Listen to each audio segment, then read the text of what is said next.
So I think I may have some information on the little boy that has no name.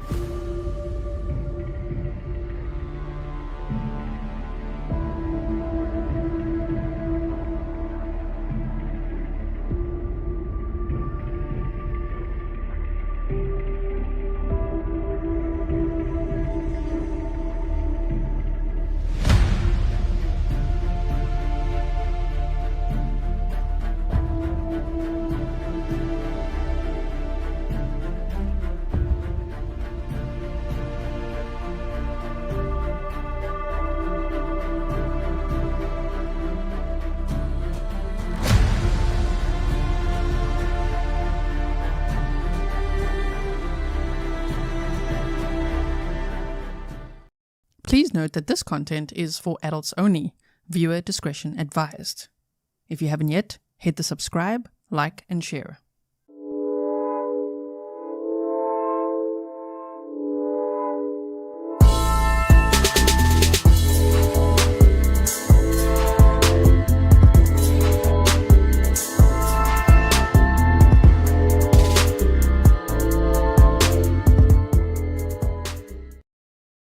Hello everyone and welcome back to another live stream with me, Gisela K. This is Grizzly True Crime, and today we are going to be tuning into day 2 of this, 1998 cold case that took 25 years to get to trial.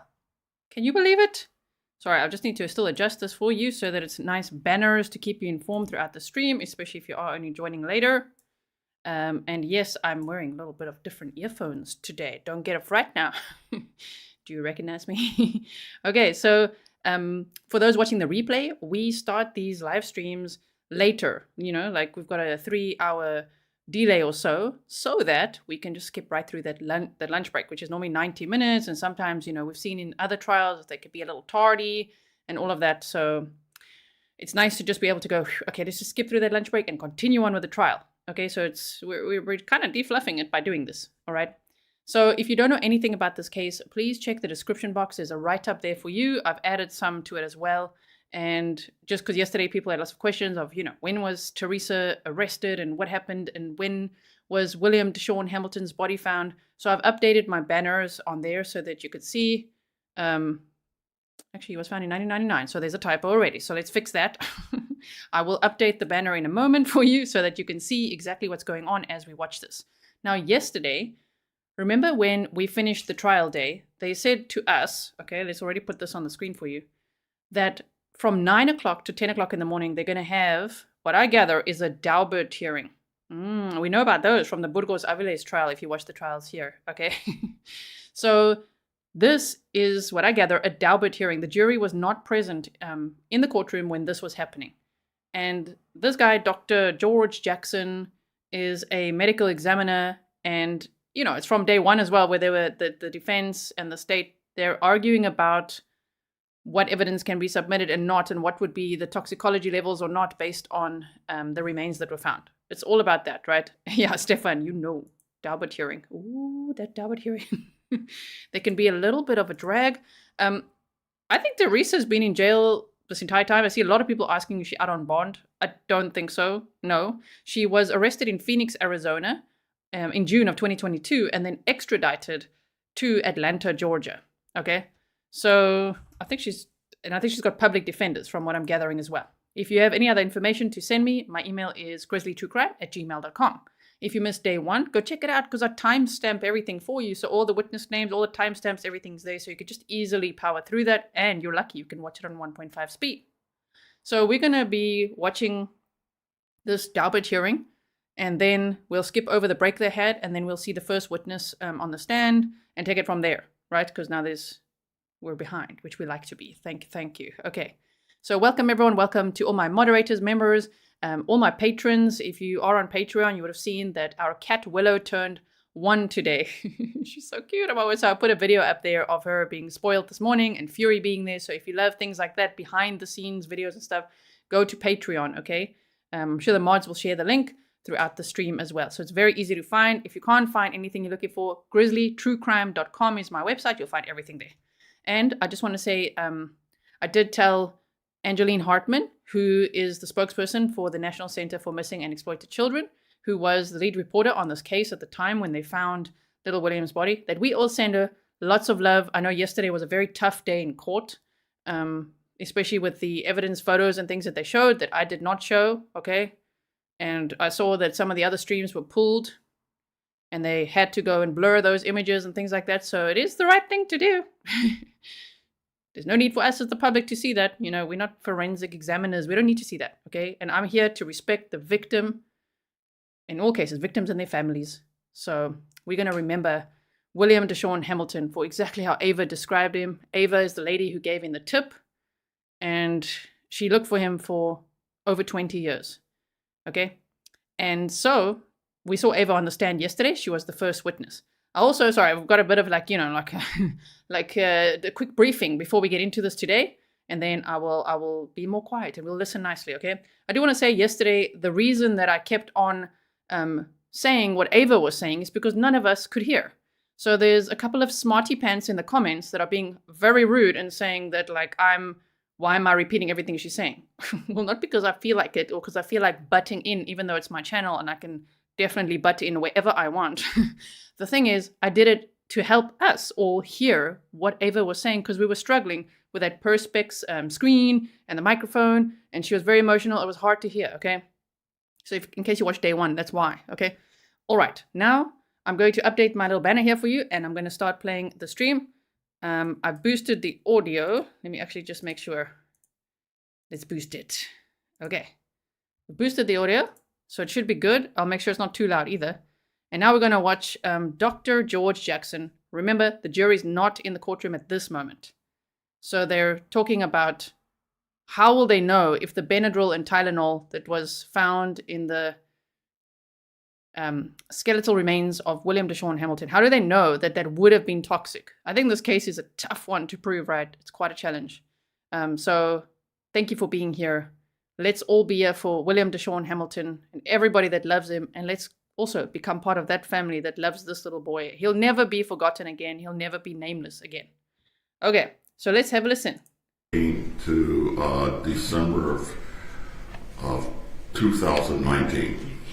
And were your duties essentially the same at the Armed Forces Medical Examiner Office as they are with the New Jersey State Toxicology Lab minus the additional chief work? Yes. Okay.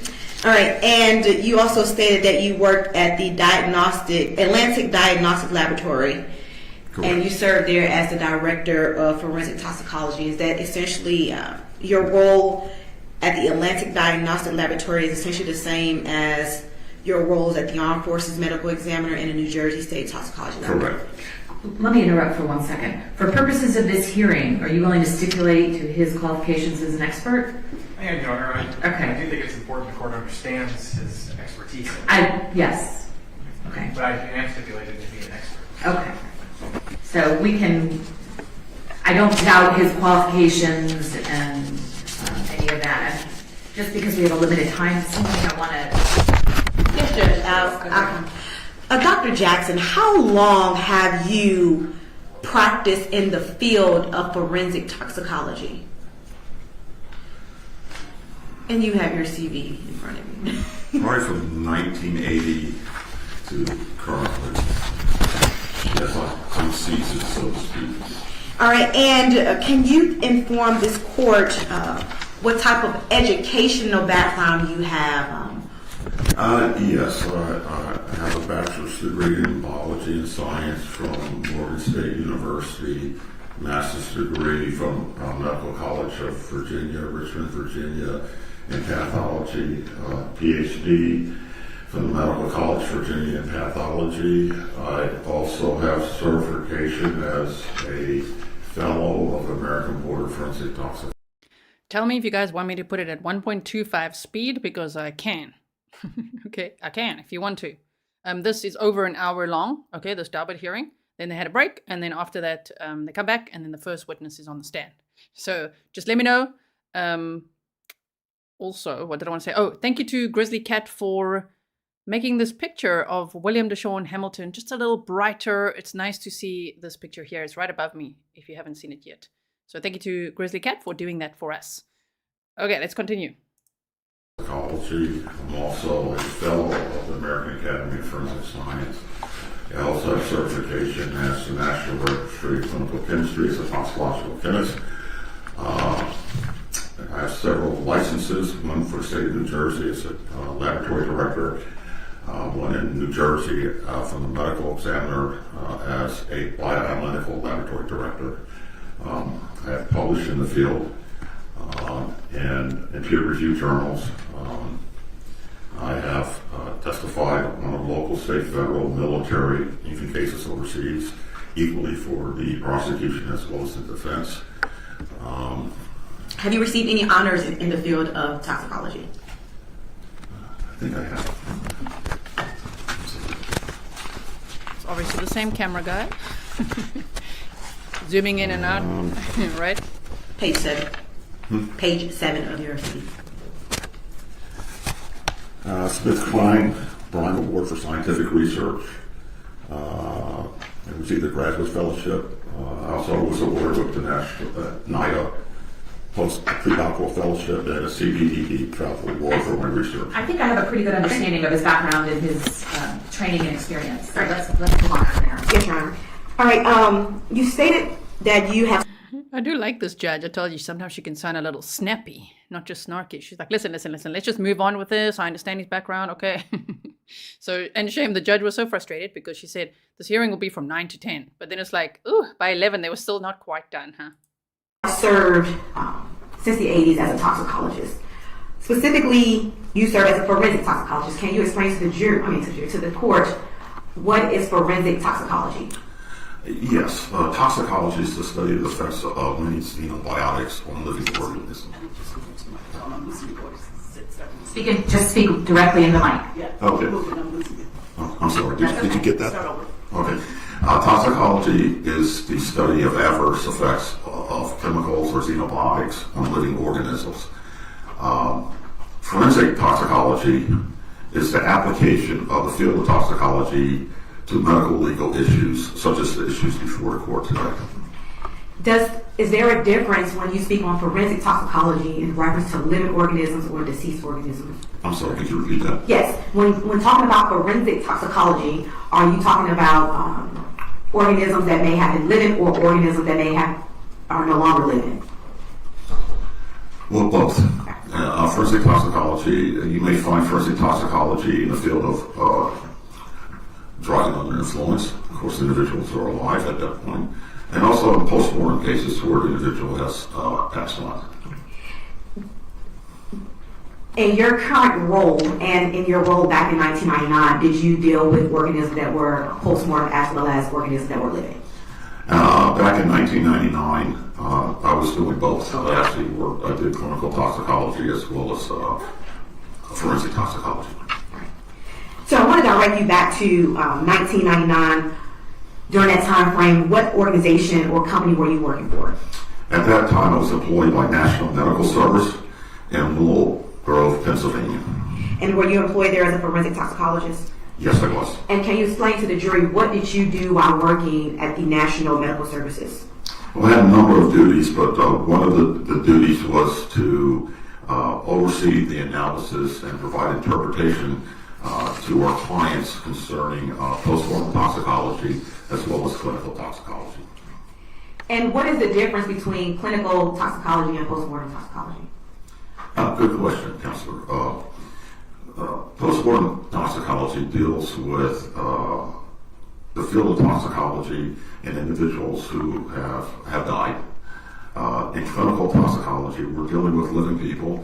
We're dealing with analysis of many different drugs in the living people and providing interpretation to our clients, generally a clinician. In post-mortem toxicology, we're providing information to the medical examiner.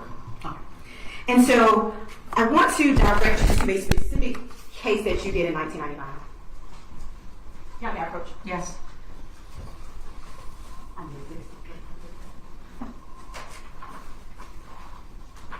For the purpose of this motion hearing, I'm holding State's Exhibit 1. Dr. Jackson, can you please tell the court what is depicted in State's Exhibit 1? You've handed me a copy of a National Medical Service laboratory toxicology report that was issued to the Office of the Medical Examiner in this county. Is this a report that contains findings of samples that you tested? That is correct. Is this a fair and accurate depiction of the report that was drafted in reference to a case to which you tested for the Office of the Medical Examiner in DeKalb County back in 1999? That is correct. Right. Your Honor, at this time we're going to tender State Exhibit 1 for identification purpose. For the purpose of this hearing. Exhibit 1. Do we already have an Exhibit 1? Well, that's why I said for the purposes of this hearing. I didn't know if it should be different. We label it. We could just distinguish E1 or 7021. Oh, 702 there. 702-1. Okay, that's fine. Any objection to that? No objection. All right.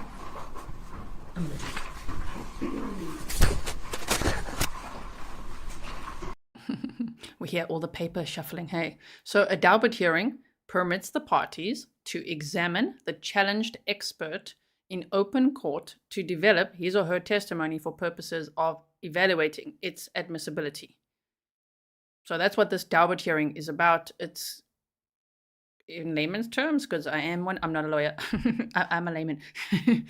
In those terms, it would be kind of experts battling it out to see what's going to be admissible in court. You know, what are they going to discuss? And specifically here, they're talking about the Benadryl and Tylenol that was found in William DaShawn Hamilton's skeletal remains. So they said skeletal muscle was harvested during the autopsy. That was months after, right? About we don't know exactly when he died, but at least 3 months after he died, his body was discovered, right? And so skeletal muscle was harvested. They screened that for drugs. They found, we said the names yesterday, it's on my presentation as well. That would be hard to memorize. It's Benadryl and Tylenol when they did the screening. And so Dr. Gonzalez, who's the state's expert, would want to say his results will prove, as the state says, that his muscle level, at that level of Benadryl and Tylenol, would prove that he had a much higher level in his blood, which would be a toxic amount, which then this expert, which I assume this is from the state, would be arguing. Okay, so that's what this is all about, is what I'm gathering. Thank you so much all for being here. I really appreciate it. I really enjoy watching trials with you and just discussing true crime cases with you. So if you haven't yet become part of this community, I hope you will. Let's continue on, and we are at 1.25 speed, okay? So if you're watching the replay or you're behind or whatever, you can just use the little gear setting. It's normally on the bottom right, and change the speed if it's too fast or too slow for you. All right, so I want to speak with you about the NMS control number. What is that? That each sample that comes into the laboratory is given a unique identifier number. And in this particular case, the unique identifier number is 313364. And the toxicology report and there's a number that is stated, that is depicted on this paper after that statement. Do you know what that number refers to? Yes, this would be our client's identifier number. So can you tell us what is the process by which specimens are brought to the National Medical Services when they come from out of state? They either can come by courier, or they can be delivered personally by an agency. They're received in a secure specimen receiving area with limited access. The specimens never leave that area. The specimens are inspected. They are assigned a unique identifier number. The paperwork is then forwarded to a toxicologist. In this case, it was me. All right. And so, what were you asked to examine in this for this case? We received at National Medical Service a portion of skeletal muscle. All right. And how many samples did you receive? We received two samples of skeletal muscle. All right. And what were you asked to test in reference? What were you asked to perform on those skeletal muscle samples that you received? We were asked to determine, analyze for any type of xenobiotic or drug in skeletal muscle. And were you asked to test just therapeutic drugs or illicit drugs or both? In this type of analysis, we look for everything. So both therapeutic and illicit drugs. So what type of procedures or tests did you use to determine what kind of drugs may have been found within these samples? Okay, we're going to hear about the types of tests that they performed. Caroline asked, if you see me looking to the side like this, I'm usually either researching something for you guys or I'm watching your chat, okay? Caroline said, can she be found guilty of lesser included offenses? Can the jury decide on a lesser kind of homicide guilt? Or is it like Casey Anthony? Well, so Teresa Ann Black she was arrested in June of 2022, and she faces 2 counts of felony murder, 2 counts of cruelty to children. So that would be, 1 count is for the, how do I word it? One extra count would be because the victim was under the age of 12. And then also aggravated assault and concealing the death of another. At minimum, in my opinion, I think the state has proven the concealing the death of another, right? Murder is going to be pretty hard to prove, given the evidence that they have. But it's always great to see when there's a challenge, and it's been 25 years for this case to get to trial. It's an unbelievable story. So, as I said, for me, I'm just so glad that William DaShawn Hamilton was finally named. He's no longer an unidentified Clifton Doe, or they nicknamed him Dennis for a while. His name is William DaShawn Hamilton, right? Now we got to see, well, what happens? So I'm not too sure of that, Caroline, but I would assume they'd have to decide on all these charges. We use a variety of tests. The most definitive test that we used was gas chromatography, mass spectrometry. And so when you perform the gas chromatography test and the mass spectrometry, what were your findings in this case? Upon the findings, what we found was acetaminophen, we found diphenhydramine, and a metabolite for diphenhydramine. All right. And how long, can you walk me through the process by which you go through in order to obtain these results as you complete these tests? What does it entail? Can we skip the process and just get to the gist of it for purposes of this hearing only? Okay. I love that. I love this All right, judge. so I want to talk to you about that. Let's first address that acetaminophen that was found in the samples. How much acetaminophen was found? 93 micrograms per gram. And how much dihydrohydramine was found in the sample? Approximately 2,000 nanograms per gram. The Benadryl portion. Yes, Is that right? that's How correct. much was that? Approximately 2,000 nanograms per gram. Right. And then you stated that there was a diphenhydramine metabolite present. What does that mean? We found the metabolite. Let me backtrack a little bit. Okay. When you take a drug into your body, anything into your body, it gets absorbed, it gets distributed throughout the whole body, and it gets metabolized. It gets broken down to something that the body will excrete, and that's elimination. So it indicates that diphenhydramine was metabolized. And then your findings also stated that diphenhydramine was also inside the body that wasn't metabolized. Inside of the sample that wasn't metabolized. Yes, so we found the parent compound, and we found the metabolite as well in the skeletal muscle. Understood. Other than these findings, was there anything else of significance that was found within these samples? No. The presence of acetaminophen and diphenhydramine in the skeletal muscle, can you tell us when those substances were ingested into this sample? Given the nature of the specimen and the history, I cannot say with scientific certainty when this individual was exposed to diphenhydramine and acetaminophen. Can you tell this court whether or not it was exposed before death, after death? Is that a finding that you can make? Yes, I can, because that we actually found it in the skeletal muscle. The exposure was before death. All right, and are you able to determine whether or not the 93 macrograms of acetaminophen and the 2,000 nanograms of diphenhydramine, are you able to tell this court whether or not that amount in this skeletal muscle is an amount that was lethal? Now, very good question. Given the nature of the case and the nature of the sample, all I can say is with scientific certainty, Your Honor, is that this individual was exposed to acetaminophen and diphenhydramine. And so you cannot say whether or not it was enough to cause an overdose or underdose. There's not enough information there for me to say whether or not this was an overdose or this was an underdose. And there is not. It's also safe to say that there is not enough information to determine whether or not it was lethal or the level amounted to toxicity. That is correct. I would require more information to actually come up with something that would be within scientific certainty. Like what information would you need? What additional information would you need in order to make that determination? Unlike the clinical field and forensics and the forensic field, the level of determination is a little bit higher. So I would need additional specimens like blood, stomach contents, liver, hair, and then once the analysis is complete, Your Honor, then I would have to take a look at all the levels to come to any type of conclusion to give to the medical examiner.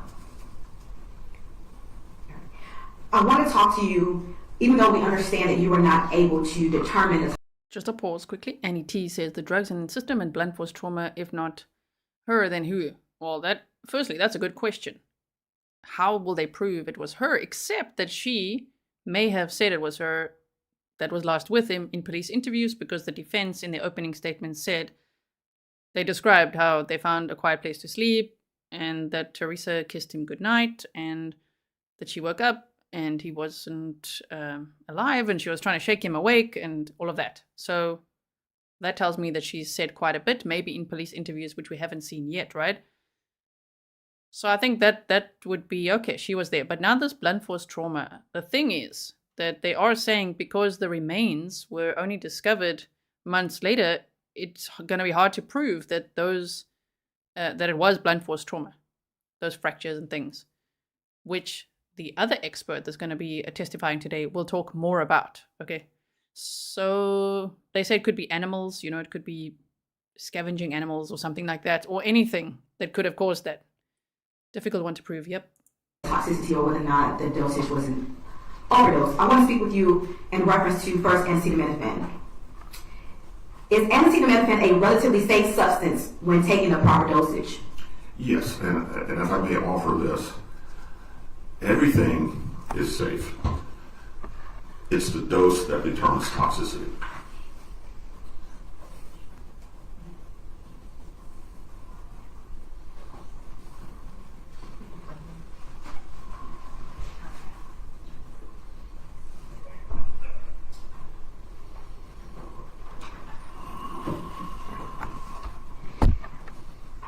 And I'm sorry, let me back up. I want to talk to you about, in the event, considering if you have additional samples, if you have additional information, what are some of the symptoms that will cause acute hepatic necrosis?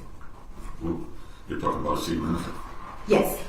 Can you define what that is first? Okay, can you tell the court what is acute hepatic necrosis? Necrosis is the breakdown of, we're talking about the liver, Your Honor. Right. So it's talking about tissue?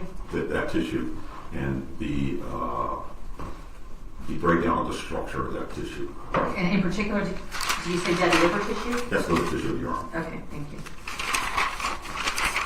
And what are some of the symptoms of acute hepatic necrosis? Well, before you get to that point, there's nausea, vomiting can occur. Acetaminophen will affect, in large doses, the liver, and it will affect the kidney. Is fatigue also a symptom of acute hepatic necrosis? That's a general term, and it could apply to not just acetaminophen, to many other compounds as well. And what about nausea? Yes, nausea, vomiting can occur. And if these symptoms does occur, can acute hepatic necrosis be treated if found in a timely manner? Certainly that clinician would have to determine if the liver, for the sake of this hearing, I'm going to not use hepatic, I'm going to say liver. Okay. There's tests that the clinician can do to see if the liver is not performing correctly, and they can treat it. And if not treated, can one of the results of liver failure or acute hepatic necrosis, can one of those results be death? If it's not treated and the dosage is severe enough, the end result could result in death. Diphenhydramine, that is a drug that's commonly sold over the counter. Yes. And is that drug typically some form of Benadryl? Well, the common name is, most people use this Benadryl. The chemical name is diphenhydramine. And is diphenhydramine a relatively safe substance when taken the proper dosage? Yes. Again, everything is safe. Dose determines toxicity. So I want to talk to you about acute diphenhydramine toxicity. Can you tell the court what that is? Ooh, there's several side effects. Okay. Of course, you always have nausea, vomiting. It can affect the heart rate, conduction, low blood pressure. You can have stupor, coma, and unfortunately, it can result in death.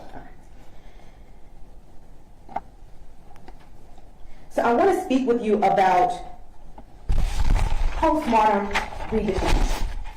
Can we first tell the court what is postmortem redistribution? Yes, Your Honor, I'll present it this way to you. When you're alive, you have active processes that control absorption, distribution, metabolism, elimination. At death, there's no active process. What we have is a passive process in which compounds will move from areas of high concentration to low concentration. And to give you a prime example, let's say I have a clear vessel. I have a partition in between. I have this much water in one. I'm sorry. No, gotcha. You're fine. And this much in the other one. I have a pump right here. And a living person, this pump is active. Right. So it's pumping water from here to here. Okay. At death, what happens, the pump no longer works. Great. So the levels will go from high concentration to low concentration, and eventually they're trying to achieve an equilibrium. And this is a phenomenon that happens post-mortem.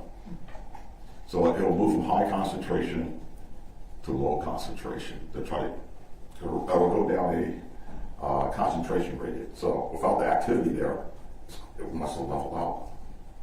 This happens in postmortem with tissue, in which areas of high concentration will go into areas of low concentration. And that's why in postmortem analysis, you want to analyze many different tissues. Got it. Got it? Thank you. Good. You're welcome. So when we're discussing postmortem redistribution, and let's speak about acetaminophen, right? So at the time, you already testified that you can say with your expertise that the compounds of acetaminophen and diphenhydramine were in the body shortly before death. Yes. And so, can you explain how the acetaminophen starts in the body? Is that in the blood? Yes. Whenever you, depending on, we'll start with blood. All right. And So, everything, it goes, when you take it orally or inject, it's going to go into blood. We call that an absorption phase. It then gets distributed throughout your whole body, including your hair, toenails, goes everywhere. And then it's metabolized. It's broken down, then it's eliminated. and does it take time to metabolize? Yes. Does it take time to break down? Yes. And then it takes time to eliminate? Yes. And at some point, as the acetaminophen or diphenhydramine travels through the body, it ends up in tissues, muscle tissue. Yes, it goes everywhere. And then post-mortem, if you see signs of a metabolite, that means at some point it had to take time to break down. Yes. And if the actual compound is present, you can't determine, or can you determine, whether or not the amount of time between the compound versus the metabolite? No. But do you agree that it had to be some time that exists for it to go from the compound to the metabolite? Yes. But you just can't say definitively how long that was? No, I cannot calculate, in this case, all I have is skeletal muscle, Your Honor. I cannot calculate the dose. I cannot calculate the frequency of administration. And I cannot determine how long it took to metabolize because each individual is different. And children they have a faster metabolism than adults. Infants may have a faster metabolism than adults. So Those questions I cannot answer with any degree of scientific certainty. And let me ask you this. Are you able to determine, even though you can't determine the frequency of any of these compounds that was found in this muscle, can you determine whether or not it was more than one dosage due to the fact that you had the compound and due to the fact that you had a metabolite? No, I cannot. I mean, and the key word is dose. Based on this one sample, this one analysis, all I can say is the individual was exposed. I cannot calculate dose, and I cannot calculate frequency. And you stated that you cannot calculate dose, you cannot calculate frequency. I want to first ask you, in reference to this sample, since this sample was of a 6-year-old child, can you tell this court whether what the toxic level of acetaminophen is in a 6-year-old child and what that would be in the blood? I'm just going to pause for a second. Miss Holmes says, I don't understand how Ava was looking for William immediately and never stopped. Thank God. How did law enforcement not connect her missing person to the child? He wasn't reported missing. Ava actually always believed that he was alive. And it was her daughter who said, look, man, you've been looking for him your whole life. Like her daughter, I think she said her daughter was around, an adult age. And she said, look, man, all this time I've known you've been looking for William. So maybe it's time for you to look into cases of children who are no longer with us, that maybe he died when he was a child. And Ava said it took her 4 months to actually bring herself to do that, to actually start looking not for William alive, but to look into the possibility of what if he had died as a child. And that is when, within 3 months or so, she actually found the art rendering that the National Center for Missing and Exploited Children made. And she immediately thought, that's him. I recognize him, and called in the tip. And that was the tip I needed to be able to identify this child, William DaShawn Hamilton. So that's why, the mother never reported him missing, and Ava couldn't bring herself to ever believe that he was no longer alive. So I hope that answered the question. Okay, continuing. Based on this case, I cannot calculate the dose, but clinically, the level should not be more than 200 milligrams per kilogram of body weight. Say that again, 200 milligrams Per kilogram. per kilogram of body weight. Okay. And that would be the toxic level. Well, that would be, at that point, at 200 milligrams per kilogram of body weight. Is that the recommended level, or is that that's the the level maximum you should actually give a child from up to 6 years old? And is that the same for diphenhydramine? It's probably the same, yes. So anything beyond the 200 milligrams per kilogram of the body weight will possibly be a level of toxicity. And you may achieve side effects at that level, and it could occur at a much lower level. It's difficult to postulate, but certainly from a clinical point of view, at that point with both drugs, you want to be aware. From a clinical point of view, how is it fair to say that you don't have a lot of samples when it comes to children to test clinically? Clinically, for children and adults, what we get is blood or urine. But is there any clinical samples? Okay, pausing again. Phoebe says he was probably medicated constantly to make him easier to deal with. Very sad. And that we have seen cases where that happens. And the thing is that Ava gave us some clues that could be possible too, based on how she observed Teresa, William's mother, treating him. Teresa never wanted him to play outside. Once when it was a beautiful day, Ava says all William wanted to do was just go outside. And Teresa punched him in the chest and said he can't go outside. He wasn't allowed to go trick-or-treating when all the other kids were there. The community, Ava and some of her friends, they tried to get him haircuts, to pay for that, and got him candy. And Teresa would just stuff the candy in the cupboard. They got him toys, they got him Christmas gifts, all sorts of things. So just hearing that, and that Teresa wasn't loving or affectionate to William, that is already a red flag, right? And so it would be plausible to think that she could have tried to keep him quiet by giving him lots of Benadryl and Tylenol. And maybe not knowing that it could be lethal. You just never know. Maybe increasing the dosage or just to keep him quiet. And, Ava said he was very smart. He loved reading encyclopedias. He liked saying all the big words. He wanted to read to you. He didn't want you to read to him. Very curious kid. He was only 6 years old, So much potential, so much energy, so happy, never mind the circumstances. And so it is plausible to think maybe Teresa wanted to keep him quiet, which is horrible. Samples or clinical tests are generally ran on children. Oh, sure. They run clinical tests on children all the time. And so it's safe to say the clinician, given certain factors that they may have, they may be able to make these quantitative analyses or have these quantitative results as results of their testing.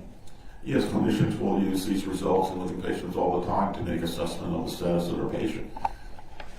And hold on a second. Am I clear with you, Hunter? You're fine, thank you.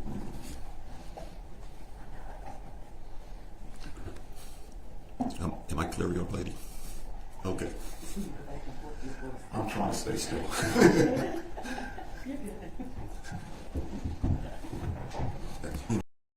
Okay, so Sapira says, but will she be judged as a 15-year-old mother? She was 21 years old at the time of William's death. She had him when she was 15, which means she got pregnant when she was 14. So I know a question on everyone's mind is, how old was the dad? That is one of those questions we don't know the answer to yet. I don't know. But yeah, she was 15 when she had him and 21 years old when he died. And remember that the defense painted this picture of her and William experiencing homelessness and getting into that cycle. However, one must consider that Ava said on the stand that Teresa said to her the one day, tomorrow we're moving. Yeah, we're going to Atlanta. And she knows some guy down there, she knows some guy called Mike, I think she said, and she's going to go over there and have a fresh start. And she just gave Ava the key to the house she was staying in. Her dad had apparently just moved out. She gave Ava the key and said, yeah, you can take whatever you want. And the house was fully paid up in rent for 4 months. So to leave, I wonder what her motive was. What was she chasing to leave, to go to Atlanta in the first place? And when she was there, she worked as an exotic dancer. And I don't know if she fell into substance abuse or what happened there. That's another speculation based on the can that they found right under William's boot, little Timberland boots. Because they were saying that's typically, and good luck, YouTube doesn't like these types of words, but if someone is smoking crack cocaine, they could make a little pinhole in a can and do it like that. And there was a can found like that under William's boot. So there's some speculation there of what if she fell into substance abuse and all of that. I don't know. But we've got to consider all those things as well. And just remember, yes, she was 21 years old. Okay, so let's keep going. Here's the judge, Honorable Stacey K. Heydrich. I like this judge. She's very efficient. She's like, hurry this up. We don't want to hear his whole CV, okay? Let's not go over the whole resume. It's just like, let's go. It is. I'm used to talking to the jury or to the judge. So I tend to look that way. All right, so I want to ask you, why is it more difficult to form a quantitative analysis or quantitative number in reference to skeletal muscle versus blood? It's extremely difficult. In this particular case, all I have is skeletal muscle. And due to the many factors that occur post-mortem, with post-mortem redistribution and other factors, I cannot use an active formula to determine what it is in another specimen. I actually need to measure that specimen. Unfortunately, in this case, all I have is skeletal muscle. So I cannot be definitive about what is in other tissues.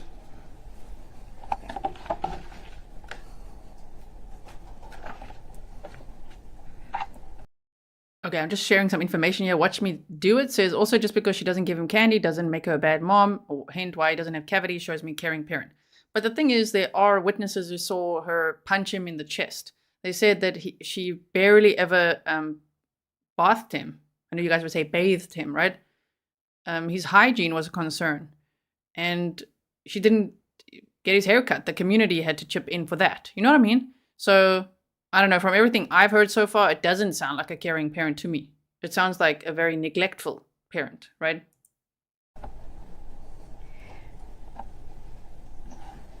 You have worked on cold cases before? Yes, ma'am. And it's fair to say you worked on more than one. This isn't your first cold case. No, this is not my first.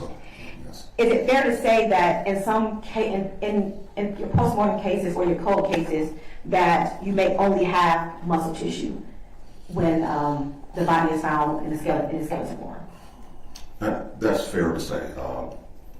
Sometimes I don't even, there's not even bone marrow. It depends on the degree of decomposition. And would you agree with me that in the more recent years that there have only been few cases in which you're able to determine therapeutic and or illicit drugs in the muscle tissues due to the passage of time within the, hold on, let me scratch that. Give me 1 second.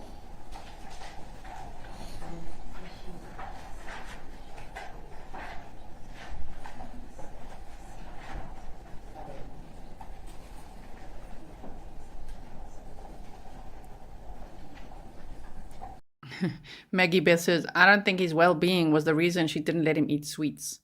Yeah, kind of that opinion as well. I don't think that's the reason, right? So if that was something that she did that helped prevent cavities, although he had all his baby teeth still, but still, I don't know if that's why she was denying him the candy, right? I don't think it was out of care either, if you put together everything we've heard so far. So if you haven't heard everything so far, then go and listen to day 1. It's all timestamped for you. Especially opening statements would be very important to listen to as well.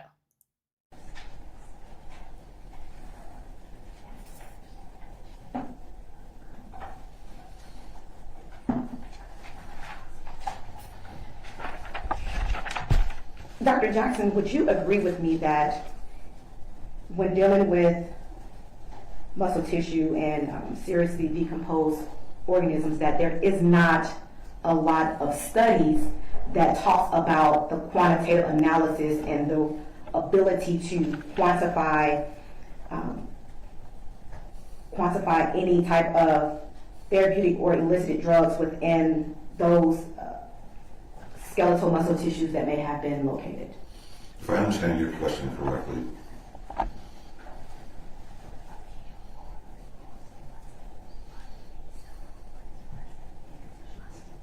I'm sorry. Do you need to withdraw that question? Yes, let me withdraw that question. Okay. My question is, would you agree with me, Dr. Jackson, that there isn't a lot of well-documented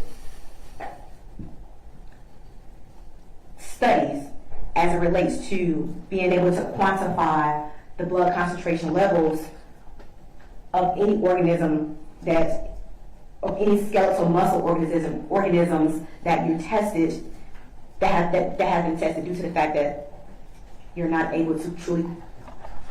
Could you restate that? Yes, give me one second.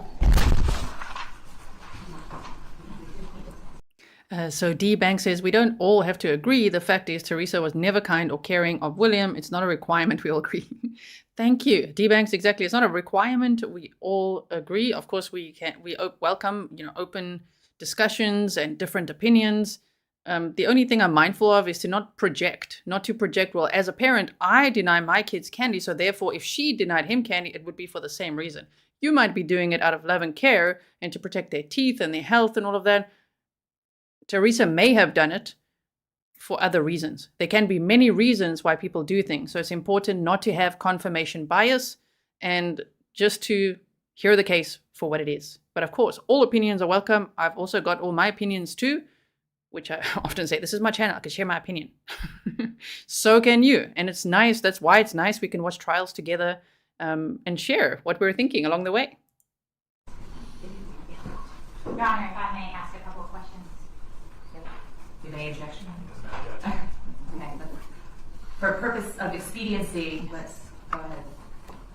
Dr. Jackson, would you agree that the study of compounds or substances occurring in decomposed remains in the skeletal muscle and then trying to obtain a calculation of what would be in the blood based thereon, that there just aren't very many? I'll answer your question this way. We have a lot of studies where we've measured compounds in muscle and other tissue and decomposed tissue. The ability to extrapolate those findings to other tissues is very limited, due to some of the factors that I've mentioned before. And so are you saying that you believe that there are well-documented studies?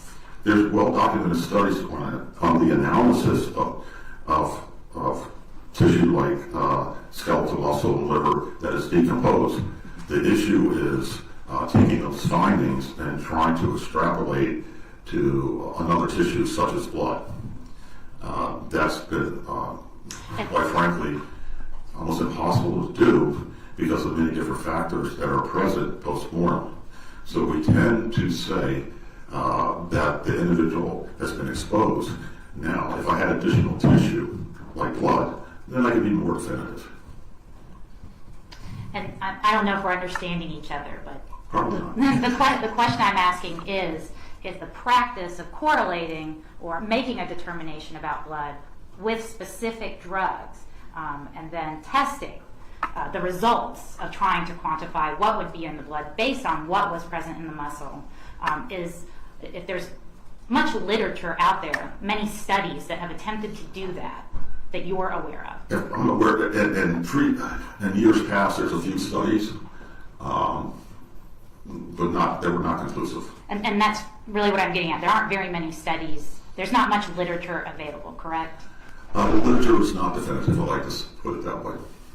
And the interpretation of trying to do that process, of trying to say how much would be in the blood based on what is present in the muscle, is complicated. It's not our standard practice to do that. Because it's complicated, correct? It's extremely complicated. There's so many factors there that, and it doesn't reach the level of scientific certainty, so we do not perform that. That's not our standard practice. So because it's not well documented and it's complicated, it is not standard practice. It is not standard practice to try to extrapolate a finding in skeletal muscle and then go to blood, especially if you do not have a blood sample. You must analyze the blood. There are so many variables there that it is not our standard practice to do that. And are you aware that as of 2021, published in the Forensic Science International Journal, that there has been a validated method for the quantification of drugs in postmortem blood and muscle samples? Well, yes, we can quantitate. That doesn't go to the question. The question is, can you extrapolate from skeletal muscle and there's no blood to blood? Yes, as I've already stated, we can analyze blood and skeletal muscle for compounds. For a definitive decision, you have to analyze blood. There's no way getting around it. You have to analyze blood. This is a medical legal situation. We have to have, the standard is, you have to analyze blood. And I'm just asking if you're aware of a 2021 study that says that... I may not be. Hold on, let her finish the question first, okay? And then, Yes, ma'am. Go ahead. that did find that skeletal muscle was an appropriate substitute for blood in cases where blood is not available. Are you familiar with that? I disagree with that study. I'm just asking if you're familiar I'm with aware it. of a lot of studies like that. So you are aware that others in the field have found that muscle is an appropriate substitute. I'm not asking whether you agree with them. I'm just asking if you're aware that others have found, written and been published about muscle being an appropriate substitute. Well, certainly. Okay. But if you look closely at the article... And Dr. Jackson, I'm just He has asking a right to explain if his he's answer. aware. I understand. He has a right to explain his answer. It's going to come out across anyway, so let's do it. Go ahead. The muscle was fresh In the study? in the setting of the study. The 2021 study? It was not decomposed. And Dr. Jackson, I'm going to have to disagree. The study was specific to cases where blood wasn't available because of decomposed or skeletal remains. I can present you with a copy. I do not share that opinion. I don't share the opinion. Can we make sure we're talking about the same study? Let me have him look at it.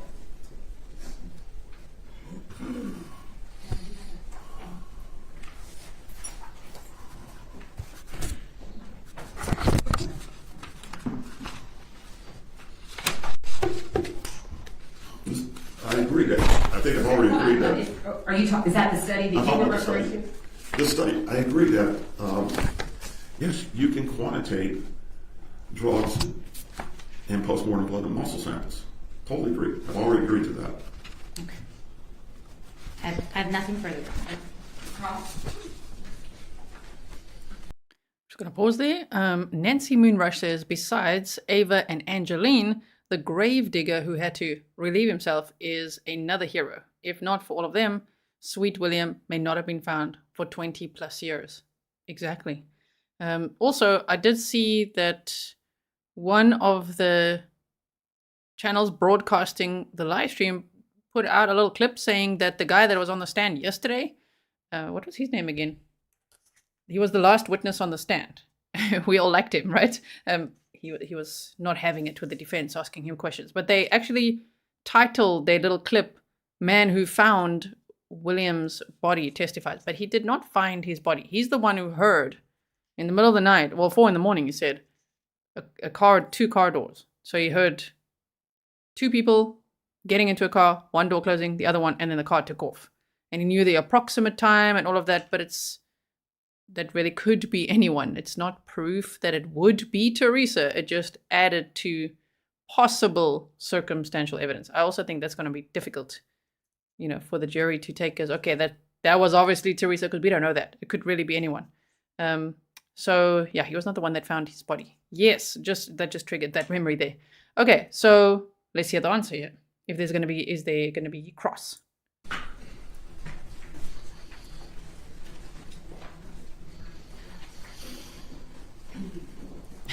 Yes, Suzanne, that's what I say.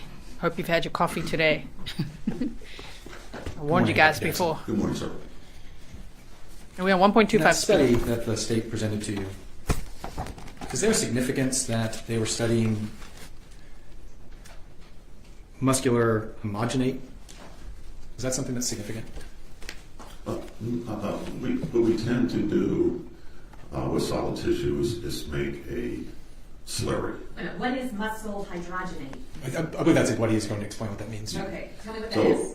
So we cannot analyze the whole solid tissue, so we will make what we call homogenate or slurry by adding water a certain proportion and using homogenizer to make it more fluid-like so we can do the analysis.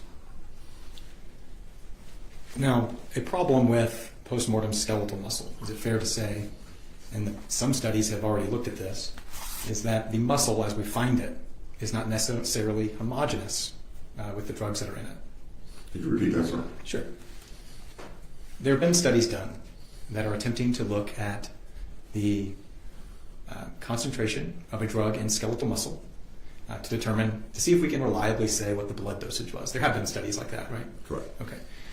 And a problem they have found in those studies is that the levels and concentrations of drugs throughout a given muscle are not necessarily homogeneous. In different locations can give different results. They're not homogeneous. Homogeneous, I'm sorry. That is correct. The deposition of drugs in muscle is not uniform throughout the entire muscle. So if you have one sample from a muscle, you could get a vastly different sample from a different portion of that muscle. Yes. Welcome to Joe Jackalone. If you haven't checked out his channel, go check it out. I love to watch. I'm normally on replay crew because of the time difference, but go and check out his channel, okay? You said, hello, Grizzly Nation, NG, and hello to you. And one muscle could vary significantly from a different muscle, right? Correct. And there has not been a discernible pattern of why that is. Correct. In our case, we have a given sample that was given to you, right, and sent to you. Correct, sir. You did not have multiple samples to compare. That is correct, sir. And you were left to test what you were sent. That is correct, sir. That creates a big problem for you to try and determine blood dosage, right? Blood levels or dosage. Without additional specimens, sir, it's not. I cannot determine that with scientific certainty.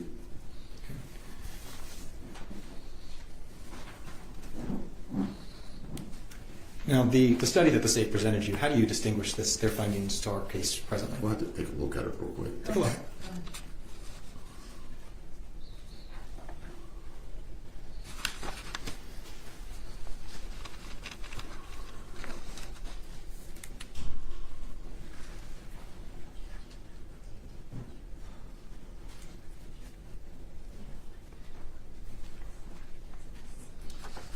As I suspected that in this study, Use the mic though. I'm sorry, That's okay. they were fresh samples. What do you mean by fresh sample? They were collected at autopsy. There was other specimens available. There was one muscle, psoas muscle, that was taken. They took the same muscle from each patient. The degree of decomposition was validated at the autopsy.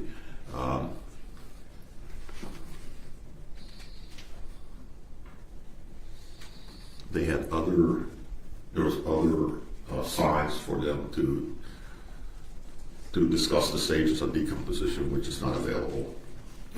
So understanding this study, and now that you've looked at it, it's not that you disagree with what they found, it's that you distinguish it from our case presently. Yes, I definitely distinguish this study from the case before the court. Dr. Jackson, are you aware, have you been made aware of the opinion of Mark Gonzalez as he's been consulted in this case? I've been made aware. All right. And you understand that he is attempting to quantify dosages and blood levels based on skeletal muscle, right? Are you aware that's what he's attempting to do? Yes.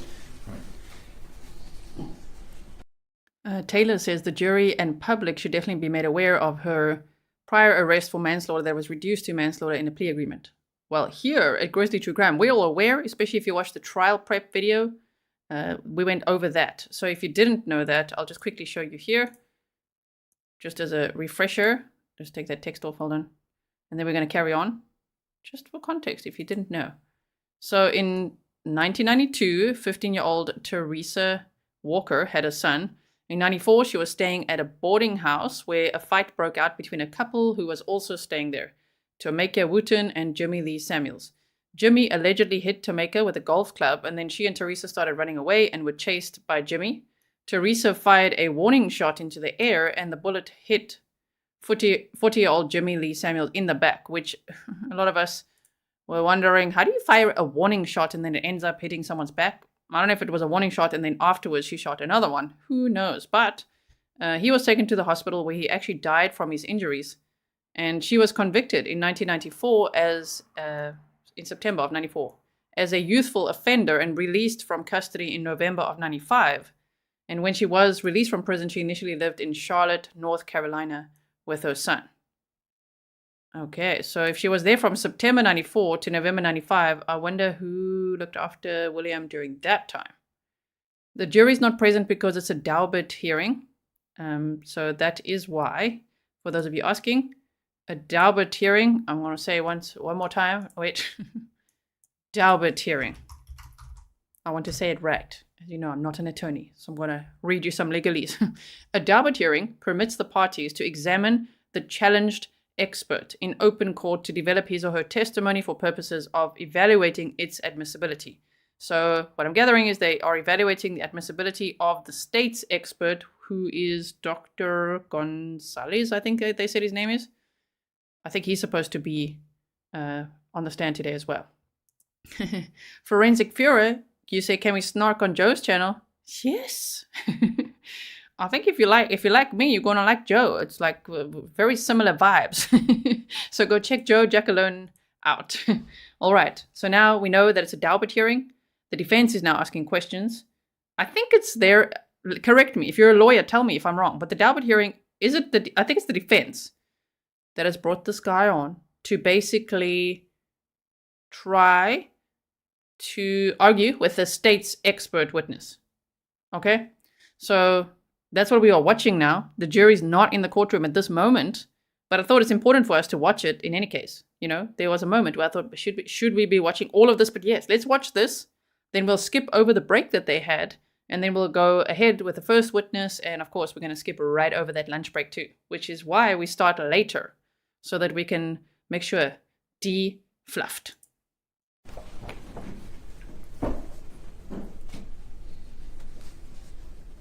And he's doing that for acetaminophen and diphenhydramine, right? Correct. And his findings were that he can use a formula to determine, based on the skeletal muscle concentration, to determine the blood level at the time of ingestion, correct? Correct. And his opinion is that this represented, from your findings and your measurement of concentration in the muscle, represents a lethal dose or certainly an overdose. That's his finding. That's his finding. He also has found, his opinion is that the amounts of the drugs represent that the drugs were given on a chronic basis. I'm sorry? That the amounts of the drugs, the concentrations, I shouldn't say amounts, the concentrations can tell him that this represents that the drug was given on a chronic basis. Are you aware he's attempting to opine? That's my understanding. And also that the fact that there was a metabolite present for diphenhydramine, he's attempting to give the opinion that this also represents that this was given on a chronic basis. Is that right? That's my understanding. Is it safe to say you wholeheartedly agree or disagree with his approach to this? I would say I disagree. I do not share his opinion on his findings. Wait, say that again? You share his opinion? I do not share. Oh, okay. All right. And briefly, your opinion from the limited information you had in your work on the case is that the drug concentrations in the muscle can only tell you the child was exposed to these two medicines at least once, correct? It tells me that my opinion is that the individual was exposed to those two drugs. Based on the limited information that I have, I cannot calculate dose. I cannot calculate frequency. I cannot determine if this is acute or chronic. So to be clear, the diphenhydramine, the fact that there is a concentration and a metabolite, that could still be one dose, right? Yeah, I can't determine. I cannot, with scientific certainty, determine frequency. Okay. It certainly can be one dose. It could be multiple doses. I just cannot say with scientific certainty.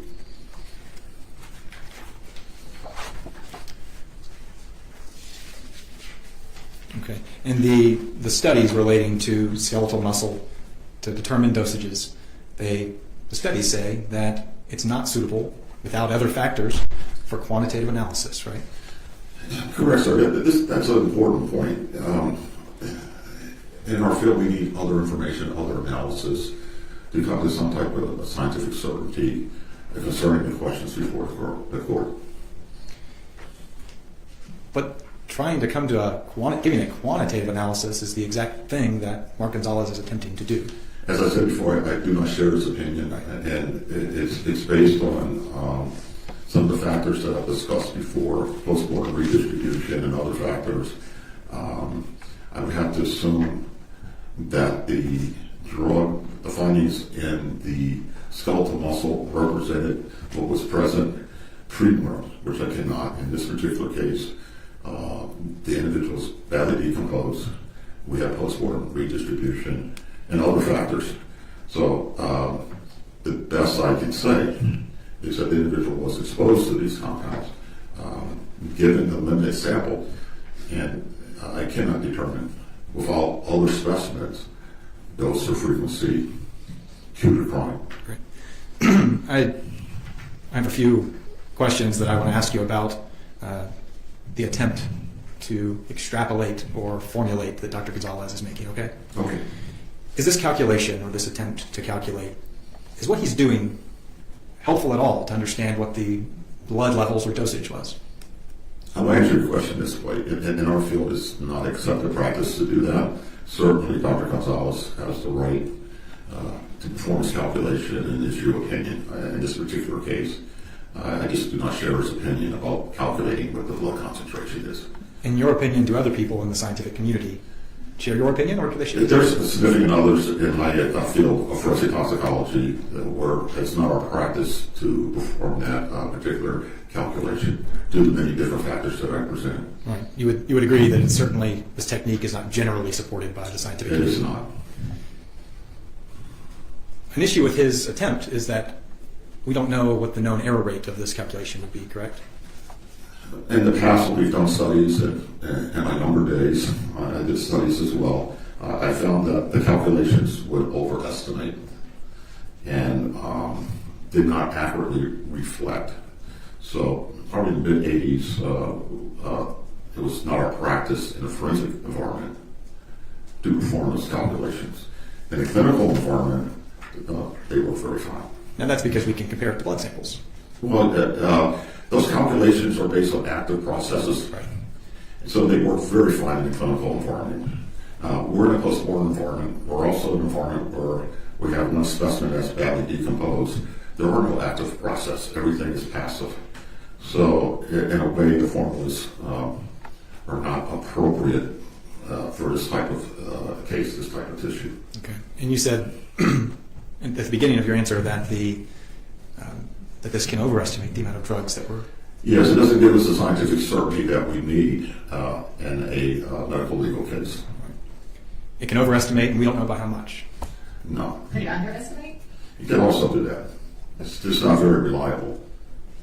So are you saying that the process used by Gonzalez of using the skeletal muscle to determine the level of toxicity or levels of Benadryl in this sample is not reasonably accepted in the scientific community? Is that what you're saying? That's what I'm saying now.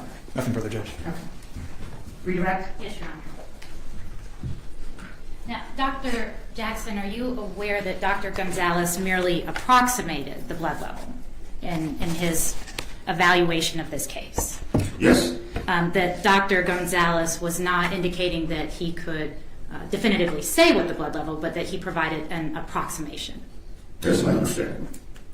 And that he used the approximation in conjunction with other factors to make his determination. Are you aware of that? I'm sure he did use other factors. Other factors such as the purported symptoms the child was having prior to death. Would those be factors that could be taken into consideration? No. In determining if there was an overdose? No. So in a death investigation, you wouldn't look at the symptoms a person was having to determine an overdose if you don't have blood available to test? In a forensic environment now, we have the scientific certainty. Certainly we look at the history.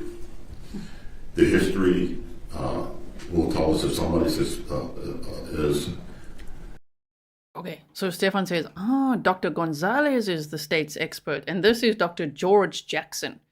So I think that this is the defense's expert, and it's a Daubert hearing, so that the judge can decide if the state's expert, Dr. Gonzalez's testimony and evidence will be admissible in court.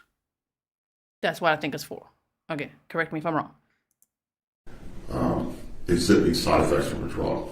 Let me be more clear. Okay. So it's specifically in your field of forensic toxicology, you wouldn't look at the symptoms the child may have been. No, we look at the history. Don't get me wrong, we look at the history. We also look at our findings. Mm-hmm.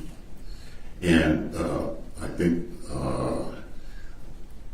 the findings may suggest, based on the history, that they were exhibiting side effects. But to be definitive about what that level is, because individuals can take a drug. I think but before you do, I think you're jumping several steps ahead. Oh, okay. I want you to stay with me, Dr. Okay, Jackson. I'll try. All I'm asking is if in a death investigation... I think he's a very smart man, and it's so funny when it's like, listen, stay with me, okay? I'm not saying that the prosecutor's not smart. I think everybody's smart in the room, okay? I'm just like, when he's so humble in that way, he's like, okay, yes, I will try to. He's so sweet. Where overdose might be suspected, if factors that might be considered could include the symptoms the victim was having prior to death. Yes. Those are factors that can be considered. That's all I'm asking. Yes. Okay. And other factors might be a investigator's own experiences in dealing with the compounds, correct? No. What if let's start here. Dr. Gonzalez has a different field of specialty than you. Is that correct? Yes, that is correct. Dr. Gonzalez is a pharmacologist. That is correct. And he is principally using the principles of pharmacokinetics in his analysis of the case. Correct. And it's a little distinct from your charge in the case, correct? Not really. In my field, we have to have, we're educated by individuals such as Dr. Gonzalez. Of course, and I'm not saying you're not educated in the same principles. I'm saying your job, what you do on a daily basis, and how you approach the cases is a little different than Dr. Gonzalez, correct? Correct. And your principal disagreement with Dr. Gonzalez is that you can't apply the principles of pharmacokinetics to a deceased individual. No, my disagreement, and I want to be clear about this, with Dr. Gonzalez solely revolves around his utilization of a formula to calculate the blood concentration. That's my sole disagreement. So would it surprise you to learn that Dr. Gonzalez agrees with you that you cannot use a calculation to determine a definitive level in the blood from skeletal muscle? I would expect him to say that. Yes. So if that was your sole disagreement, then you don't have a disagreement. Oh, yes, we do. Now, you said your sole disagreement was that you can use a calculation. I'm sorry. You indicated your sole disagreement was with his calculation to determine the blood levels. So if he agrees with you, you can't do that. And that is your sole source of disagreement. What is the disagreement? He did anyway. He gave you approximate, which I would never do. He gave an approximate, which he indicates is an approximate, a measure. And he used the formula to do that, so he does not agree with me. He used the formula to determine approximation in blood. And he used an approximation with other factors to make an opinion that the child had a lethal amount of the drug in his system. Again, ma'am, that's not standard practice. I disagree with the use of the formula. I do not share his opinion on the use of the formula. We agree with 90% of what he has said, but when it comes to use of the formula, in a case like this, I do not share his opinion. And again, that is just with regards to using the formula at all. Correct. To allowing it to factor into his decision. Once again, I agree with Dr. Gonzalez as far as the other factors. We do that all the time, every day on the case. I do not share his opinion on using a formula to give you some type of approximation. That's the only thing I disagree with him on. Because it's not standard practice. It's not standard practice in my field. And the accuracy is not well documented. That is correct. Thank you. And is it the formula that's not accepted? There's no general degree of acceptance in using this formula in the scientific community? In a case like this, now, yes. In this type of case? In this type of case, I want to be specific about this. Now, I probably agree with 95% of what Dr. Gonzalez said. It just comes down to the utilization of the formula to give approximate. And that's where I do not share his opinion. Understood. All right. Very quickly, we got a few questions. Yeah. Geo Coupe said, love this. Both have a good argument. Yes. This is a very interesting case because it took 25 years to get to trial. It took 23 years to identify what they named him as Clifton Doe, or a child Doe. They identified this little boy as William DaShawn Hamilton after 23 years. Okay, so here we are at trial. Very interesting. Going all the way back to looking at evidence from 1998. His body was discovered on February 26th of 1999. So I think this trial is incredibly interesting, and hearing both sides as well. You know, there's good arguments on both sides here. I'm not too sure what the outcome will be in those trials. Always good to watch. It's not always going to be a slam dunk, you know? But you disagree with him that you can't use a formula to even make an approximation like this. I would not use the formula to make an approximation, no. And you wouldn't use the formula to make an approximation even with other factors that he used? Even with the other factors, which I'm sure I would agree with him, I use those factors every day. But I do not share his opinion on using the formula to give approximation. It's not just you. It's the general opinion of the scientific community. In our community, it's not accepted practice to do that. Thank you. Thank you so much. All right. We're going to take a break for a minute. Who's your next witness? We could go ahead and call Dr. Jackson and have him testify and be on his way, or we could take our forensic anthropologist. All right, let me ask you this question. Do you have any, other than Dr. Gonzalez, are there going to be any other medical experts who would testify that the formula used by Gonzalez is readily accepted in the scientific community? The issue isn't that the formula, like the issue is the formula can't determine an actual amount of blood. That hasn't been reliably demonstrated. And Dr.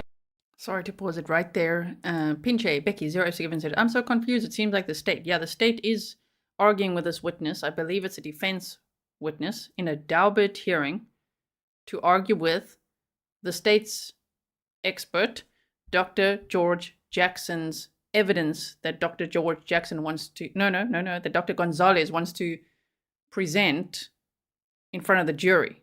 So this expert in this Daubert hearing is arguing those points, saying a formula should not have been used to calculate exactly, how much Tylenol and Benadryl would have been in William's system at the time.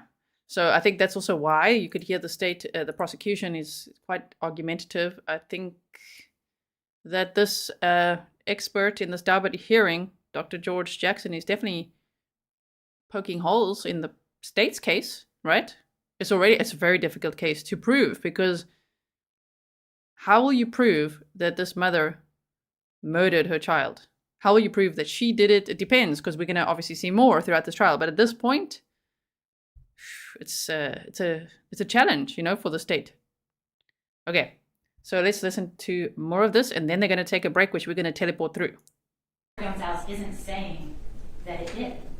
He is using a piece of information, and he can explain to you why that factor is appropriate as a piece of information in his analysis, in conjunction with other factors that include his own experience. He has personally investigated. No, I understand all that. My question was simply that, are there going to be any other medical experts testifying, other than assuming, I don't know, I guess Gonzalez is going to say it's not readily accepted in the scientific community to use this formula? I don't know, because he's not here. So he's just going to say that all you can get is an approximation, and that there are factors that could result in that number not being correct. So you can't use it to be definitive, but it is instructive. Okay. But in his field. He's going to say that. Is there anyone other than him that's going to say that? Well, there aren't any other pharmacologists. That's what I'm asking. Yes. So the answer is no. Yes. Okay. That's what I need to know. Can I say something briefly, Judge? Yes. And the state is trying to hide behind this approximation. Even making the approximation is not the standard, and Dr. Jackson just told us. There is no difference. Pretending that Dr. Gonzalez is going to come in and agree and say, oh yeah, you can't use the formula, but I just made an approximation, is dishonest, because what he's saying is, my approximation is well over the therapeutic level, it's an overdose. That's the problem. Right, I understand. Your Honor, the issue isn't whether something is the standard. Daubert sets forth a number of factors for the court to consider. That list is not exhaustive. It's not a required list. The court has wide latitude to look at the reliability of scientific testimony. That's at the heart of the issue here. The court is determining whether the jury will be assisted in Dr. Gonzalez's testimony, whether it is reliable and whether it's relevant. And there are a number of factors for the court to consider. And the fact that it is not standard practice to use an approximation in the field of forensic toxicology does not mean that it is not useful or reliable for another expert to do so in a different type of field and in a different context. Well, but the court has to make a finding that in the general degree of acceptance in the scientific community is one of the required findings in a Daubert analysis. So the court has to make the decision that the methodology, there is a general degree of acceptance in the scientific community as to this methodology. So that is clearly one of the Daubert standards. But Dr. Gonzalez agrees with Dr. Jackson. You cannot say definitively what is in the blood based on what is in the muscle. There is no disagreement. I understand your position. I don't know if I agree with you about the approximation. So I'm going to take a break, and then you can call whichever witness you want to call. But I don't know if I need to hear from Dr. Gonzalez before do you want me to hear from him before I rule? Yes, Your Honor. I think that it's very important for you to understand the totality of how Dr. Gonzalez gets to his conclusion that there was an overdose. That's really the heart of his conclusion, and how he got to it, and understand all of his personal experience that allows him to make that conclusion. I will defer ruling until I hear from him, but you're going to have to, I don't know how you want to handle the rest of the witnesses. Your Honor, I think there's an issue that we can't talk about Dr. Gonzalez's opinion directly with any of these scientific experts until you rule. And he's had multiple opportunities to appear by Zoom. The defense is allowed that. Yeah, he hasn't appeared. And Your Honor, he can ask him a hypothetical. If a person were to come into court and say that they could do this, would you agree? You can achieve the same thing. The defense can also recall Dr. Jackson. The defense can call any witness if he feels that the ability to cross during the state's case in chief did not fully develop the issue. He can call the witness in his case in chief. But that's no reason to exclude the doctor. I think part of this problem is that this particular expert was, even though this case was indicted when, 2022, I understand the state has had issues with getting an expert, but this expert was just identified on December 21st of 2023. We've had limited time. I made myself available to try to hear from this doctor by Zoom, tried to accommodate him. He couldn't do, we were going to do it during lunch yesterday, then we were going to do it after court, and then that didn't work, and this morning, and that didn't work, and my issue is that the defense is indicating a preference for how they want to do something without providing for any case law that failure to award them the preference that they would like would result in any sort of prejudice or legal issue that would result in a problem for the integrity of this case. And so there's no reason to disqualify an expert that could be useful and important to the jury simply because the defense has a preference of how they would like to question. No, I have Gonzalez's report and his background, so I understand what his background is and what he's going to be testifying about. The issue is whether the theory of whether his theory or technique can be tested, whether it's subject to peer review and publication, the known potential rate of error for the theory, the general degree of acceptance in the scientific community of the theory. So there are certain standards that I have to follow before this can even get to a jury. So that's what the decision is based on. We could also withhold questioning Dr. Jackson until you've heard from Dr. Gonzalez. As long as you don't put up Dr. Jackson? Well, I mean, are there going to be any other scientific witnesses who are going to testify before Gonzalez? We have Dr. Gallup, but Mr. Bozarth indicated that he wanted to have Dr. Jackson for purposes of rebutting Dr. Gonzalez. Just quickly pausing here, Phoebe says, unfortunately, murder is a very hard thing to prove, but abuse and neglect should definitely be a charge. So there are 2 counts of cruelty to children. There's also a count of aggravated assault and concealing the death of another. So there are other counts that the state may be able to prove, right? If not murder.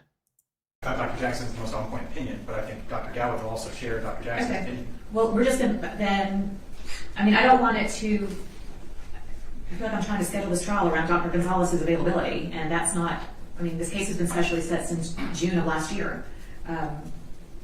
So I'll reserve ruling until I have to make a ruling, and then I'll make it. But if it, we're just going to have to see how it goes. Sure. I like this judge. Thank you.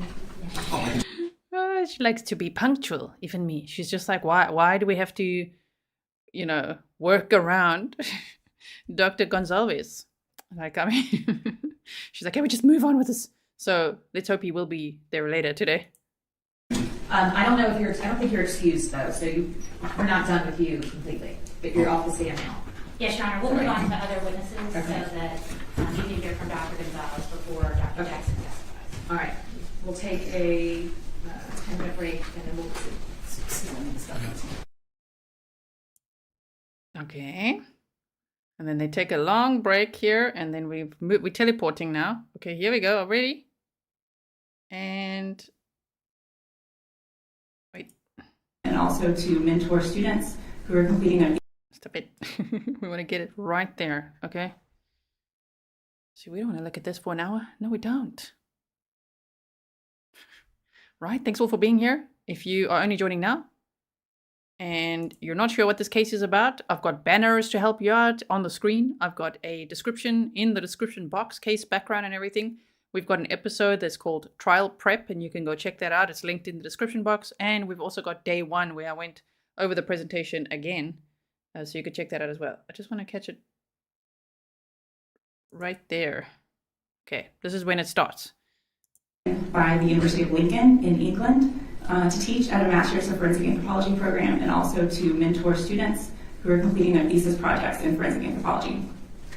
I then worked as a recovery leader and forensic anthropologist for a nonprofit organization. We were funded by the Department of Defense to provide World War II missing in action and killed in action recoveries of U.S. service members who died, mainly in Germany, but also a small island called Tarawa. And now, as I mentioned, I own my own company. I provide training and consulting services to medical examiners, law enforcement agencies, things like that for different forensic anthropology cases that I work. Since your initial studies in education, have you received any continuing education in your field? So I consistently attend different conferences in the field of forensic anthropology to learn about new and upcoming research by academics and researchers within the field. I'm also a member of the American Academy of Forensic Sciences, and as a member of that organization, I have access to the Journal of Forensic Sciences, where I'm able to regularly read peer-reviewed research and stay up to date in the field. And that's very important, especially as I'm conducting casework and teaching the different. Stand by, everyone. This is Dr. Meredith Tise. I almost want to say Tise. Okay.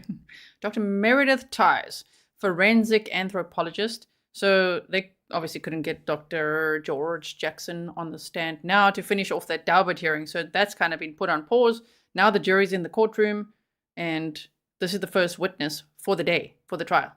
I do see we are also going to be seeing some police interview with Teresa Black later. So I'm looking forward to watching that with you. They're going to show us clips as they normally do at these trials. So that's going to be very interesting. I'm sure as this trial goes along, and it's only scheduled to be about a week long. So by mid next week, it could be all wrapped up. It's not a long trial. Oh my word. So this is going to be very interesting. Okay, so now you know who's on the stand. First witness, jury is in the courtroom. Okay, and it's direct examination. The state is asking questions. Classes that I teach for my trainings. Now that you have your own business, who typically hires you? Typically, I'm hired by law enforcement agencies, medical examiners' offices, attorneys. I could be hired by the prosecution, the defense, or private attorneys. And I've also been hired by private families as well for consulting cases. It's sort of implied by the term hired, but do you charge a fee for your services? I do. Approximately how many forensic anthropology cases have you been involved in? I've had the opportunity to work with over 1,800 human skeletal remains for different purposes. About 400 of those were forensic cases that I completed analyses on, and then about 100 of those incorporated the actual recovery of those remains, whether they were buried or on the surface. Broadly, could you tell the jury what the study of anthropology is? Anthropology is a very broad field. It involves the study of humans. It incorporates language, culture, the history of humans through archaeology, as well as the biology of humans in biological anthropology. And then specifically in the forensic context, what is forensic anthropology? Forensic anthropology is a more specific applied aspect of anthropology where it focuses on the study of human skeletal remains in a forensic or death investigation context. Could you explain to the jury what the difference would be between forensic pathology and forensic anthropology? So there's one primary difference between a forensic anthropologist like myself and a forensic pathologist, which are typically called medical examiners. The main difference is that the forensic pathologist focuses on the soft tissue of the human body, whereas an anthropologist is focusing on the hard tissues of the human body, namely the skeletal system. Also, an anthropologist will describe what they see on the skeleton, but a pathologist is typically the one to determine the cause and manner of death. And how long have you been working as a forensic anthropologist? I started doing casework as a master's student at Texas State University in 2016, and I've been working with cases since then. Have you ever been offered and accepted as an expert in forensic anthropology in court? Yes, ma'am. Here in DeKalb County? Yes, ma'am. Your Honor, at this time the state tenders Dr. Tise as an expert in forensic anthropology. Any objections? No objection. All right, she will be allowed to testify as an expert in that area. Thank you, Your Honor. Dr. Tise, on December 1st, 2023, were you asked to conduct a forensic anthropological analysis on a case here in DeKalb County at the medical examiner's office? I was. And what was included in that analysis? I was asked to complete a forensic anthropological analysis to determine multiple aspects to gain information. The main thing that we do when we first start an anthropological analysis is conduct a skeletal inventory. The skeletal inventory provides us information on what bones are present and what are missing at the time of our analysis. We also estimate a biological profile. The biological profile incorporates multiple aspects to include an estimation of the age of the individual, the sex, whether they're male or female, the ancestry of the individual, and then also an approximate stature or height of that individual. And this is all information that's important, especially when an individual is unidentified and you're working with law enforcement or medical examiners to narrow down a list of missing persons to try to identify that individual. Next, we usually look for any indications of trauma or damage on the bone. There's three primary types of trauma or damage that we would describe. The first one is antemortem trauma, which is trauma that occurred during life. So we would know that it's antemortem trauma because there's evidence of healing. So typically if you have a broken bone or you had surgery during life, your bone heals itself when you're still living, and so we would see evidence of that in the skeleton. The next type of trauma that we look for is perimortem trauma. And perimortem trauma is trauma that occurred at or around the time of death. And we typically know that it's perimortem because there's no evidence of healing. Usually the fracture lines are very jagged, sharp, and sometimes there's radiating fractures extending from those fracture lines. The last thing that we describe as far as damage is postmortem damage. And postmortem damage, also, there's no evidence of healing. There's different types of indications for postmortem damage, but there's also different things that could cause this postmortem damage, including different human factors that could have damaged the bone, animal scavenging if the bones are on the surface, construction equipment, depending on the condition and where the bones were found. The last thing usually that we do is we also describe any other unique characteristics about a skeleton that might tell us about that individual or might help us to identify that individual, such as medical devices, different diseases that they may be suffering from, different congenital abnormalities that the skeleton might have. Was this the first time that you participated in an examination of this particular set of skeletal remains? I also, when I was a student at USF, these skeletal remains were sent to USF at the lab there. So as a student, I assisted with an analysis. We received it in 2012, and the report was published in 2013. I'd like to discuss, come back to the present day analysis that was performed. You mentioned that you first conducted a skeletal inventory. Were all the bones present at the time of your analysis? During my analysis, I did document that there were several bones that were missing. Most of the bones of the skull were present. There were a few bones that were missing at the time of my analysis, including the two bones of the nose, the two nasal bones, those were missing. Also, there was a fragment of the right cheekbone or zygomatic arch that was missing, and there was also one tooth of the mandible or the lower jaw that was missing. The tooth was most likely missing either as a result of dental development and having lost that baby tooth, which occurs during specific times throughout a child's life, or it could have been lost post-mortem because certain teeth. Okay, so just to warn all of you guys, this is obviously a case about the death of a child. He was 6 years old when he died. His name is William DaShawn Hamilton. And so the forensic anthropologist on the stand is going to be obviously testifying about her findings. Some of it might not be easy to hear. If it's too much for you, then come back later. There's going to be a police interview to watch with Teresa Black later. So check in later, just put it on mute or something. If it's too much, okay? But it should be okay. We always keep our coverage sensitive over here as much as we can. Can fall out after death because they have a single root. There were also several postcranial bones that were missing. Is it okay if I refer to my report? And I was just going to ask you, Okay. as part of this analysis, did you prepare a report of your findings? Yes, ma'am, I did. And in that report, did you include photographs to illustrate the points that you are referencing in your report? I did, yes, ma'am. Did you also prepare an amended report after reviewing additional evidence from the scene? Yes, ma'am. Permission to approach witness number. Showing you Exhibit 65. I'm still enjoying the speed. It's at 1.25. Are you guys still okay with it? Or tell me if you want me to go to normal speed again. For now, it doesn't seem too fast. It actually seems okay, right?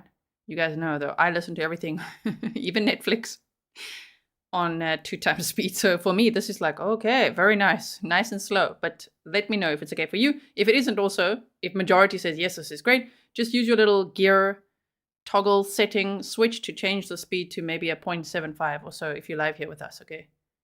I think you can do that, right, when you're live? All right. Do you recognize this exhibit? I do. How do you recognize it? This is my forensic anthropology report that I wrote initially after looking at the remains. And is it a true and correct copy? Yes, ma'am. Your Honor, the state tender 65 into evidence. Any objection? No objection. It's admitted. I'm showing you Exhibit 66. Do you recognize this exhibit? Yes, ma'am. How do you recognize it? This was the amended report that I wrote after reviewing additional photographs that's dated December 13th. And is that a true and correct copy of your report? Yes, ma'am. Your Honor, at this time, the state tender 66 into evidence. Any objection? No objection. It's admitted. Thank you.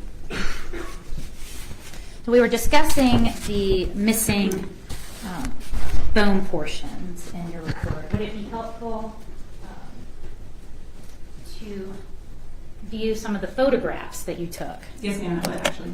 I want to start with a photograph that you prepared from page 5 of your report. What are we looking at here? This is a photograph that I took. The first photograph that I usually take is an overall view of the skeleton to demonstrate all the bones present in my analysis. And you indicated that there were...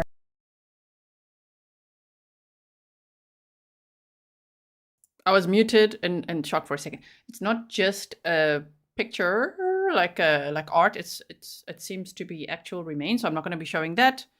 If you guys have a problem with it, you could watch it elsewhere, but they might also take their stream down afterwards and have to repost it with blurring those images. That's what happened yesterday. Some people were like, "Oh, I'm leaving. I'm going to go and satisfy my morbid curiosity elsewhere." Okay, but then it might have to be blurred out or cut out or something anyway later. So I'm not going to show that. I will put it back on the screen when it's safe to do so. We're going to listen in though. Here we go. It's very important information. So I've got my notebook out. I hope you do as well. I've got all my pens here, okay? And we are taking notes. So let's have a listen, okay? A number of bone missing. Could you please tell, now that you have your report in front of you, finish your testimony about the remaining items? Yes, ma'am. So the postcranial skeleton is the skeleton with the exception of the skull. And of those postcranial elements, we were missing several, including the greater and lesser wings of the hyoid, which is a bone that's suspended in the neck. We're also missing 6 different ribs. The right clavicle, which is the collarbone on the right side. The right and left scapula, which are also called the shoulder blades. So both scapula were missing. The right and left patella. Just hold on. This is very important. I'm just going to slow it down just a little bit, okay? I'm going to slow it down and just go back to exactly so we can write this down. Wait. No. Okay, here. Here we go. Because they were moved by animal activity. Animals frequently interact with bones when they're on the surface. So frequently they can... Excuse me, guys. Just bear with me. I just quickly want to make sure I'm not showing you the picture, but I do want to go back a little bit to where they ask you this question. Right there. It should be. Okay, so let's listen quickly. Yes, ma'am. So the postcranial skeleton is the skeleton with the exception of the skull. And of those postcranial elements, we were missing several, including the greater and lesser wings of the hyoid, which is a bone that's suspended in the neck. We're also missing 6 different ribs. The right clavicle, which is the collarbone on the right side. The right and left scapula, which are also called the shoulder blades, so both scapula were missing. The right and left patella, which are your kneecaps. We were missing the left humerus, which is the large bone in the upper arm. The left femur, which is the large bone in the upper leg. And several small bones of the hands. What are some of the reasons that the bones could be missing or not present? Typically, when bones are missing at the time of our analysis, if the remains were found on the surface, we would anticipate that these bones were not recovered because they were moved by animal activity. Animals frequently interact with bones when they're on the surface. So frequently they can move bones, or some of the small hand bones are typically not recovered, depending on the recovery process.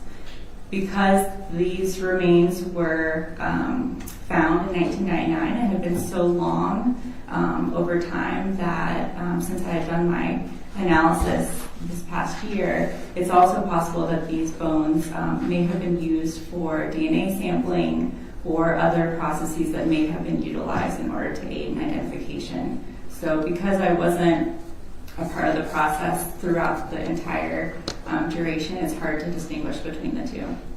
And does that mean that some bones could have been sent off to other labs for analysis and attempting to make an identification through the use of DNA? It is possible. When assessing the biological profile of skeletal remains, like you discussed earlier, what is the approximate age of the skeletal remains at issue here? So based on my analysis, using different methods, I estimate the age of the skeleton to be approximately 4 to 7 years of age. And how did you determine the age of the individual?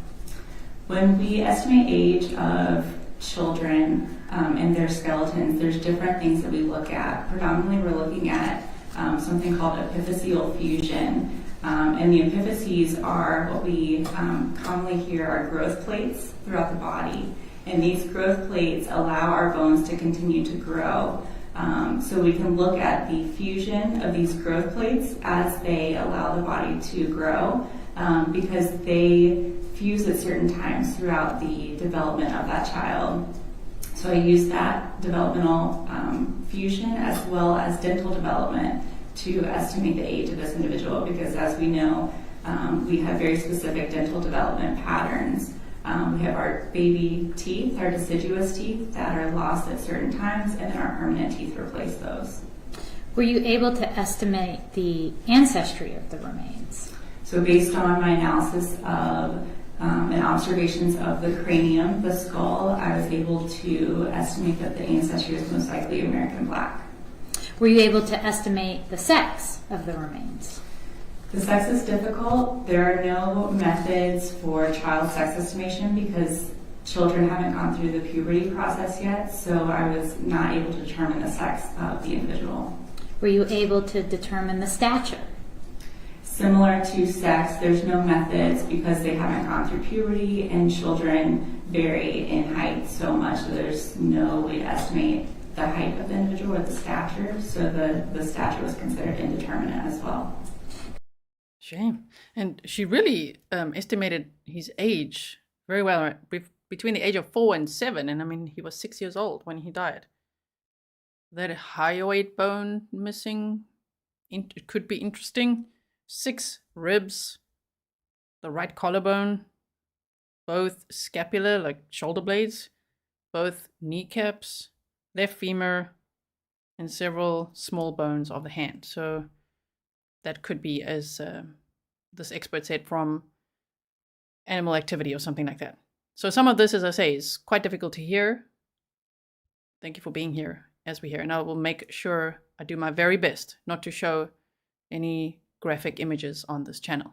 Some people have that mentality of, it's almost like that tough love mentality, you know, of like, if you want to watch true crime, then you better be able to look at these pictures. But I just think that's like such outdated thinking. You can cover true crime in a sensitive way that families, that the families of the victims can actually feel more comfortable with as well. Just do the right thing, right? You don't have to be so tough and have to look at everything, especially if you're not an expert on the case or studying this. And there's no reason for us to gawk at it. So we are here to remember William DaShawn Hamilton and the life that he lived and who he was. And now he's got his name back. William DaShawn Hamilton, 6 years old when he died, and loved reading and coloring in, loved reading encyclopedias. So we heard that from Ava, the witness on the stand yesterday.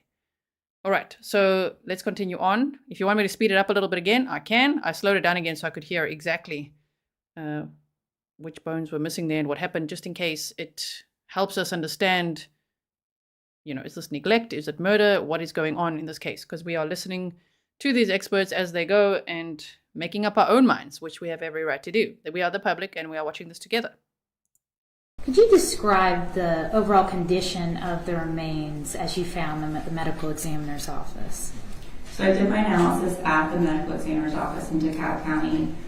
The bones were anywhere from a light brown to dark brown in color, which was most likely due to environmental or decompositional staining, which is very common. Also, there was some mummified tissue still present. As you can see in the photograph, the lower legs from about the knee down and the feet were still completely mummified, and so the feet bones were still encased in that mummified tissue. Did you observe any damage to the remains? There was some damage that I documented to the remains. Obviously, with the missing nasal bones, I documented that, and there were also a few locations on the side of the face that had damage on the cheekbone as well as on the mandible. I want to... Now we're going to have to be very careful with the images they show, because they do show graphic images of the victim's skull and things like that. It's really hard to see. It's absolutely heartbreaking. Thankfully, as much as people think, you know, sometimes I know that YouTube can be very, you know, as they say, too PG-13, because they are trying to make the platform completely PG-13 because 13-year-olds can start channels these days and all of that. The point is, in other times, I absolutely agree with them. I mean, it's hard not to be able to say words that matter for context in cases like SA when we talk about that, right? So anyway, the point is, YouTube, it's against their policies to show graphic images like this in any case, which is why you'll see if mainstream media does stream it, you might see some of those streams disappear, or they might be forced to blur those images or edit them out or do something, because you can't just have that out there for everyone to gawk at. Whose hands are they going to be in? Who's going to see those pictures? And we've seen what can happen. The worst of the worst in Gannon Stauff's case, okay? Some people will want to sell the pictures. It's absolutely horrendous. I will not be part of that ever. And I'm here to protect the victim, William DaShawn Hamilton, and his family. His mother's on trial, facing murder charges, but there's a whole extended family that's now learned of all of this, that, maybe bought into all the stories that Teresa was telling them of where he was at the time. Ava's in the courtroom. Angeline Hartman's in the courtroom, who's, reported on this case for decades. And she is the spokesperson for the National Center for Missing and Exploited Children. This is an incredible story, okay? And we are here to watch this unfold together. But here and there, I'm going to take the picture of the court off, because unfortunately the cameraman has not been briefed of what he can show and cannot show. So when he sees, a skull, sometimes he'll zoom in. And like yesterday, like the child's remains and things, those are things that they need to learn to not broadcast to the public. Okay, they need to also learn not to broadcast the entire jury to the public. We've seen that happen in many trials as well. Those are problematic issues. So they will. But here, we're hyper-vigilant, as you know. Risk assessing at all times. So I'm sure you understand. I'm sure I'm already telling you, and you already know we're all on the same page. But I'm just going to be very careful here, because they are going to now show terrible pictures. Okay, so hold on. Let me just take this off the screen. Here we go. Direct your attention to a previously admitted exhibit.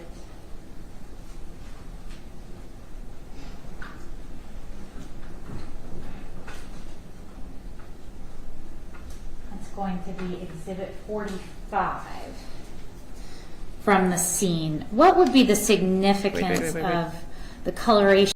They're showing the defendants. I'm just going to quickly show you her so that you can see. It seems like she's bracing herself for what they're about to show.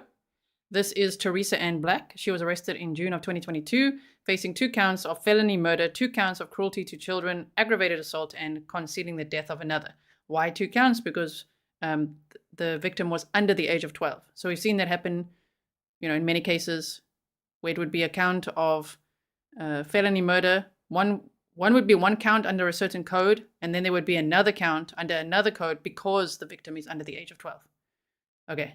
So, I just want to bring that point home. So if you guys think that I'm being too sensitive and shielding everyone from these images, it's becoming the standard. It's becoming the norm. People are becoming more empathic, which I think is a great thing. I think empathy is really lacking a lot in the world, So it is part of YouTube standards and policies. You can't just show things like that, which I like.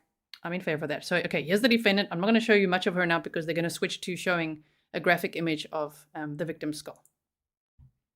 Yeah, she's pinching her eyes closed. Of the bones being a result of decomposition and environmental staining. Oh, she's breathing. So this photograph shows the front of the cranium, the skull. You can see that there's still some mummified tissue adherent to the top of the skull. Also, on the left side of the skull, it's much lighter brown, which shows that it actually was not laying on the ground and receiving the same staining as the dark staining on the right side of the skull that we see, or our right side of the skull, which would be the individual's left. And what is significant about environmental or decompositional staining? What does that tell you? So decompositional staining is essentially something that we look for at crime scenes when we have decomposing or decomposed bodies. And it's a dark staining that is underneath or directly surrounding a body. We go through a process when we decompose where our body expels a dark fluid or liquid through the decomposition process. So it will stain the ground or anything that we're laying on during that decompositional process, and it will also stain the bones in the process a much darker color. To show you another exhibit that was previously published, this is going to be Exhibit 42. Is there anything about the area surrounding the skull in this photograph that is of And I'm going back to 1.25 speed, okay? interest to you? So in this photograph, you can see that the skull is separated from the rest of the body. One thing that is of interest is the dark staining just below and to the right of the skull there, almost in an oval shape, which would suggest that it could potentially be decompositional staining. Showing you what's previously admitted as Exhibit 43. This is a closer up of that area. Is that the area that you're referring to that could be decompositional fluid in the ground? Yes, ma'am. Are you able to tell, based on these scene photographs, whether the skull was dragged away from the body or whether the body was dragged away from the skull?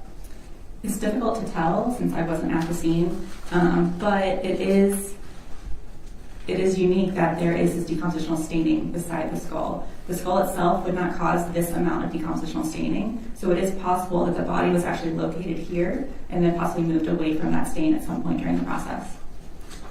And were you able to form an opinion as to how long the remains may have been decomposing?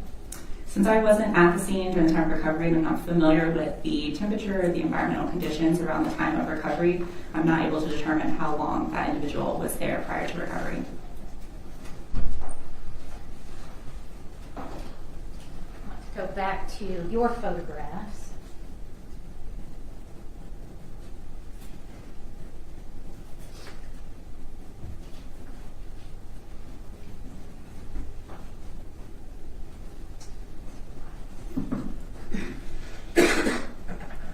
Clara says, do we know if William has any family members represented in court? I'll ask if I can.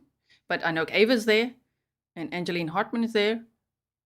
Shame. Poor Ava when she had to learn that, whoa, this rendering that she recognized, like she'd never wanted to accept that William may have died.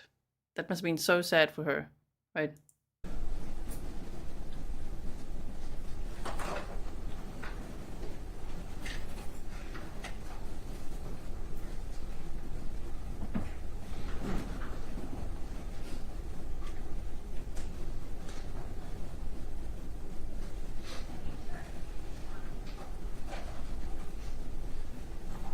We're paper shuffling now. Go forward a bit. Request at the time of my analysis, and I was also provided different scene photographs and photographs taken at the medical examiner's office from around the time of recovery in 1999. Were either of these items made, either the x-rays or the scene photographs made available to you back in 2013 when the case was initially examined? I do not remember reviewing photographs back then. And did you review these scene photographs? I did, yes, ma'am. What did you review in the photographs from the scene?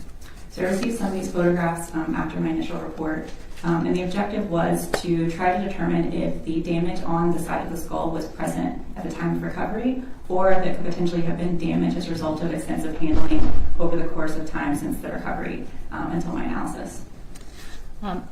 Looking at page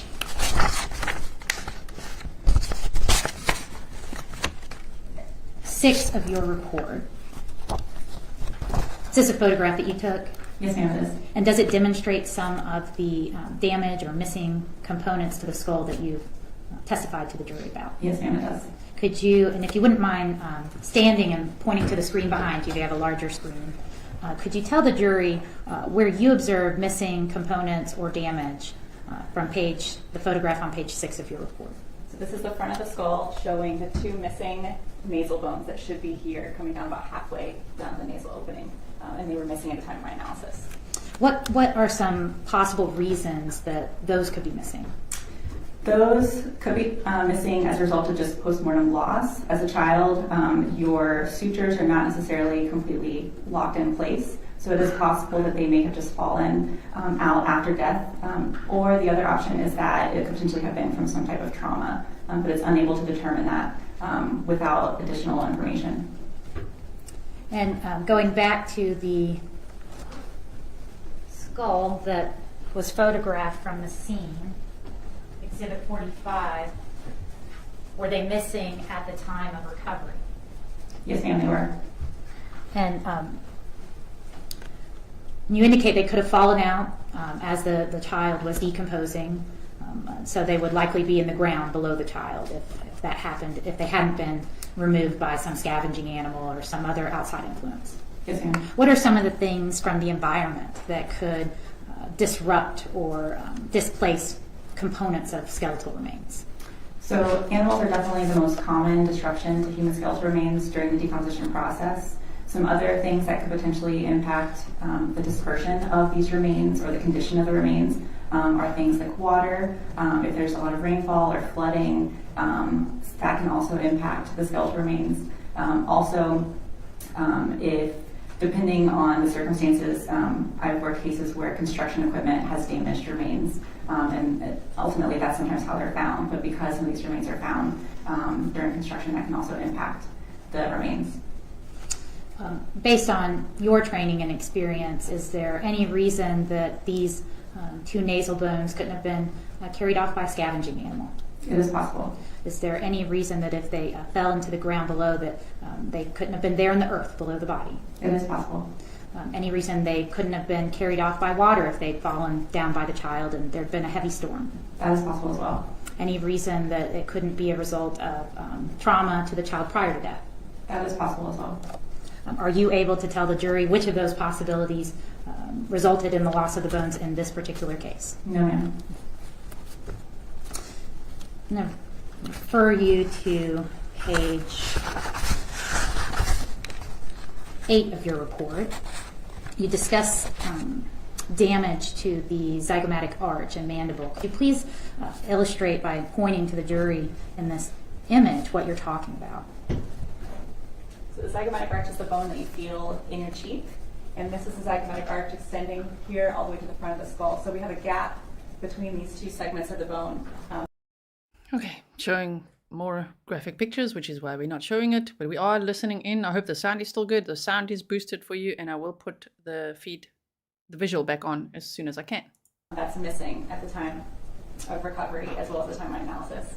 Also, there was damage to the mandible here in the back, and then also up top here, which is a little obscured by clay from the clay reconstructions that have been completed, but there was damage to the top of the mandible as well.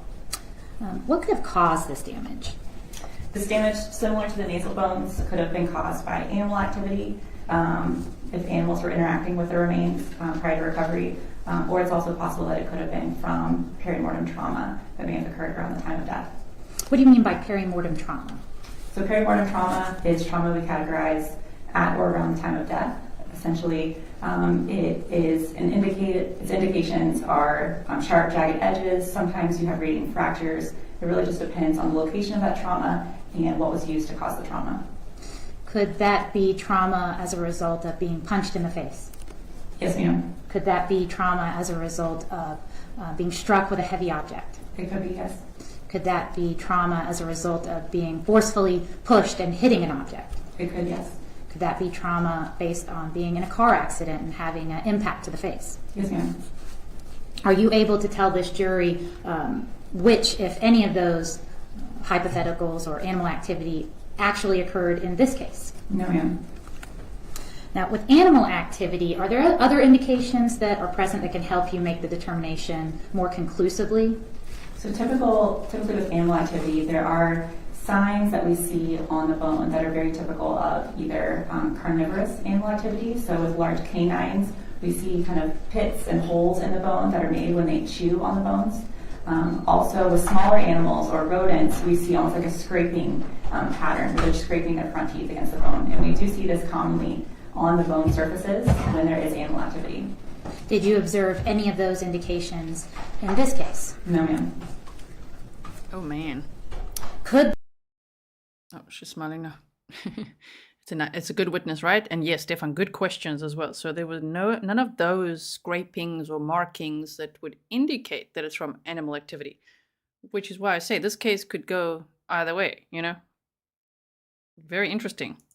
This injury been sustained while the child was alive? It is possible.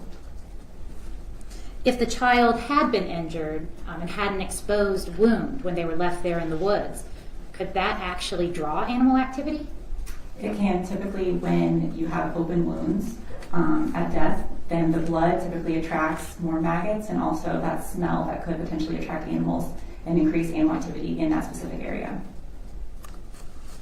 If you take post-mortem damage out of the equation, we're talking about these environmental factors, scavenging animals, water, heavy equipment running over, unknown remains, things like that. If you take that out of the equation, do you have any knowledge or expertise about whether it's uncommon for children to fracture in this particular part of the face? It's not impossible for a child to sustain a fracture in this part of the face, but it would require a large amount of force to cause the bone to fracture to the extent to where a whole segment is missing. So typically when you see a fracture like that, is it more consistent with something like abuse or a car accident? Those could be factors that would cause this. In your report, you documented that there was no pathology present on the skeletal remains. Can you please explain what you meant by that? So during my analysis, I look for pathology, which is, it could be broad, but it could be any signs of malnutrition in the individual, signs of cancer, disease, or any other unique factors that maybe an individual is born with, to talk a little bit about that individual and tell their story. And did you observe any signs of malnutrition with the remains? No, ma'am. You indicated that you prepared an amended report. Why did you prepare an amended report in this case? I initially wrote my report with the material that I was provided after completing my anthropological analysis at the DeKalb County Medical Examiner's Office. And upon discussion, I asked if there were any additional photographs of the scene at the medical examiner's that was close up of the skull, because I didn't really have any of those photographs. But I wanted to see if the fractures on the skull were present at the time of recovery, as opposed to potentially occurring later on just due to handling or being dropped or something like that. So prior to having that information, what was your conclusion in the initial report? Initially, I notated that the damage on the skull was most likely a result of postmortem damage because of the limited information that I had. Once you received the additional information showing the exact condition of the remains as they were recovered, what was your finding? So because I could see that the damage to the skull was present at the time of recovery, there were photographs of the damage on scene, I wanted to document that it was possible, we couldn't rule out that it could potentially be a result of perimortem trauma in addition to possibly postmortem damage, and that I wasn't able to distinguish between the two. Now I want to refer you back to the examination that was done in 2013.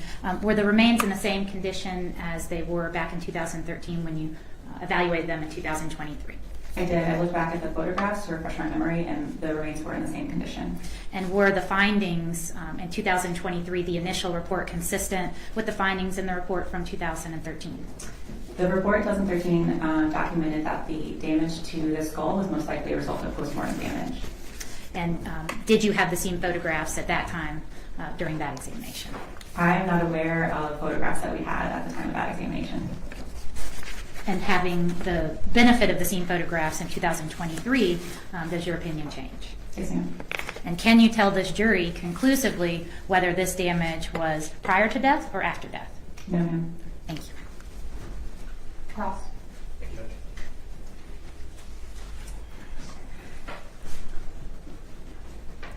Okay, I just want to pause it quickly and change the title, and I just want to make sure that we're on high alert, that there's no images being shown.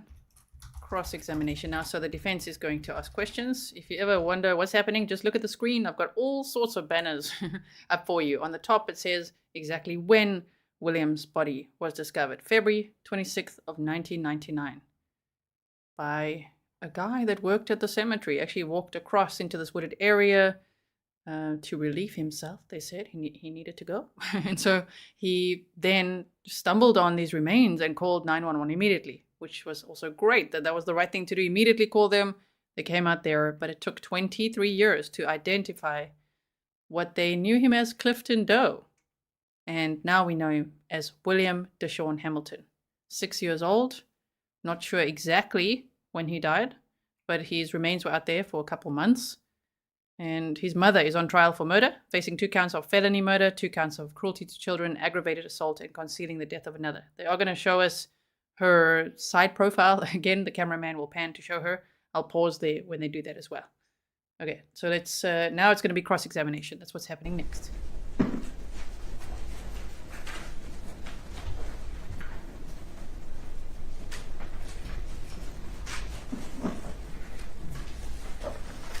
There we go. Hold on, let me, So that's the defendant, Teresa Ann Black. She does have another child as well. The defense said that she has had a great job. I think they said for over 12 years, and she's been with a partner for, I think they said over a decade, and she's got a daughter that's 18 years old. So she did go on to have a new life, never reported William missing or anything, just kind of forgot about him, right? Well, here she is on trial in January of 2024, and it seems like today she's having quite a hard time with what they're showing, which is no surprise to me.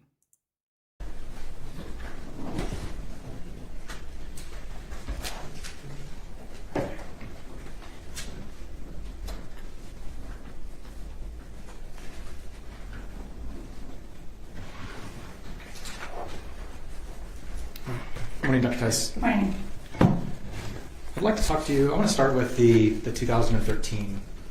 It was titled an osteological analysis that the University of South Florida did. Yes, sir. And osteological, that means studying the structure of the skeleton or any bony structures. Is that right? This is skeleton, yes, sir. All right.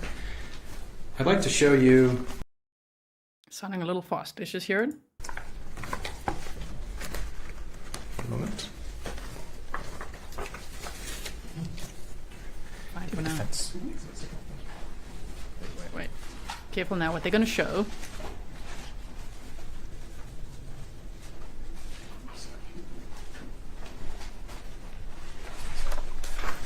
All right, 1 second. Okay.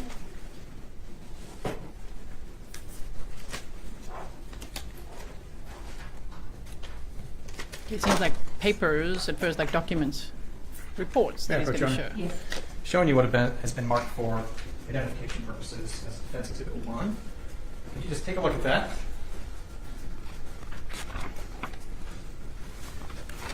Okay.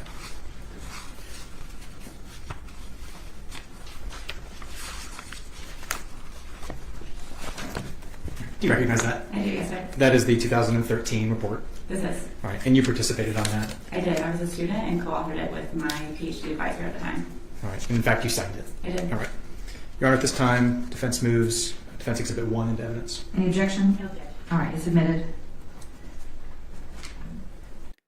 I see there's some people in chat still confused about exactly when William's body was found, and I don't know why there's confusion, because it literally says it on top there. February 26th of 1999, 6-year-old William's body was found. That is when all these tests were done. Well, right, so his remains had been out there for a few months. It was in 1999 when the autopsy was done and tests were performed, and, you know, there were more tests done later, but the point is it's 1999. We're going back in time to 1999 with this case. It's just on trial now in 2024 after this child Doe, who they named Clifton Doe because of the area where he was found, has been identified. So because he was identified, they were able to find family members, eventually found his mother, you know, and we'll hear more about DNA evidence and all of that. And so she was arrested in June of 2022 and is now on trial for these charges you see below. So just so you know, all of, you know, the tests and everything, don't be confused about it being done 20 years later. It was done at the time, and they were desperately trying to identify who this child was. They just found like that in the woods. They just never thought it would take that long. And I mean, some of these cases never get solved. Some of them are cold cases forever, which is so sad. So the National Center for Missing and Exploited Children did such a good job on this case, as they do in many cases. I mean, they try their best on all the cases, but this one was so good with everything coming together, with the work they did, with what Angeline Hartman did as well with her podcast. It's her own personal podcast called Inside Crime. I've linked it in the description box for you. If you go and click on it, you can also join Patreon, which I've also done because I want to show her lots of support for all the work she's done, especially on this case. It's amazing, but she's got many interesting episodes to listen to. And so the point is all of this coming together is nothing short of amazing, that we are sitting here watching this trial in January of 2024 for a 1998 cold case discovered in 1999. Isn't that amazing? Okay.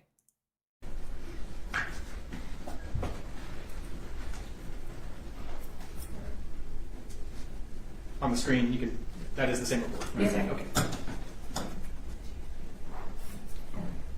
I want to direct you on that first page there in the middle paragraph. One of the objectives, and this is item C there, is a trauma analysis to assess the presence of any hearing mortem injuries, right? Yes, sir. Okay. Where do you see item C? Did you just say item C? Yes, at my cursor. Okay, gotcha. All right.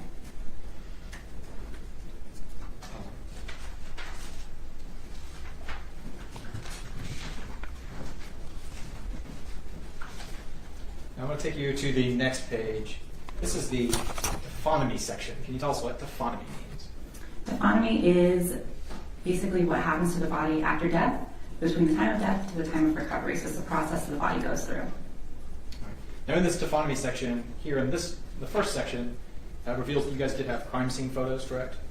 It looks like there were photos, yes. Right. And in this next one, you had scene and autopsy photos? That is what it says, yes. Okay. So you guys reviewed photos along with the skeletal remains, correct? My advisor may have reviewed them. I don't remember seeing them at the time. Okay.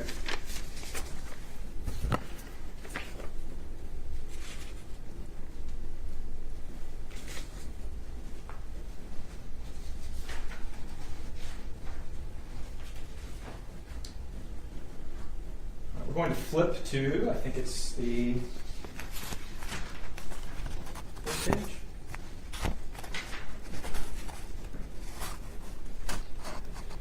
You can look on the screen or the big word if you like.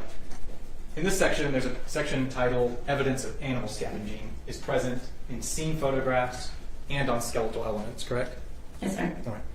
Now, below that, the subpoints, one of the things you talked about already, the stain of decomposition is evident on the ground surface, right? Yes, sir. And that was away from the clothing and legs, which appeared to be dragged post-mortem. Yes, sir. Now the opinion there is that happened before the body began decaying, and it was dragged at some point and then continued to decay in a different location, right? Well, if the decompositional staining is present at the previous location, then it would have been dragged either during the decomposition process or after, depending on if there was staining under where the body was found. Right, and there was, correct? I don't know. I didn't see photos of the body, of the location of the body after it was removed at the scene. Okay, I understand. Now, the next point there, under the same subcategory of evidence scavenging, it's written that postmortem damage to the nasals, mandible, right zygomatic arch, and a phalanx are present on the skeletal remains, correct? Yes, sir. Right. It's safe to say in this 2013 opinion, these are falling under the category of giving evidence to animal scavenging. Yes. Okay.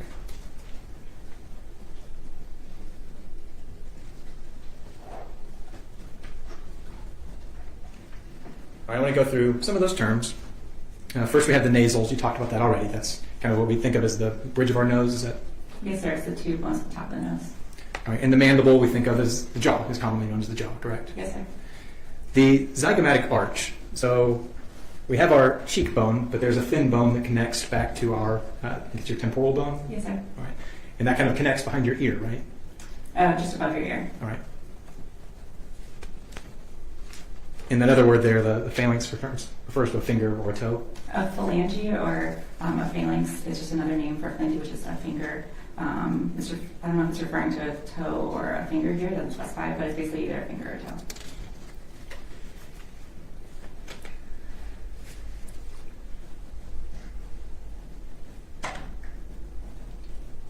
And at the end, this is your signature. You were a part of this step. Right? It is, yes, sir.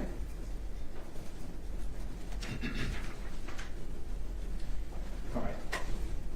You then reviewed this again in 2013, right? That was the, I'm sorry, not 2013, in 2023. Yes. All right, and that's the report that the state has introduced into evidence, and you were already talking about that, right? Yes, sir. Okay. This was at the DeKalb County Medical Examiner's Office? Yes, sir. Were you aware at the time that you'd already reviewed the same remains, or did you find that out after? I actually, when I was laying the skeleton out at the DeKalb County Medical Examiner's Office, some of the finger bones were in a bag, and I recognized my handwriting on the bag. So that's when I realized that I had worked on that case previously, and I looked back at my reports from USF to see that I had actually worked that same case based on the case number. Is that a little surprising to you? It was. I didn't realize it. All right. And at this time you reviewed the actual skeleton, right? Yes, sir. All right. In all of those pictures the state was showing, ones with the black background, you took those? I did. Okay.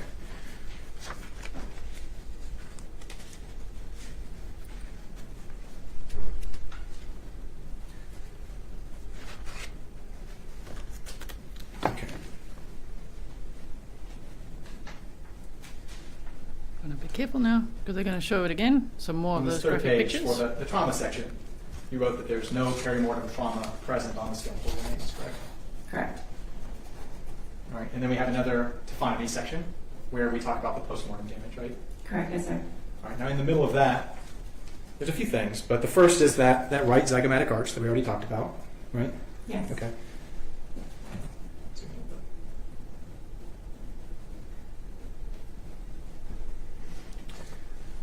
The next is the nasal bones, right?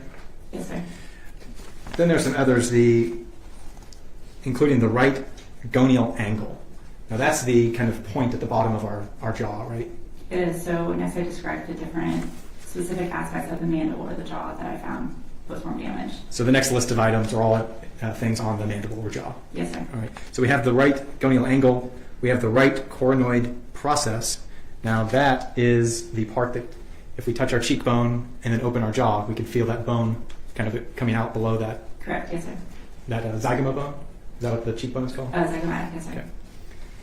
So if we, right here is coronoid process. Yes, sir. All right, and then there's another, portions of the right and left mandibular condyles. Is that what we think of as kind of these ball feelings in our jaw? So the condyles are on the mandible are the different aspects of the bone that articulate with the top part of the skull. So that's actually allowing you to open and close your mouth. And all of these items had some damage. On them, right? Yes, sir. And you attributed that as postmortem damage? Yes, sir. All right. Showing you on figure 4 of that report. Okay. We see the gap in that zygomatic arch, right? Yes, sir. Sorry. Looking at figure 6, this is looking kind of from below. We can see the piece missing on that zygomatic arch. Is that what's displayed there? Yes, sir.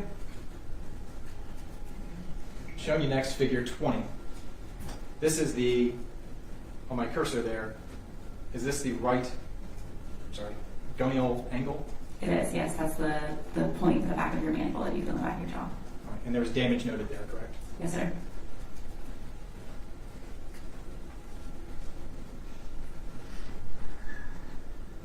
All right. Figure 19. This is that same damage, just from a different angle, right? Can you see my cursor? Yes, sir. Okay.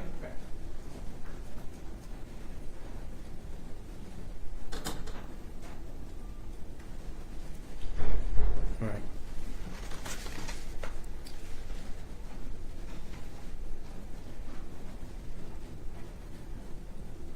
Your conclusion, and this is on December the 8th, was that no perimortem trauma or pathology was present on the skeletal remains, correct? Correct. But that some postmortem damage was documented on the right zygomatic arch, nasal bones, and right side of the mandible, right? Correct. Now, I understand that postmortem damage can mean a number of things, right?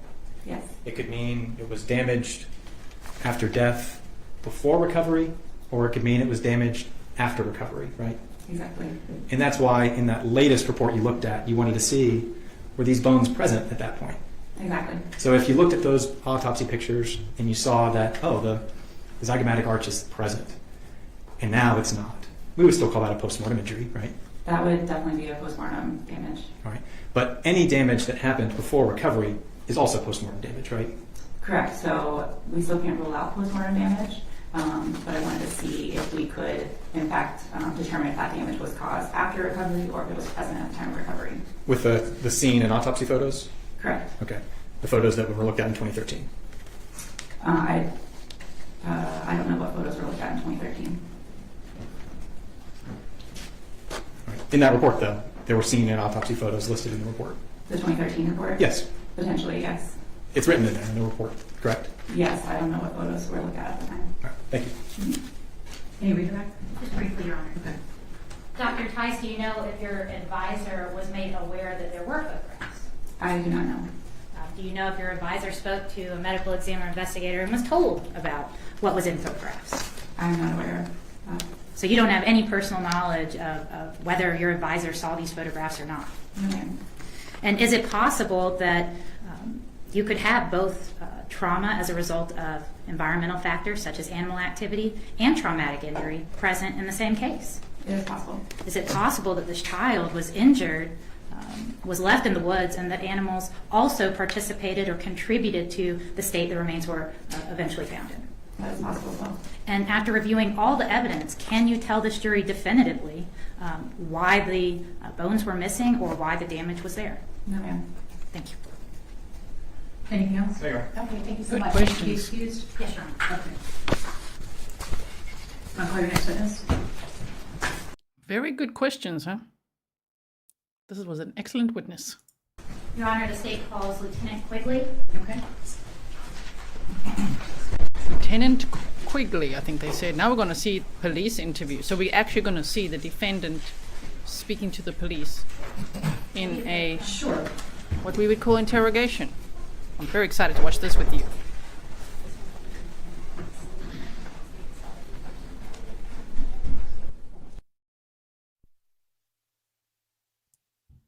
Okay, so let's just see when he gets there. There we go. Swear or affirm the testimony to the court to be the truth, the whole truth, nothing but the truth, so help you God. Yes, sir, I do. State your name for the court. Lieutenant Adam Quigley, Quigley. Good afternoon, Lieutenant Quigley. Good afternoon, ma'am. Could you please tell the jury where it is?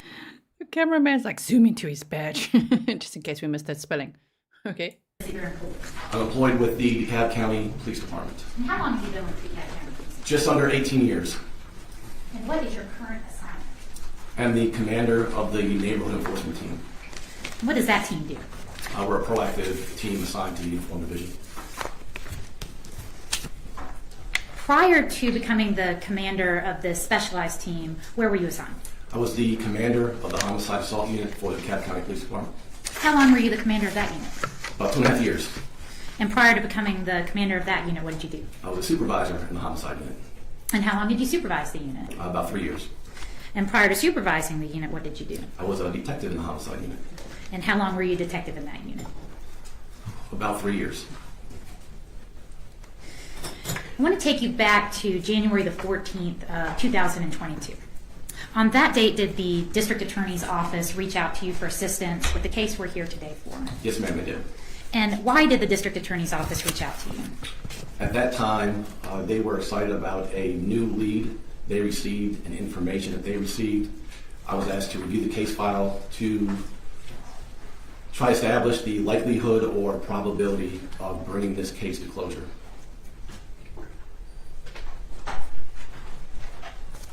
And what was that tip? They received a tip that they believed identified the biological father of the deceased. With that information, the idea was to identify the biological mother based on DNA to be able to prove who the deceased was at that time. So what did you do to assist on that lead? Investigator McClendon and I took a deeper look at the case file. We reached out to authorities in Phoenix, Arizona to ask for their help in procuring a search warrant for DNA on Ms. Teresa Black.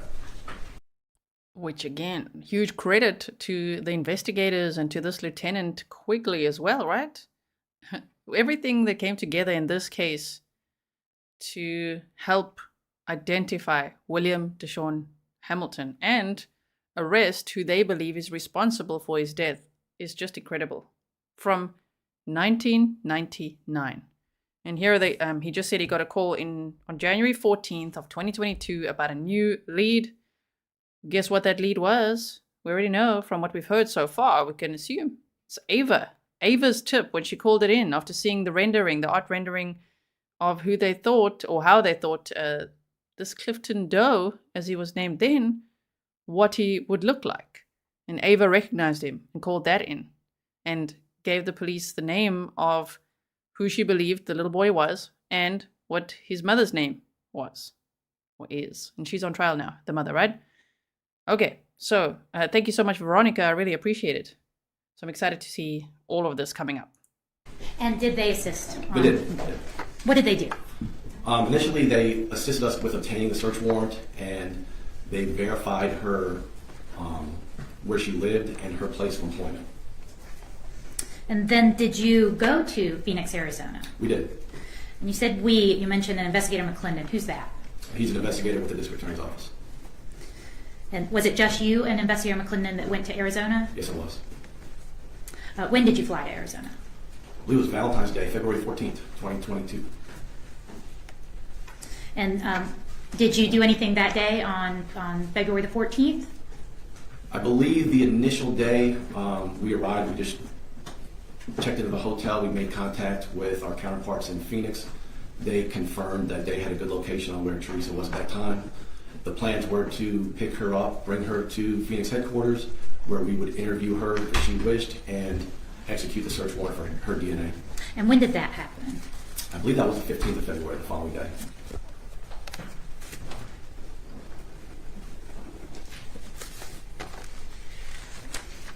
So the following day, on February the 15th, were the local police able to locate Miss Black and bring her to headquarters? Yes, they were. How was she brought to headquarters? She was brought in one of their police units. I'm not sure if it was marked or not. When we arrived, she was already waiting us in their interview room. And was she handcuffed? At that time, no.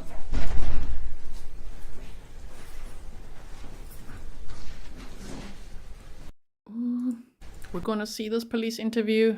I'm so excited. So, okay, and then we can get some context of even, how she sounds. What did she say? What's her side of the story? A little bit, at least from what we'll know from the interview, right? Stefan, you said thank you all for watching the trial with us, Justice for William. And Stefan has been a member for 27 months. And I started my channel 30 months ago. So he is an OG. Thank you so much, Stefan, for all your support and everything you do.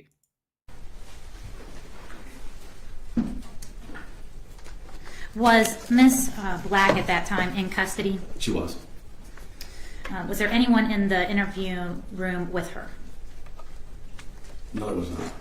Was the interview room set up for audio and video recording? Yes, ma'am, it was. Was it active during the time that you met with and interviewed Miss Black? It was. When you went to interview Miss Black, who went with you, if anyone? Investigator McClendon. Was there anyone else in the room besides from yourself, Investigator McClendon, and Miss Black? No.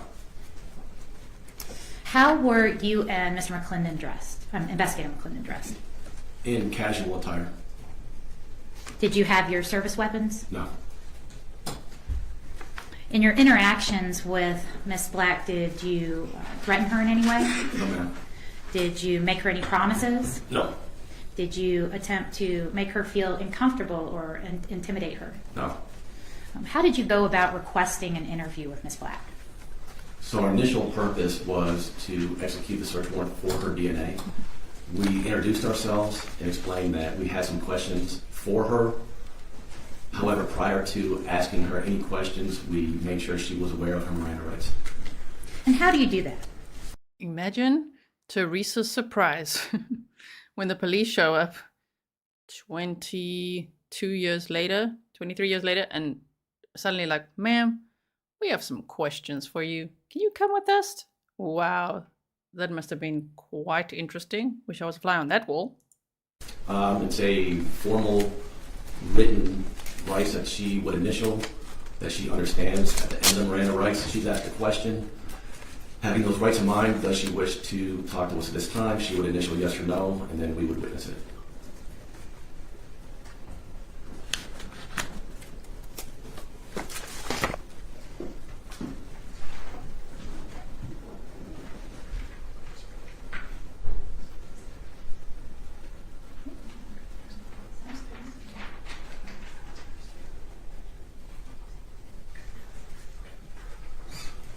Permission to approach the witness, Your Honor? Yes. I'm showing you Exhibit 67. Do you recognize this exhibit? Yes, I do. How do you recognize it? This is the same Miranda form that was presented to Ms. Black, the same ones with her initials next to them, and her indicating, yes, understanding the rights listed above, she wished to talk at this time. And did you yourself read this form to Ms. Black? Yes, ma'am, I did. And witness her signing it? I did. And is that your signature accompanying her signature? It is. Your Honor, at this time, the state tender 67 in evidence. Any objections? No objection. It's submitted. And then Exhibit 68, do you recognize this exhibit? I do. How do you recognize it? This appears to be the DVD recording of the interview that was taken with Ms. Black in Phoenix, Arizona. And is it a true and correct copy? Yes, ma'am. At this time, the state tender 68 into evidence, Your Honor. 68, any objection? No objection. The other one was 67? Yes, Your Honor. Okay, so make sure I write it down right. All right, they're both admitted. Got it, got it. I'm so excited to see this. Here we go, guys.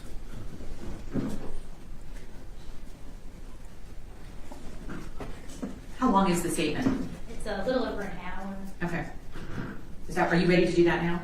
Is that where we're going? Yes, Your Honor. You guys good? We're going to listen to the defendant's interview. It's going to be about an hour. We can break for lunch either now or do it. I want to do it in the middle. So either now, keep going. All right. He who speaks first. Okay, keep going.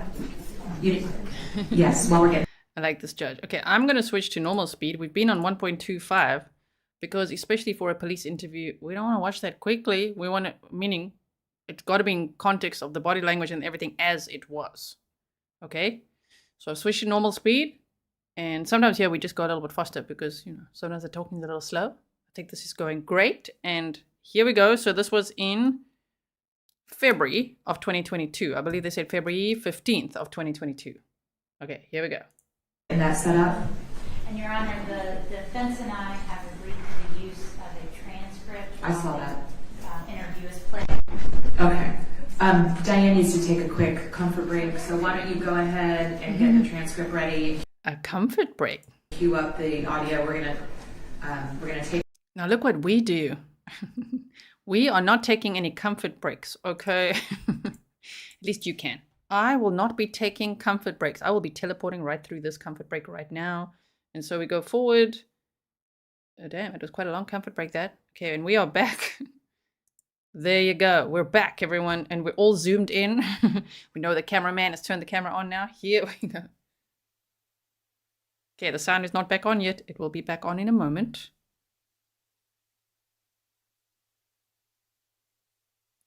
Any minute now. Are to be resolved in favor of the audio tape.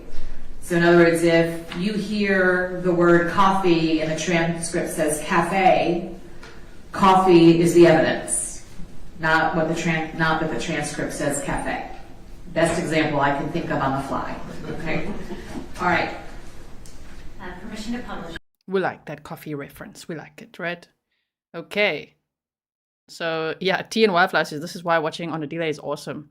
It's even more awesome than a full day delay, because this is so great. I hope let's do this. Let's do this always. It's the best of both worlds. We'll still watch same day, just a little bit delayed. It's great. Go ahead.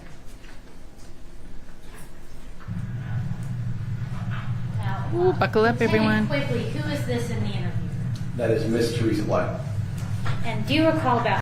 First, I'm just going to put that little disclaimer out there because there will be some people who say, why is the sound so bad and everything? Remember that they're showing this police interview to the jury. So it's being the audio is being broadcast in the courtroom. We obviously rely on the court feed. So it's not as crystal clear as if, we were able to get this exhibit ourselves, which sometimes some counties will withhold that information, like police interviews and things, until after the trial. Like with Sarah Boone, we could already see it before the trials happened. But with this case, I've made some requests and there were some things I just couldn't get. We've seen that as well, like in the Burgos Aviles case, for example, and even Krzyzewski and all of that. So just remember that. If the sound sucks, we've got it boosted. I've got the image sharpened and the colors brightened, and we've teleported through all the breaks. So let's hear as best we can what went on in this interview. How long she'd been waiting? I'll estimate 15, 20 minutes tops.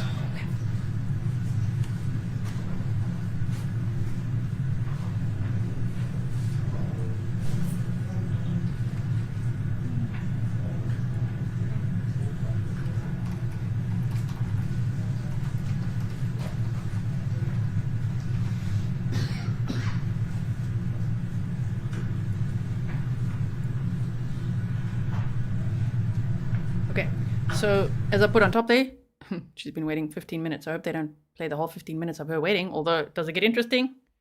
Does she do it? Like, does she pull a Jodi Arias? Does she do any handstands? We don't know. We will see. So the police interview was February 15th of 2022. And if you look on the screen as well, this banner will tell you that she was arrested June of 2022. For anyone only joining the stream now, welcome. You are so welcome here. I hope that you will hit the subscribe button and become part of this community. And what else did I want to say? Oh yeah, if you don't know anything about the case yet, just make sure you check out the banners on the screen. Those will give you some clues, and in the description box as well. There's a lot of clues there. There's a write-up, there's a trial prep video to watch, there's day one with the opening statements, all of that. You can catch up real quick.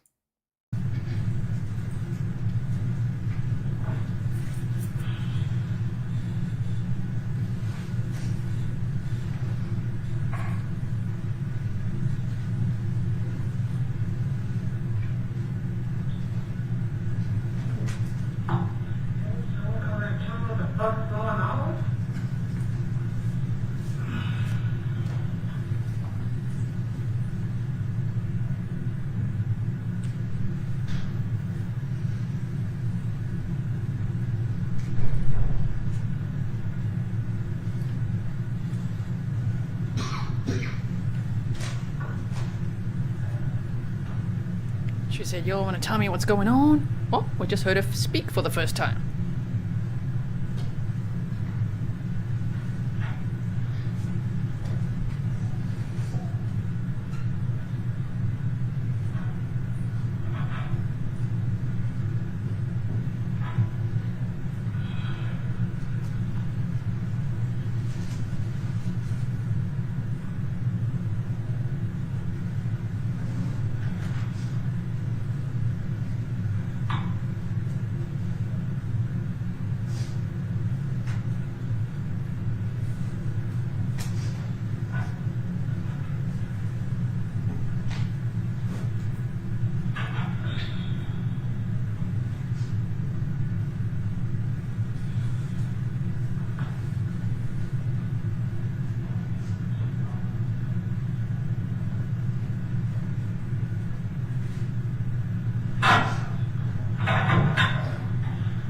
Hi, how are you, Teresa? Not sure. Yeah, that was probably a few, right? Go through what's going on. Yeah, I appreciate you being quiet with everything. Lieutenant Quigley, who are we seeing in the room with Miss Black at this point? That is the back of my head, ma'am. Right. You okay? As best could be? Yeah. Okay. I'm type quickly kind of explain some things on recording our conversation. Okay, I'm just letting you all know, Eva says, do we have captions? So I always turn on my closed caption, so it should be available to you. I don't know how well the closed caption bots are going to hear this, but it should be on. I don't see that it's on the actual live court feed, otherwise I would turn it on for you.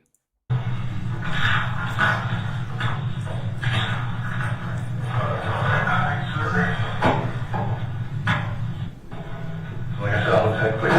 This was investigator McClellan. We're going to talk a little bit. Okay.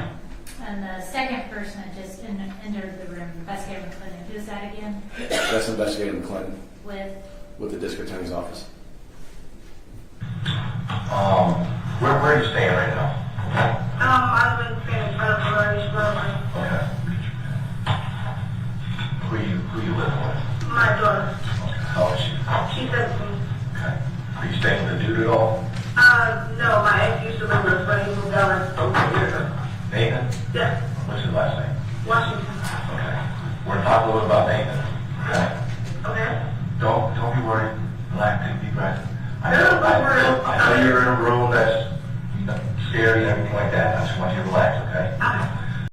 Did I hear correctly that she said her daughter's 18, which means that now her daughter would be much older? So she was 18 at the time when they spoke to her in the police interview, correct?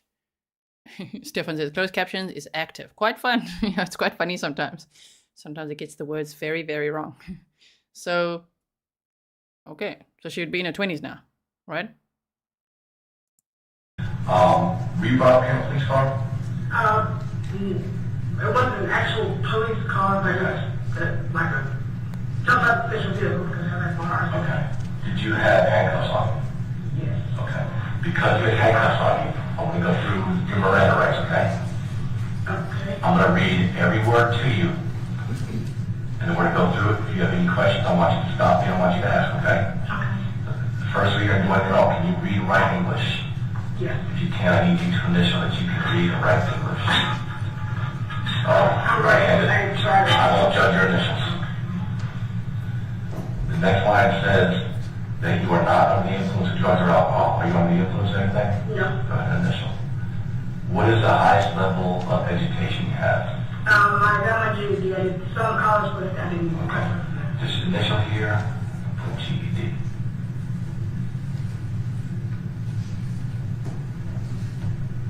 Very good with your left hand. All right, I'm going to read from here to here, then I'm going to stop, okay? Okay. This is your statement of Miranda rights. You have the right to remain silent.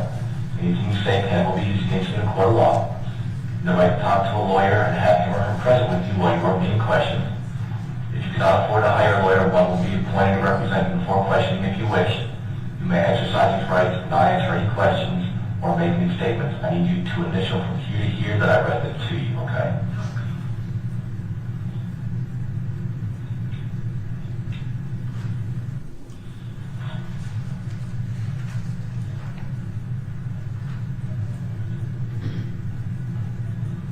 All right, the next line says, I have read my rights, understand each one of them. Do you have questions about one? No. Okay, this right here. Understanding the rights listed above, do you wish to copy list this time? Need you to initial yes or no? Yes. All right, I need you to sign here. You want to try to use that hand and I'll bring it closer? Yes. Okay.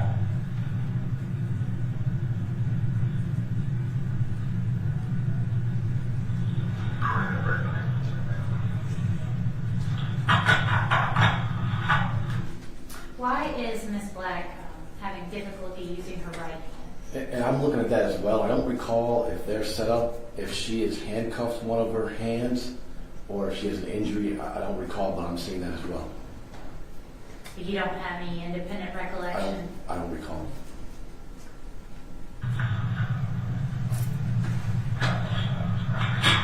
All right.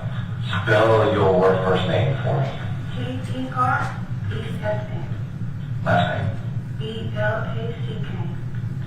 Any middle name? Bailey. Okay. B-A-I-L-E-Y. What's your date of birth? 2/11/1977. About how tall are you? 4'11". About how much you weigh? 5 pounds. And give me your address again. 2443 East Mobile Lane, Harmon 201, Phoenix, Arizona, 85041. I know when you got brought up here, that's okay. Yeah. What's that phone number? What was that? That was her cell phone ring. I'm like, what is that? What kind of ringtone is that? That's her cell phone ringing? Damn, okay. 602 491 3215. All right, today is the 15th. At approximately 10:45.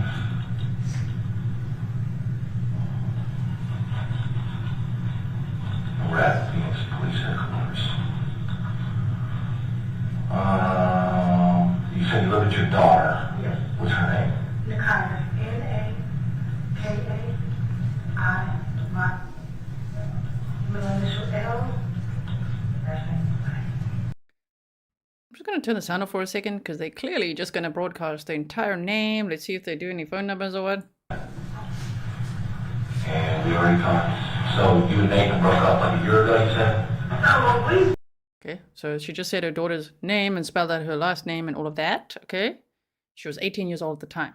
So continuing on here. Broke up a couple of years ago. Still kicking it and everything. We were really good close because we were together for a long time. He's pretty much helped me raise my daughter. That's what I was going to ask. But he's not the father of the kid. Okay. What's Nathan's last name? Washington. Okay. And I'm not going to be right the whole time. We can talk a little more comfortable. I just want to remember that. Okay, so where's Nathan staying at? He lives off of 56 First Avenue,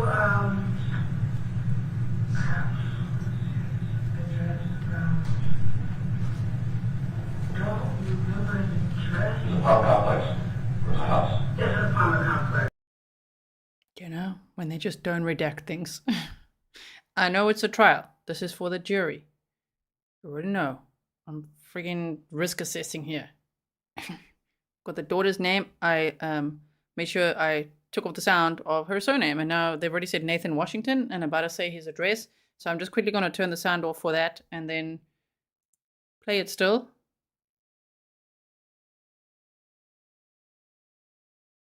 She's saying the street address. Just how old is it? 45. Okay. You're 44. Okay. Did your daughter hang out with him, or does she go over there at all? Yeah. She knows, okay. Yeah, she's like on the weekend, or since she does online schooling, she hangs out over there. All the she hangs out on. Okay. Any other nephews, cousins, or anybody from over by the house? No, we don't have any other families here. Okay. Where did you live before Mobile Lane? I lived on East Chicken, 3128 East Chicken. That's Phoenix as well? Yes.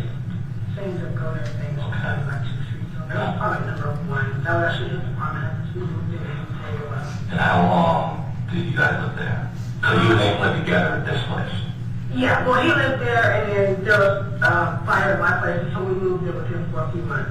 He lived there for a couple of years. I think me and Kai lived there maybe 6 months. Wait, how long ago was that? That was About? that had to be over 3 years. So I've been in my apartment for 2 years. Like 10 years. Yeah, Okay. And then where before that?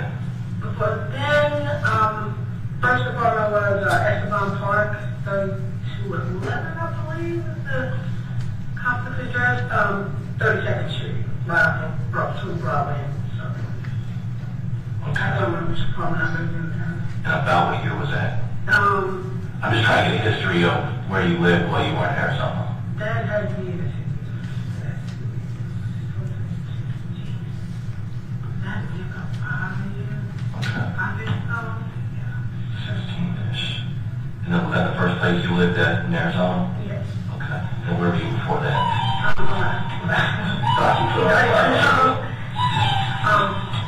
Alaska.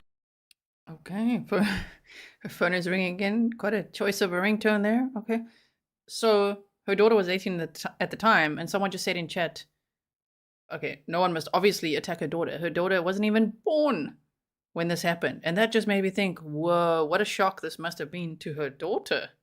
To be like, wait, so you had another child before? So I had a brother? And what happened to him? Can you imagine? Shame. How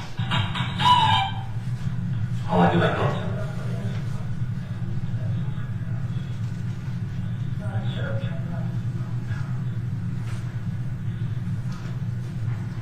Should be off time. I'm sorry? Well, how long you in Alaska for? I said for about 14 years. Wow. Yeah, because I moved to Alaska when my daughter was 1. Been out here about 8 years, so yeah, this is Alaska. Jesus. I just turn the volume over down, that'll be easier. I don't know why I'm not.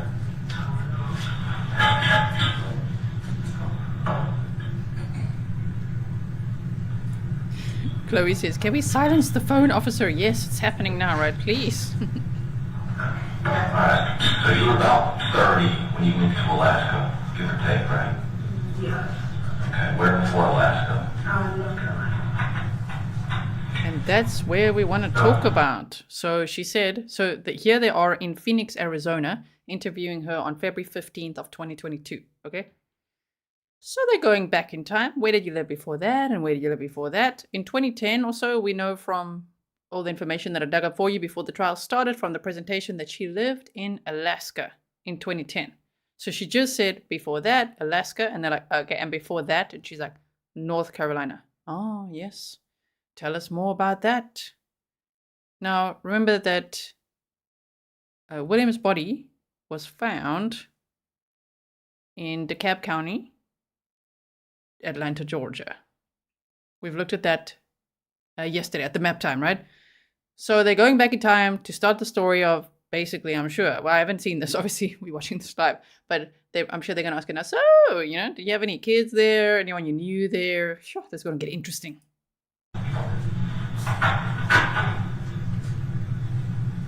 How long are you going to last for? About? That's why I was Okay, 4 minutes.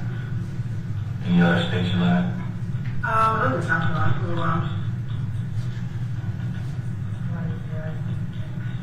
Okay. Any other kids? Just my daughter.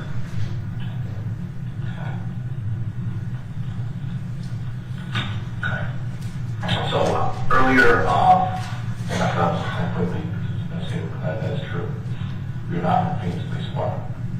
We are from DeKalb County, Georgia Police Department. Do you ever live in Georgia? I did live there for a while now. Your heart just started racing a little bit. Wondering if I did something wrong. Where in Georgia did you live? At Atlanta. Atlanta. Cater, probably. Would you live in Cater? Well, I did have a child. He's not yet. He's little. When I moved down there, it was just me. Okay. How old was your kid? Sure, she said that so nonchalantly. You know, yeah, I was in Georgia for a bit. I did have a child, and then she just mumbled something there that I didn't hear. She's like, oh, yeah, I did have one, and then what? And then what? They're going to ask more now. So she just says, oh, yeah, I did have a child there. And well, okay, carry on. 6. Yeah, 6. Where'd you get? I have not had any contact with him in a long time. Do you go to like Department of Children and Families with a family member? No, I didn't have a family member. I was in a homeless shelter for a while, and a lady that I met let me stay with her, and I wasn't able to take care of him. And so she said that she would take care of him until Okay, now we can watch the lies in action, allegedly, right? Because she's talking about, yeah, she had a child, he was 6, but she was in homeless shelters for a while, and she let someone else take care of him. She says, I haven't had contact with him for a long time. Okay. I was able to get myself together and be able to take care of him. So when's the last time you heard from him?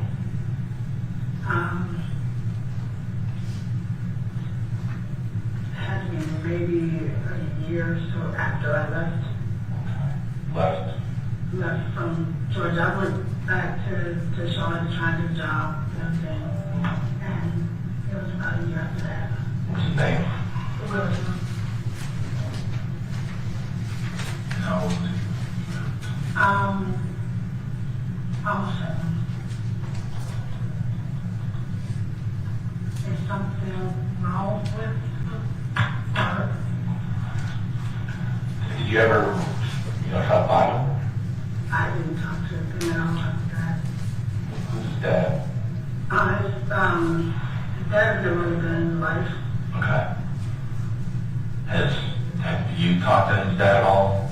I have no idea where he could be or anything. I actually never really. Remember his name? His name is William also.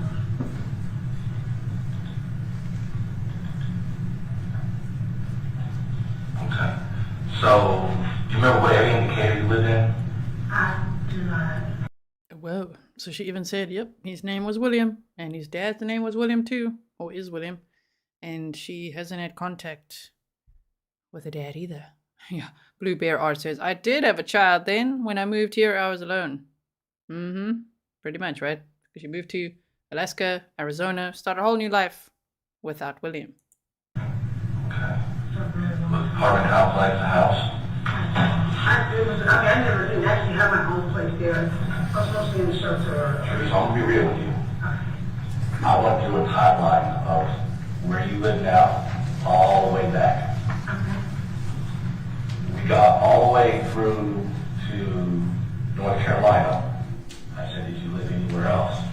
She said, no, you were born in North Carolina. That's awesome. I get it.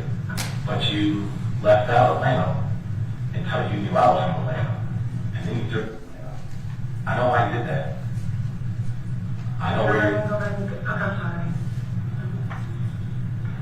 So you believe, I want you to look me in the face, and I want you to tell me that you believe that right now you have a 30-ish-year-old son named William.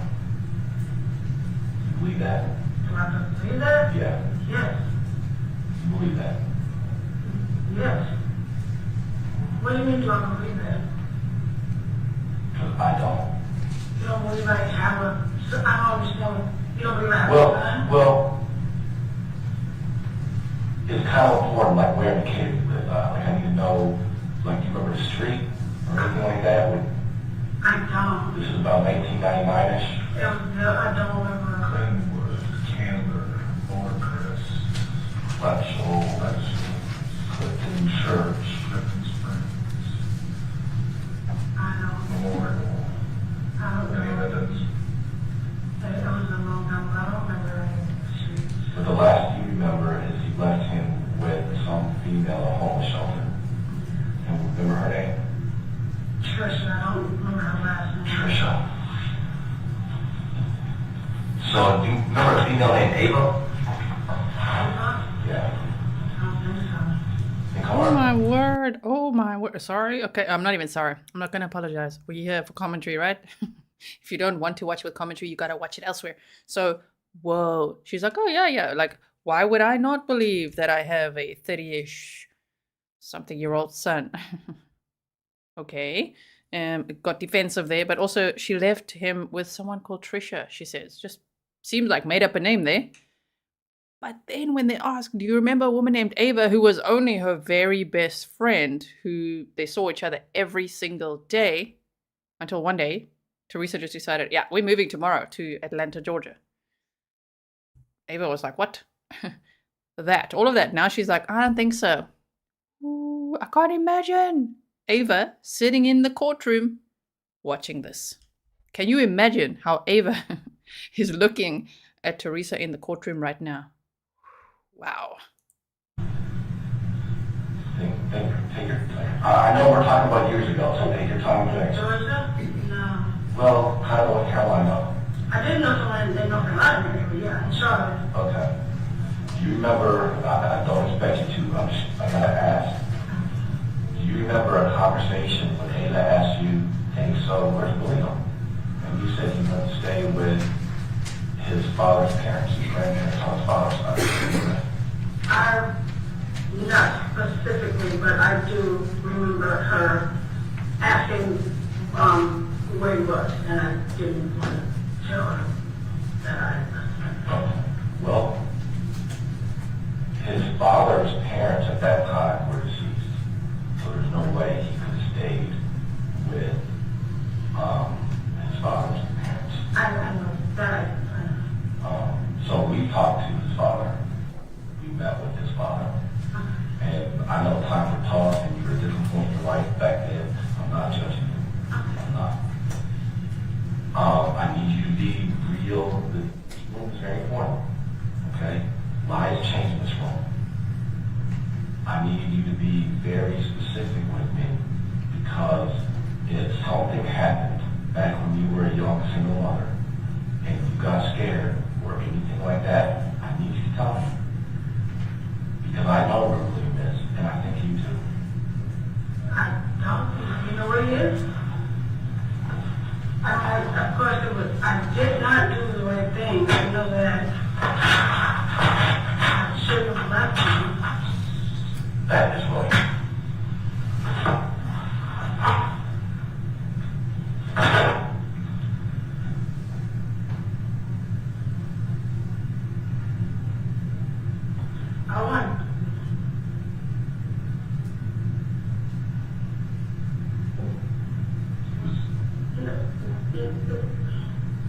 He died in 1999. What?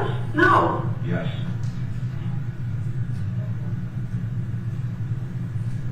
No. Yes. His bones were found. No. And if I remember correctly from map time, it was like 8 miles from where she used to work a little bit. Around the time she used to work at that place called Pleasers. Not too far from there is where William's body was found. Now she's all shocked. No. What? He died in 1999? No. This must be a huge shock to her that they're coming up with all this information right there in front of her. Things escalated quickly here. No. No. It was actually like 18 years to discover whose bones they were. So what we did was we went and met William Sr. and we took a DNA sample from William Sr. to compare against the bones that were found in this field. It comes back as a high probability. We've done a lot of homework since then, which brought us to Phoenix, right? What we're going to ask you is to consent to DNA to prove that that identified young male is your son.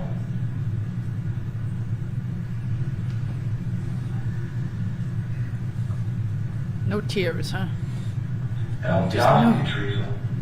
Time to talk back 99, you're a young single female. I'm not buying that you left your 7-year-old with some unknown female. I'm not buying it. I'm not. So you think that I did something No, to you? I don't. I absolutely don't, I said. I absolutely don't. But I do think something happened. I think he became ill. I have his school records, his immunization records, his birth certificate. There's never been a report made of a missing person.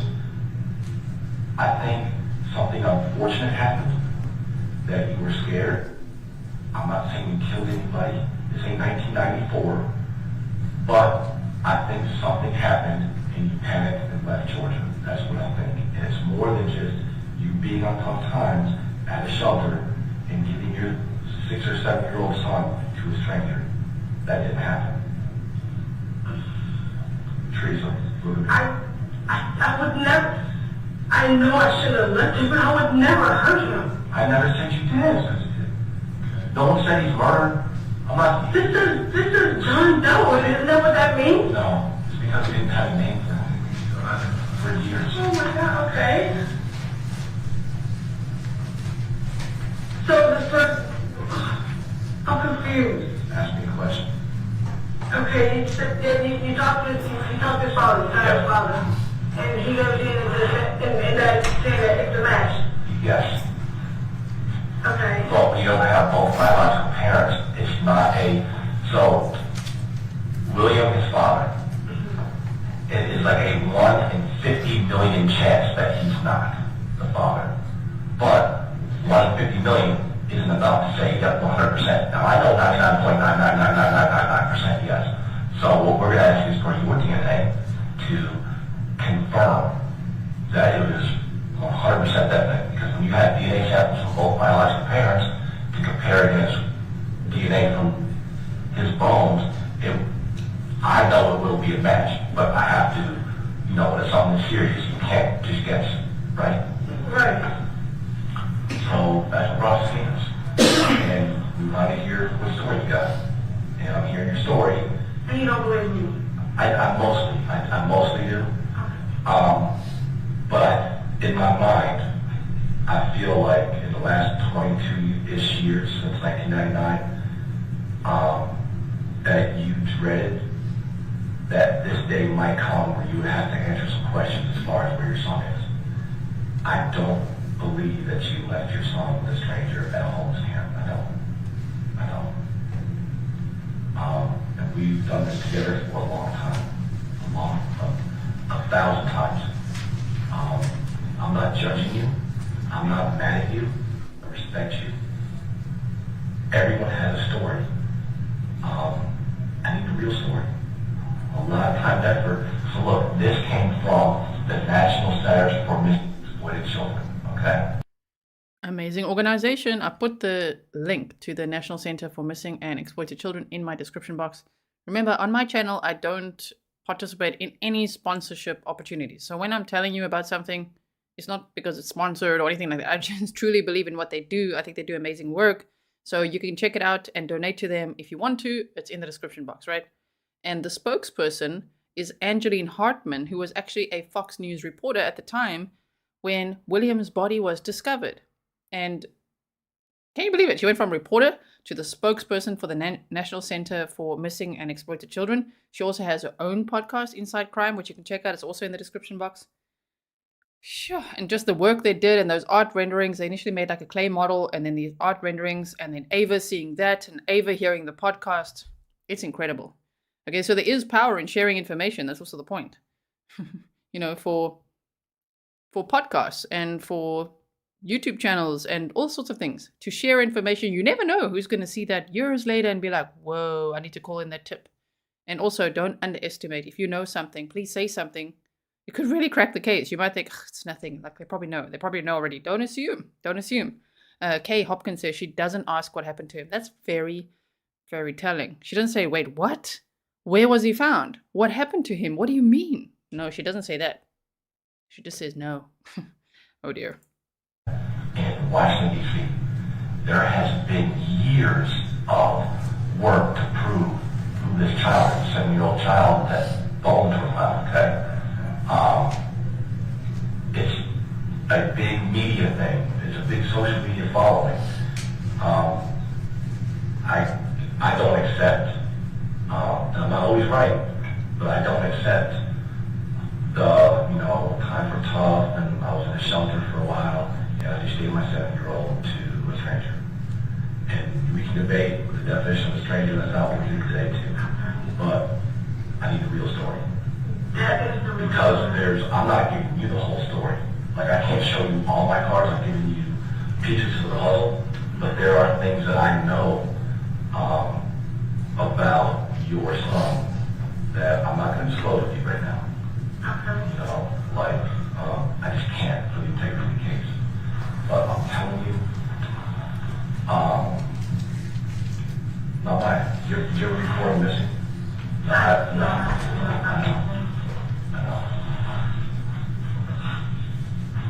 Like Clifton said, we're not here to judge. We're here to find the truth. We're truth seekers. He's been unidentified for almost 23 years.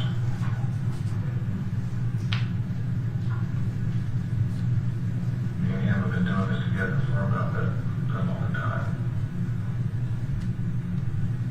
And we've talked to people that have sat in chairs just like this that are good and bad people.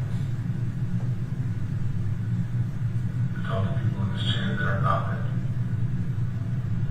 That understand or somebody panicked or just something so bad happened that you did not know, or that person did not know how to react. And I know a lot of times you look at the police, you know what I'm saying, and then we get that, you're here to tell me there's no word, not the truth about what happened to me. And it makes it hard for you to say what happened. I truly get that. Just looking at him right now, I can see this was a facial reconstruction that the National Center did. The clothes that he was found in, his boots.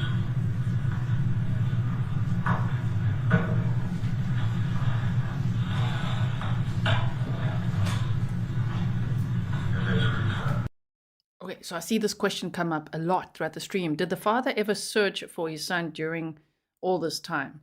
So Teresa had him when she was 15. I'm not sure how old he was at the time, but as you could see, even right here in this police interview, Teresa makes up stories of where William is. Like, oh no, I just left him with some lady called Trish. Yeah, okay, or Trisha, did she say?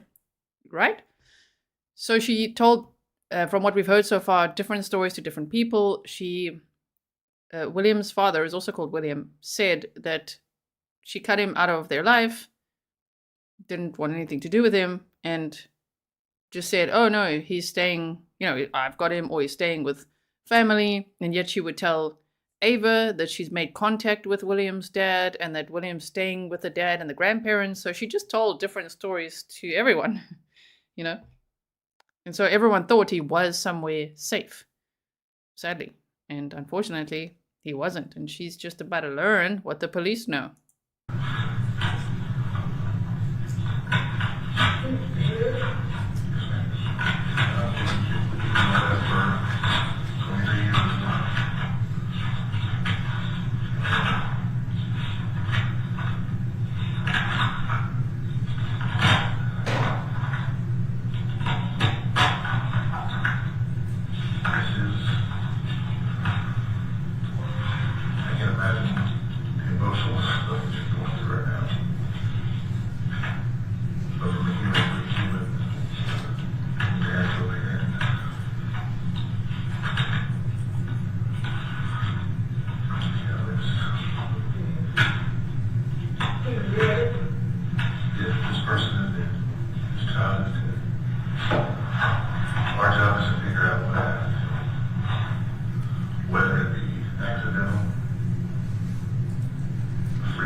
Now there's a question.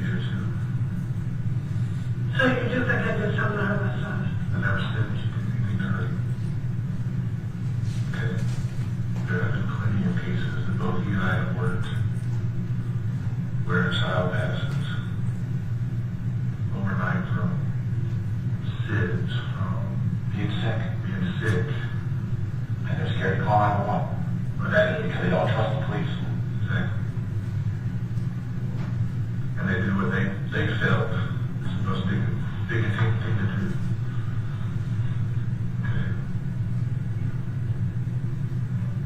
He was found near a cemetery. Near a cemetery. So we got, we were trying to do the right thing.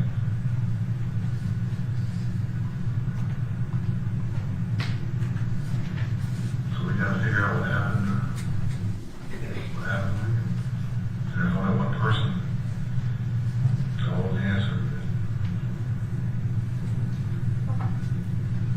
That's you. You know, it really is not me. Where do you go to school at? And when we were in Georgia, I can't go to school in Georgia, did you? no, we weren't now. Where did you go to school at?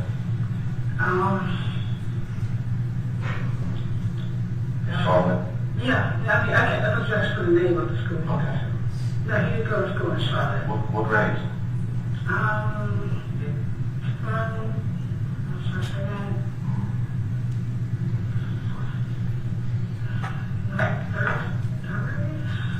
So sorry, it's a long time ago. I'm trying to think. So what brought you back to Georgia from North Carolina? What brought you to Georgia? So they lost my job.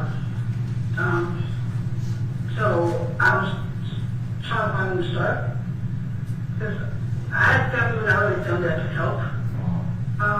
And so I said, well, Georgia's a good place to start over and be free to find a job.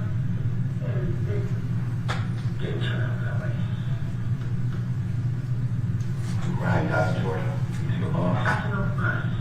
And where'd you go to the bus? If you guys didn't hear that, and to the smarty pants that'll be in the comments saying, oh, it's so annoying when you tell us exactly what she said. Many of us can't hear what she's saying, but I'm scribbling here as she's saying it. So she said, because why did you leave North Carolina to go to Georgia?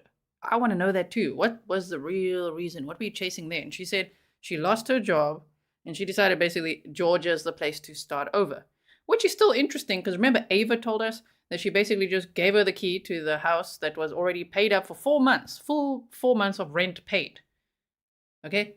She gave her the key and said, yeah, you can take what you want from it. And then Teresa left.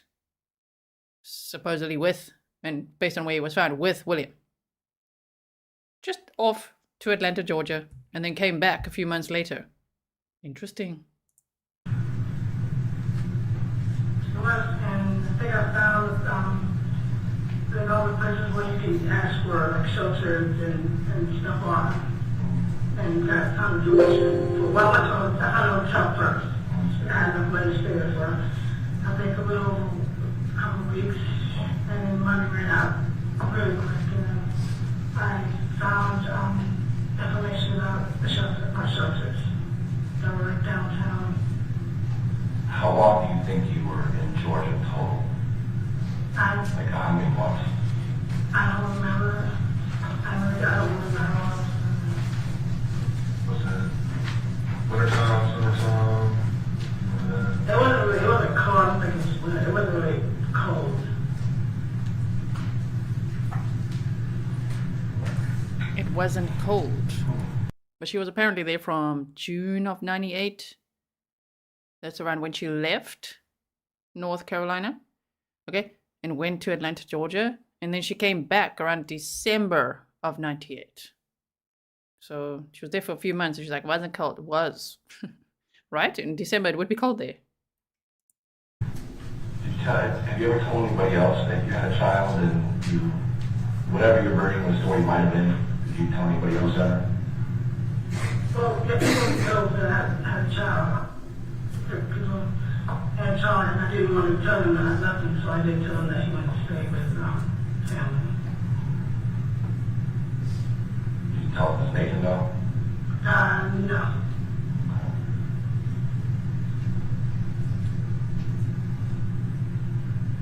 When was the last time you told him was dead? I mean, years. I think he was able to see your son at least once, I think. Right? Does that sound right? But he was very, very... Like 2 or 3? Very, very little, yeah. And I really didn't have any contact with him after that. So they never reached out to you to say, where's my kid? No. I haven't talked to him at all. Don't you know what he says? I'm just letting you know.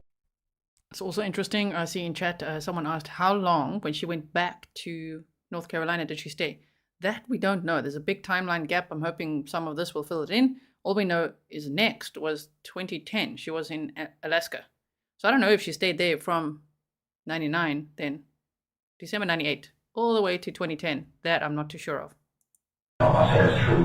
Just throw it out there. So you didn't reach out to him for when you were, say you were leaving it with the lady at the homeless shelter? That I reached out to his dad? Yeah, to say, hey. No, but he had never done anything.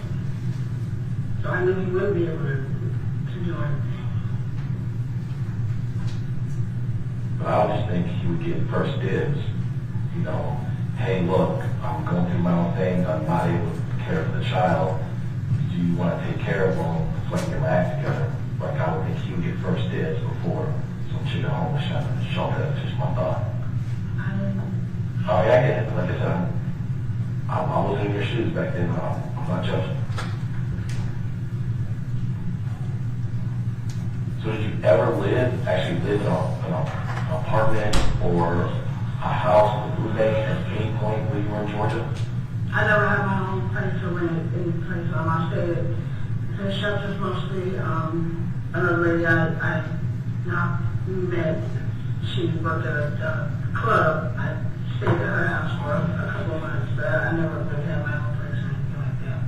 Or any roommates that I lived with as far as like sign or anything like that. I'm not looking for, like, I don't technically, you might believe, but did you like be friends somebody that said, hey, you can crash at my place for a while or something like that? No, I'm just the lady that I work with. I work at a strip club. Remember her name? Shirley? Which strip club she worked at?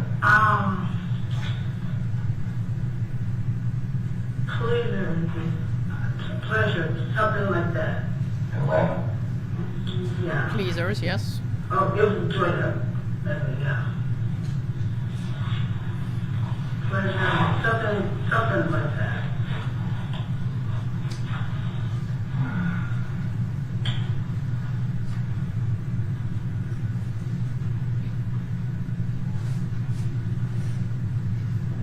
You want to consent to your DNA test?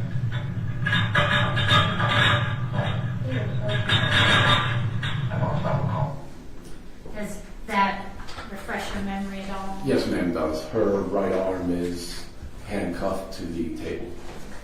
And was that how she was when you came into the room? Yes, ma'am. Would it have been local police that handcuffed her right arm to the table like that? Yes, ma'am.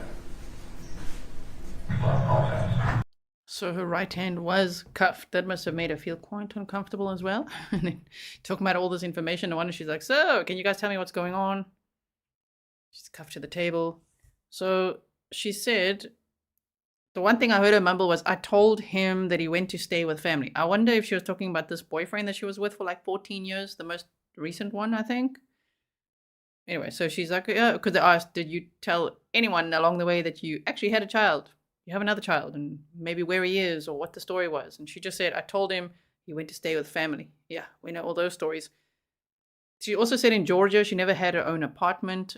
We know that she worked at Pleasers, an adult entertainment establishment. We heard from one of the witnesses yesterday that worked there too.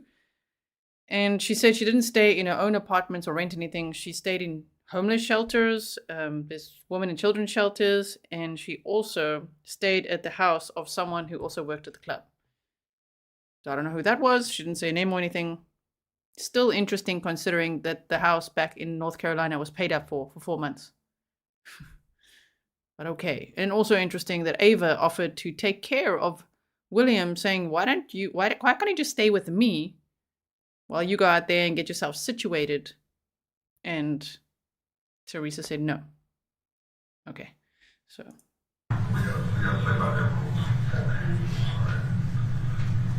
So I'm going to tell you, one other thing that happens in this room that I think is important is you understanding that this is the only time we're going to talk. Whatever you have to give as far as your story is today. There won't be, you know what, I can tell you A, B, and C tomorrow. Okay? We're going out drinking tonight, and then we're going to be on an airplane Thursday going back to Atlanta, and we have to have a meeting with a whole lot of people. We're going to go through this story. I've been doing this long enough. I'm going to tell you what a whole lot of people are going to say. You know what they're going to say? No, they're going to say a little different. They're going to say Teresa's full of shit. That's what they're going to say. So, I don't know you. However, we knew that we were going to come and ask you for a sample of your DNA. Constitutionally, you have a right to decline that. So, the folks in Phoenix here, they worked with us and they got a court order signed by a judge ordering us the ability to take your DNA to be sent for comparison. That DNA is going to match, and this is going to be your kid. No, I know, but I had to assume, just in case, right? I play the worst case scenario game. And then we're going to look at the facts. The facts are you had a child. I actually have a copy of the birth certificate that you signed with William. He went to school in North Carolina up until like 2nd grade, I think, maybe. And then he leaves school. He comes to Georgia, and February of 1999, his bones are discovered in a field. Now, his body had been there 4-ish months before anyone found the bones. And I'm just saying factually, you just go on about your life. You go to Alaska, you meet Nathan, you guys come back down here, you guys have your ups and downs, he ends up moving out, and then we got some fight like a month ago, and nothing's ever brought up, there's no missing person report, there's no whatever. I believe, I'm going to tell you, I'm going to just tell you what I believe, and there's things I can't 100% disclose to you. I believe that your 7-year-old at the time became ill. I believe your son died naturally from that illness. I believe you made a poor decision. Because whatever reason, whether don't trust the police, scared of the police, those are all reasonable. Don't have a family, reasonable. Not stable, reasonable. And you let it ride. Teresa, I'm going to tell you, if I'm close, the story that I just said, it is very important that you tell me, because those are my words, not your words. And I'm going to tell you, Teresa, I have a family, he has a family, and kids change the dynamics of family. Okay? They do. Teresa, I believe that you knew today was going to come someday. Look at my face. Am I wrong? All I have. Ooh, she's crying now. All I have. Tell me what happened, William. It's just us in this room. And I know you didn't hurt your kid. I know. Because I know things I can't tell you. And I just can't let you know that I know. Oh my God. I didn't know. I know. I know that. I did. Something was. I know that I wasn't able to feed him right. We were eating. I was. And we weren't even at the shelters there. We were trying to speak on like the bus bitches and we could just buy the place that was ours, you know. And like the park or wherever. And I want he started like he wouldn't want to talk or wouldn't want to get up and Sorry, but the cameraman's had ideas now. He's like, oh, let's show them what she looks like right now. Okay, good idea. Just in case you missed some of that, they said that they believe his remains were where it was found, right, for about 4 months, which would take us to a timeline of November. Yeah, November, the end of November of 1998, because his remains were discovered on February 26th of 1999. And she did pull him out of school, like unenroll him, in December of 98. So that's interesting as well. I think she's crying now, almost as, from what I can gather, in my opinion, it almost looks like relief of like, oh my word, the secret she's probably been carrying around. Like, what? Somebody knows about this? It feels like that. It feels like relief just from keeping such a secret. Anyway, so let's hear more. And I didn't know what to do because I figured, okay, maybe he's just really hungry. I got to talk to something to eat. And so I was trying to find something to eat. And that didn't seem to help much. He kind of didn't want to do anything. And so we ate stuff. I was just what to do, and I was like, okay. I can find something we can do this. I hope if the cameraman ever watches this channel that he will hear this message. Police interrogations are very important, and we would like to analyze body language and everything. So I know it's interesting to see her right now, but then we need dual monitors to be able to see her and that if we wanted to. We really just want to focus on the police interview right now. Am I right? A few ways, and I'll find somebody to help us. And we got to were sleeping like in parks. Me and Tommy was stuck. And then when we lay down for the night, there wasn't a park. It wasn't like the woods or anything, but it was like wood trees and stuff, but it was away from the road.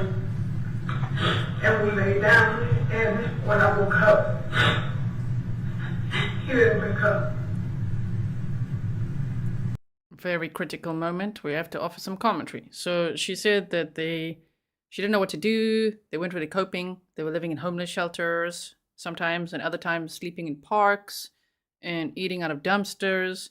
And so she said this night they went to lie down in like a wooded area, and when she woke up, he didn't wake up. Now, what I would like to know is, how did you get there? I know there is a bus stop there, so she could have taken a bus there and then walked to sleep in those woods. We also saw a picture of a couch in those woods. So I don't know if some homeless people lived there that she knew of, or, you know, if she thought it's a safe place or something. I don't know. Just listening to all of it here. Okay, but my question would be, how did you get there? I hope they ask her that. Like, how did you get there?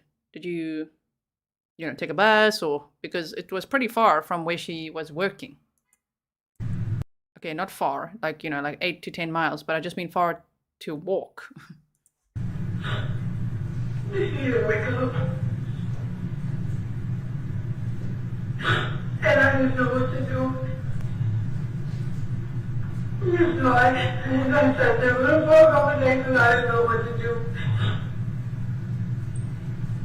Because I didn't know what was wrong. I thought I would just say he wasn't eating enough. I didn't expect that to happen. So I was going to try and do what I could. And I didn't know what to do. Do you remember, I want to interrupt you. Did you have like a cough or anything? Or did you give him cough syrup or anything? Do you remember? Try to make him feel better? He was not throwing up, like gagging. So I gave him, I don't remember what it was. It wasn't liquid. It was like a lozenge. And I think I gave him that. She gave him a lozenge? I don't know about that. There's Tylenol and Benadryl in his system. So that's a bit of an avoidance of those two things. I don't know if I had cough syrup. I tried to give him whatever I could to stop. I didn't know what was wrong with him. Did you ever call 911 or anything for ambulance? I did. I should have done it. I'm just asking, Teresa. I'm just asking. I'm trying to help. I'm just asking.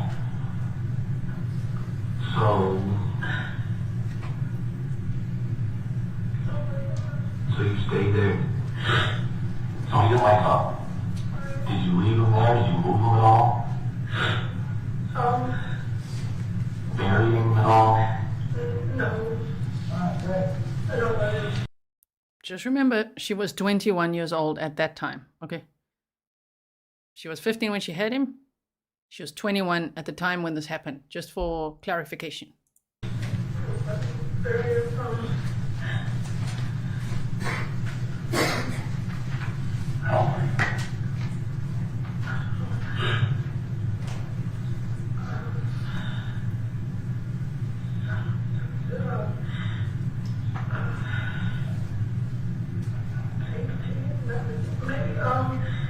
About 21. Like 20. Okay. Back then, were you using any kind of drugs or anything back then? I'm just asking, I'm not judging. I was drinking a lot. Any cocaine, marijuana? Cocaine sometimes or whatever somebody gives me. I feel better now. I do, but I don't. Because you had reason to share. I've never stopped, actually.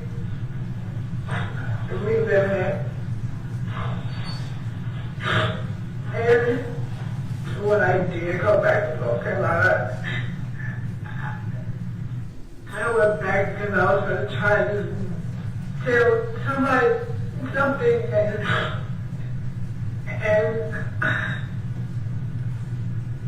I thought we were going to talk that I had something heard of it, and then I kept trying to say what I needed to that instead of something I need to say something, and then I didn't.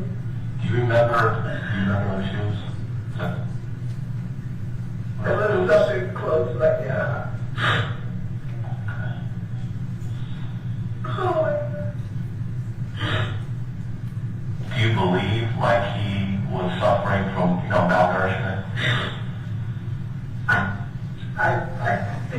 blood was. I mean,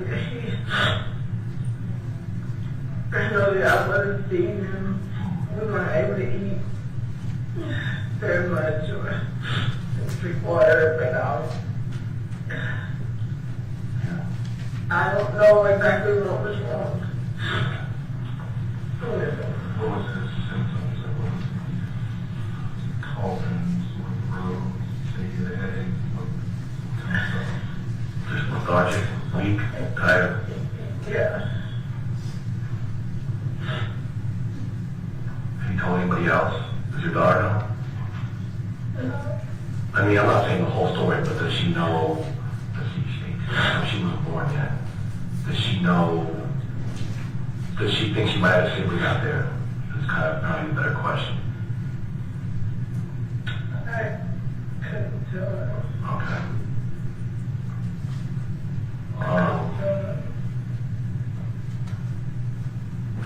Take a deep breath.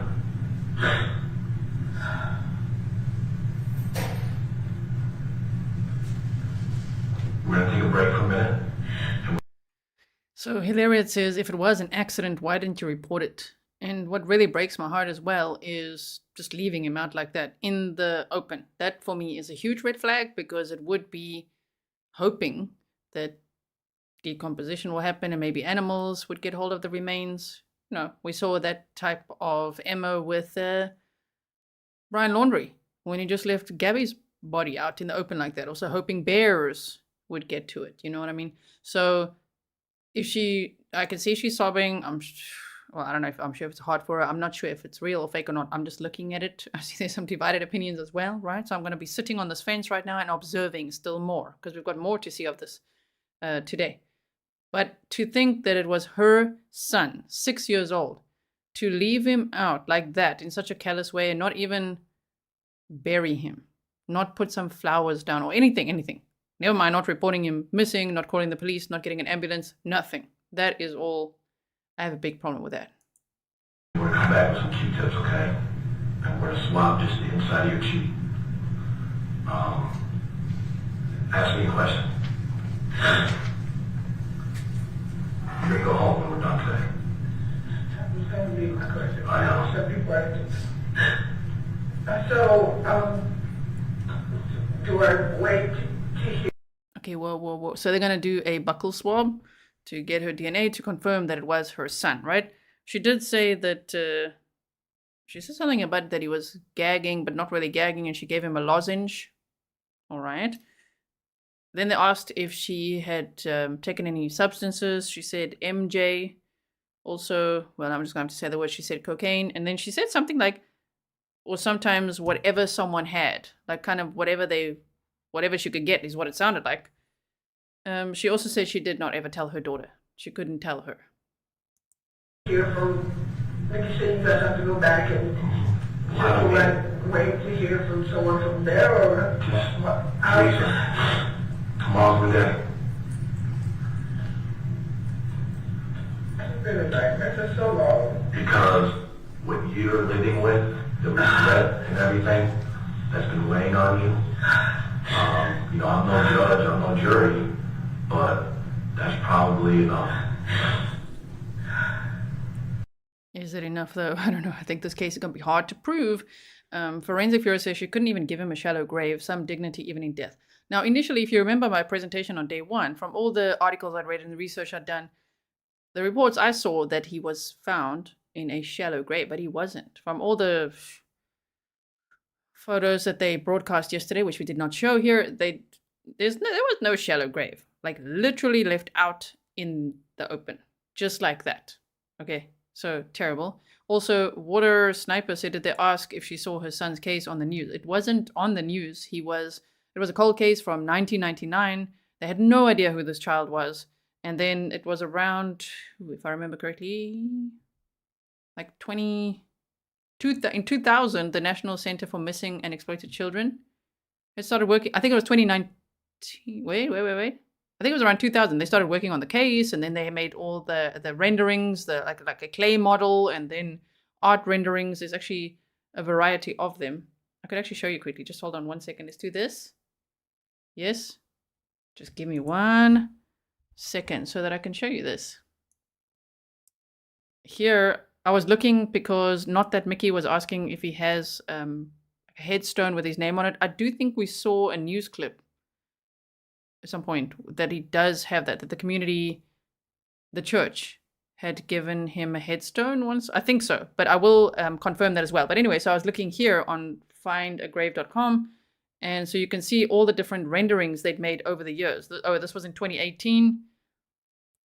This one also 2018, all listed here. 1st of March 2019, 14th of July 2022. Shame. And that photo, this photo, was apparently provided by Ava.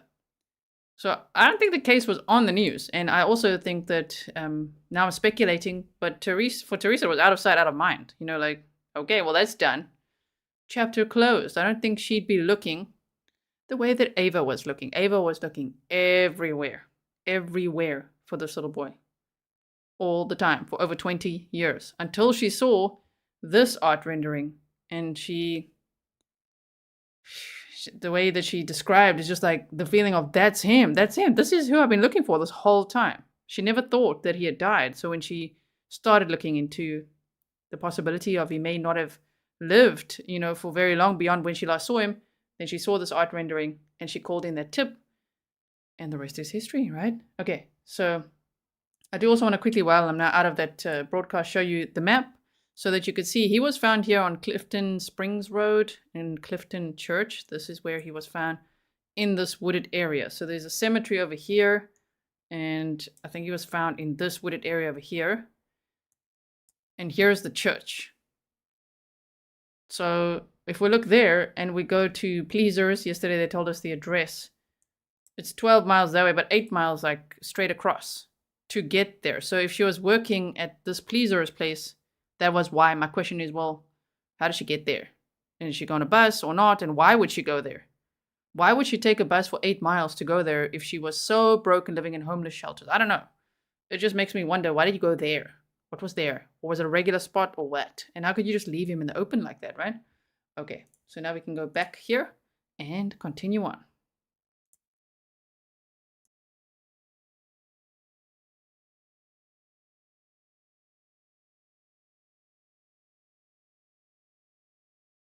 Where's the sound now?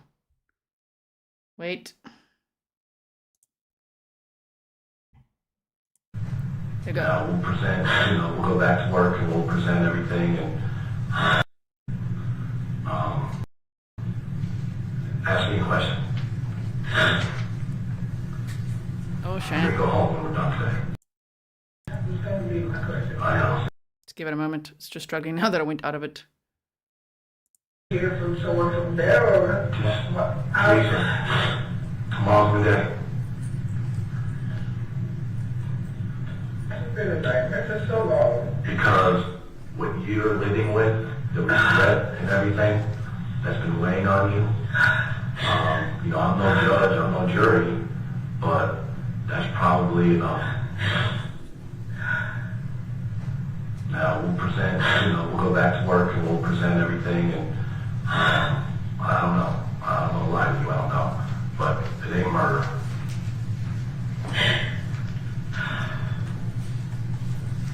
But we'll have a good phone number for you, we'll be in touch. I'm confident that if we call you, answer the phone. We should by late next week get the results, and we'll confirm with you what those results are as far as the DNA, okay? Okay. But I mean, we know. Yeah, we know. Yeah. Just got a couple more. You take a family spot. It's in the woods. Yeah, it wasn't like the woods, it was like off of the main road. I don't remember a cemetery being, you said it was found by the cemetery. I don't remember a cemetery being by there, but it was a long time ago, so I don't know. You said you just left him. I didn't move. I believe he had a jacket or a sweater or my jacket or something. I put it over him, I think.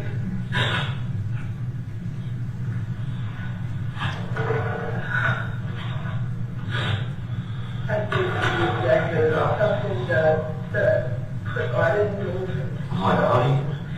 I can't jacket or I mean, she did just say, I didn't move him. That's terrible.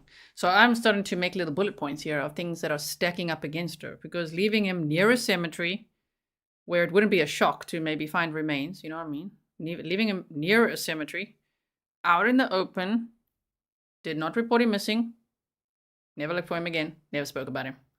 Yeah, that's all big red flags. And then talking about the lozenge and all of that, with the Tylenol and Benadryl in the system, I don't know about a lozenge. Maybe, like someone said earlier, it could be a dissolvable tablet, but that would then be an adult dosage. Interesting.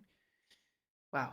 And someone says, Wendy, did he say it ain't murder? Well, yeah, cops are allowed to lie in these interviews to get them to talk. You want to build rapport, obviously, with the suspect so that you can make them feel comfortable and get them to tell you more information. oh, it was my jacket or something that he had. Was that the first day that you found? And by the way, she did go home because this was on February 15th of 2022, and she was arrested officially in June 28th of 2022.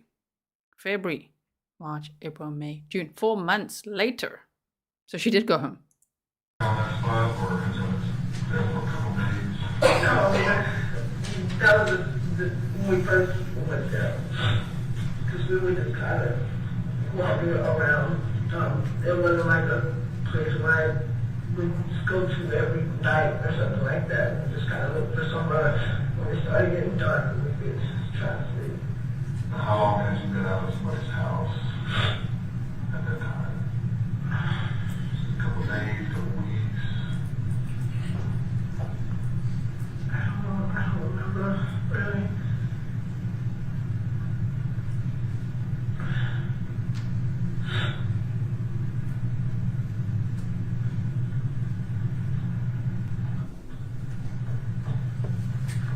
So what were something like that today?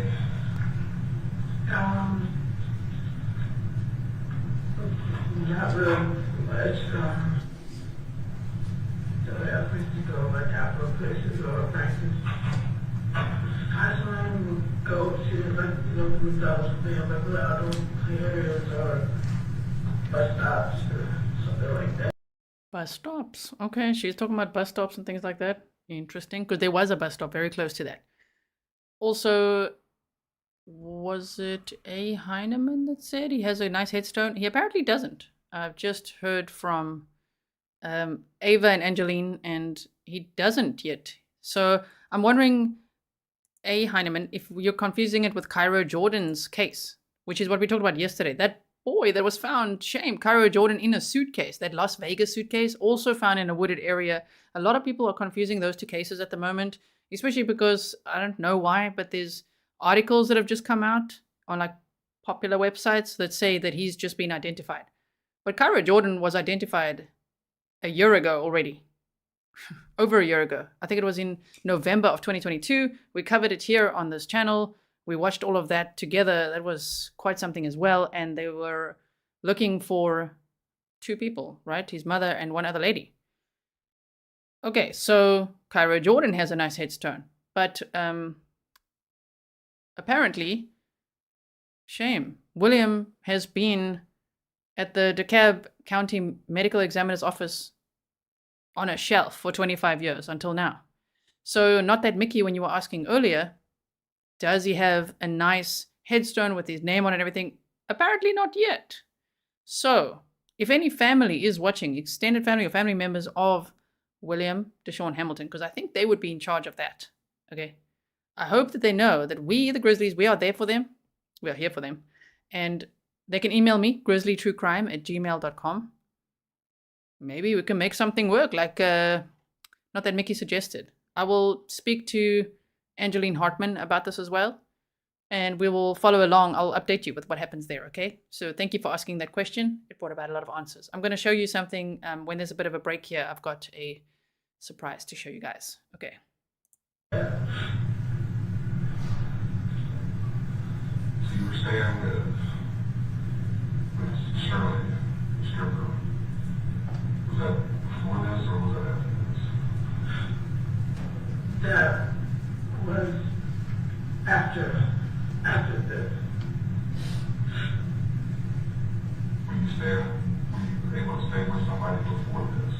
And they like booted you out or? That's when, at the shelter. Did they force you to leave or you just not want to be there? It was like an overflow, so sometimes they had room and sometimes they didn't. Did they give you like preference treatment since you had a kid? The shelter that we were able to find would do that, but the overflow is kind of first come, first over, something like that, or if it's past a certain time you can't get in. So even if you had a kid, you showed up. And if it was like past, or if it was like past the time for you to be there, you would be able to come into the next day. As far as that's how, yeah, if I remember right.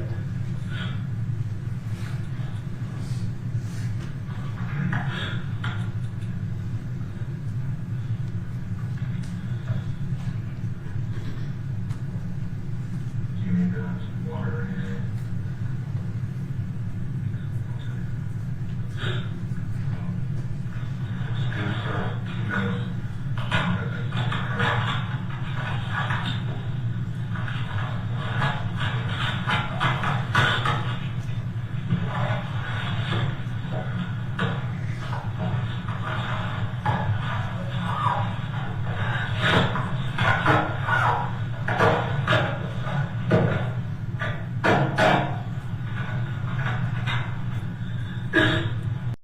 Yes. It's also, I'm just like, we did look at that though, that you said in yesterday's presentation, it showed a place where it said that the church made a memorial for him. I remember that, and I can see it in my mind. It was like almost looked like a stone on the ground, right? At the church. So I remember that. It's some sort of memorial, but wow, I did not know that he is not buried there. He has been, and I know the words sound really heartbreaking, but on a shelf for 25 years until now. That is, I would assume he's still with the DeKalb County Medical's office. I assume his remains are still there. So I just want to also make it clear that I'm in Europe. There's very strict taxation and privacy laws, okay? So I'm not going to be running this crowd fund or anything like that, but I will be communicating with all the right people. And when I know where we can donate to or what we can do, then I will just relay that information. Okay, so don't get your hopes up that I'm going to be running it, okay? Just making it clear because it's very complicated here in Europe to run things like that. So I'll speak to Angeline. If I can get hold of Ava as well, I'll speak to Ava. But ultimately, it will be up to family members of William DaShawn Hamilton. Remember, in the Burgos Aviles case, we still do. We want to help out with Griselda's remaining children. But we spoke to the district attorney, to detectives. I've just never heard back. How can we help? So if I don't hear back from the family, and if we're trying to help, there's nothing I can do beyond that. But I'm really hoping that he will have a nice headstone. And there's lots of people all over the world that have a big heart for William DaShawn Hamilton. And especially the way his mother just admitted how she just left him there, out in the open. Wow. So, yeah. Okay. I think they're going to take a little break now. Let's have a look. We're going to teleport. Let's just see how she is alone now. She's still crying.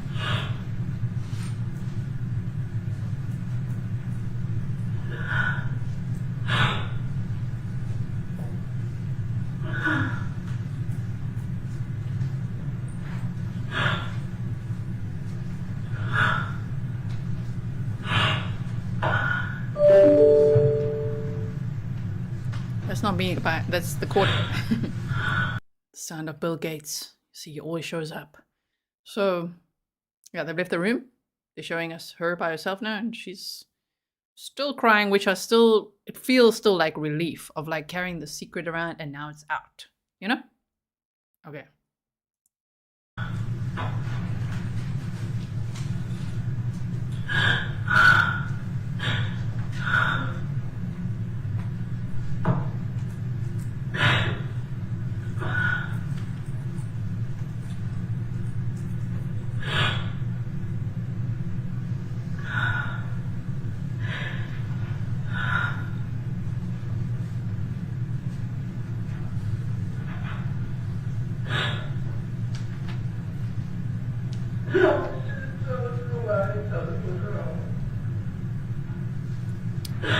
I'm sorry, what?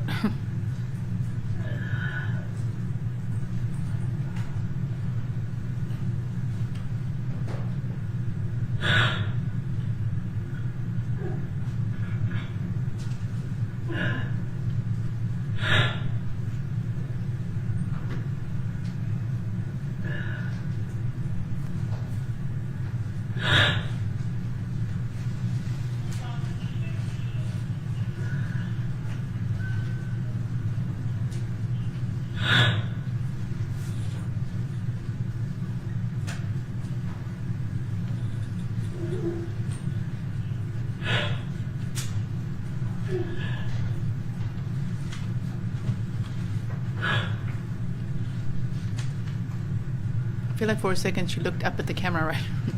She knows they're watching.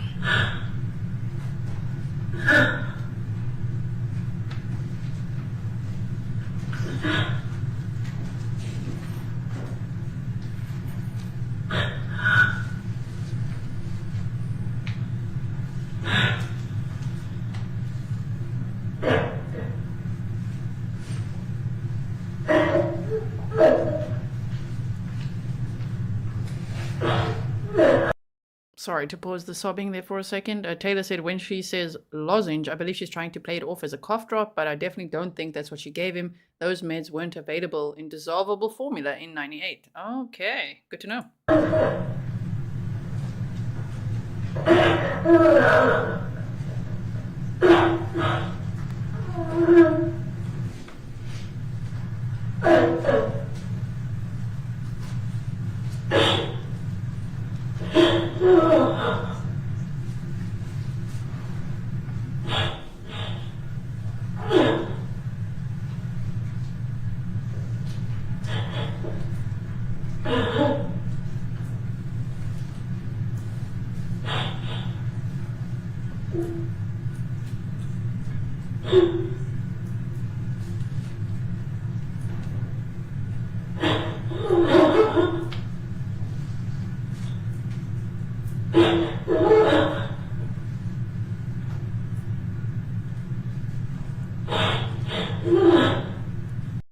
I don't know how long they're going. It's not long anymore. I can see they're going to take a break after this.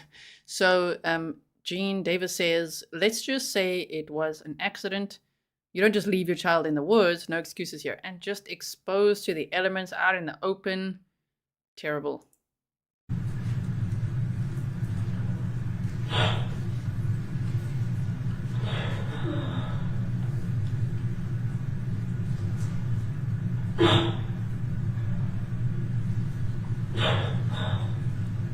Kathleen's showing crocodile tears.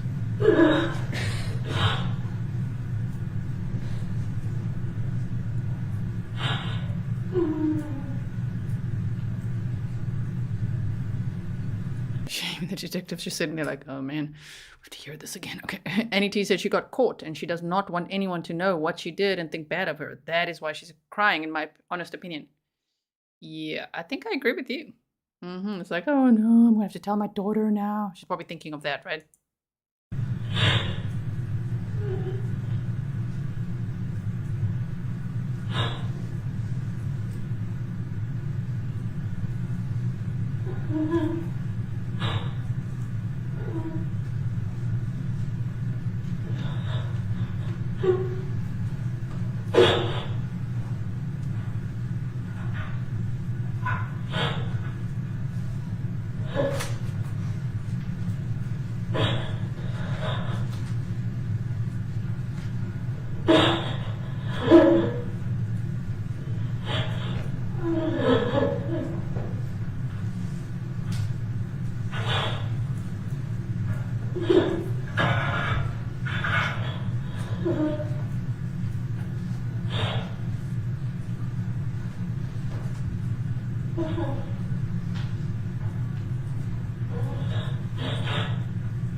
It's not long anymore.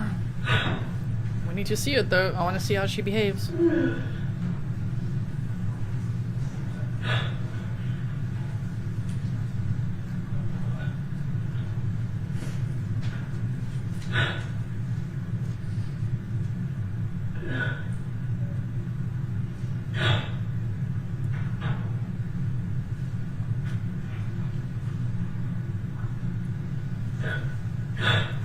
So Kay Lip says, we don't know the why behind her crying. I'm sure she feels awful all around. I agree. We don't know the why. We can, of course, share our opinions of what we think the why is. But she should feel awful, because to leave anyone that has died, anyone that you're supposed to love and care for, let alone a son, a 6-year-old little boy, just out in the open like that, to decay in a wooded area. Ooh, she should feel bad. It's terrible.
Forensic Viewer says grizzlies have special vision that sees through BS. Yeah, sometimes we put our snark goggles on. Sometimes we put our BS detector goggles on. Mm-hmm.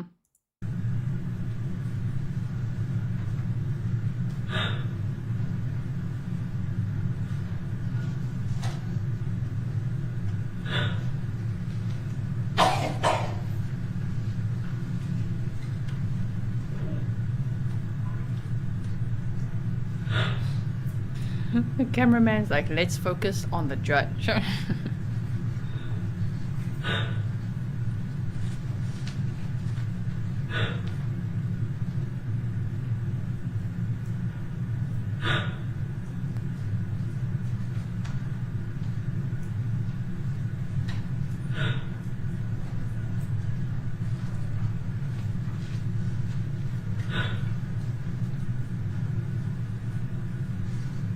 Sorry that this is not sniffle free.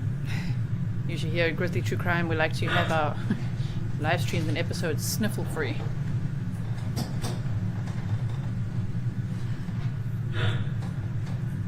Exactly, Forensic Viewer. The only victim here was William DaShawn Hamilton. That is where our empathy goes.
sped it up a little bit here. How's your daughter doing?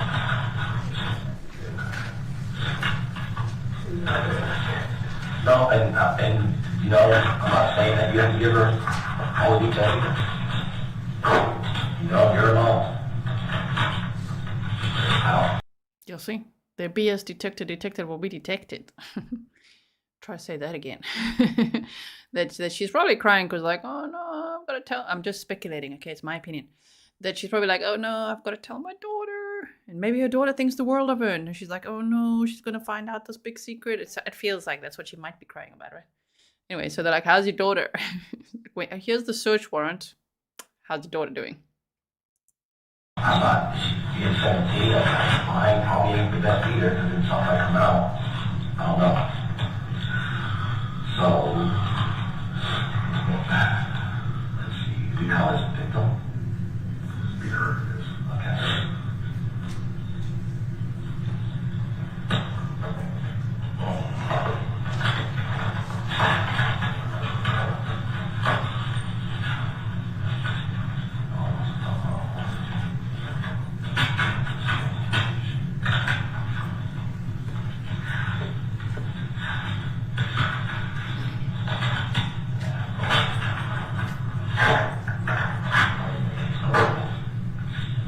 That's right. Jay says she didn't cry when they told her that they found a body that maybe was her long lost son. But when they let her know that they thought that she had something to do with it, oh, cue the waterworks.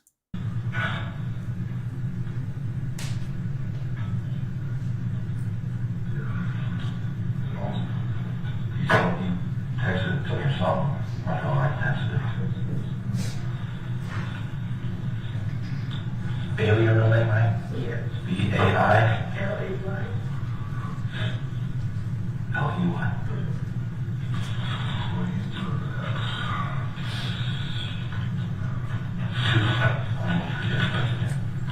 June 1977.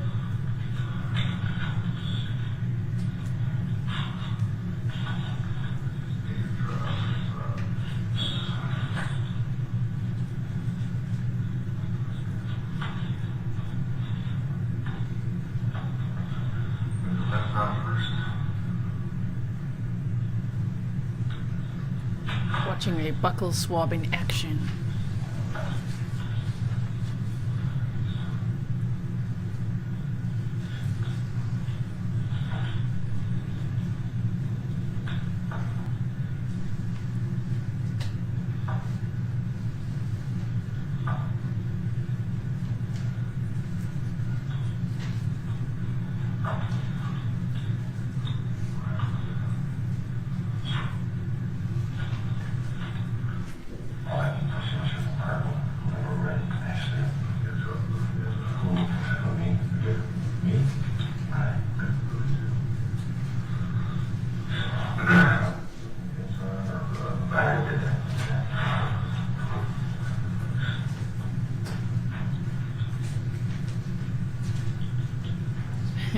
Yes, Pinche, things just got real now with that buckle swabber.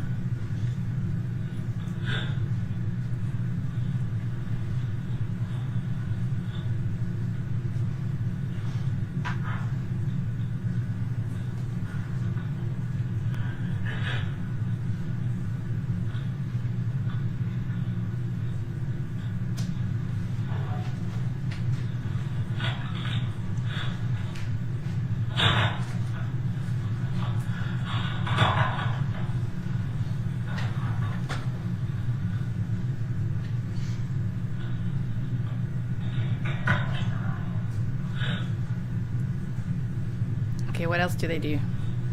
Do you have ID with you? No. I told this gentleman that came with I didn't have my identification.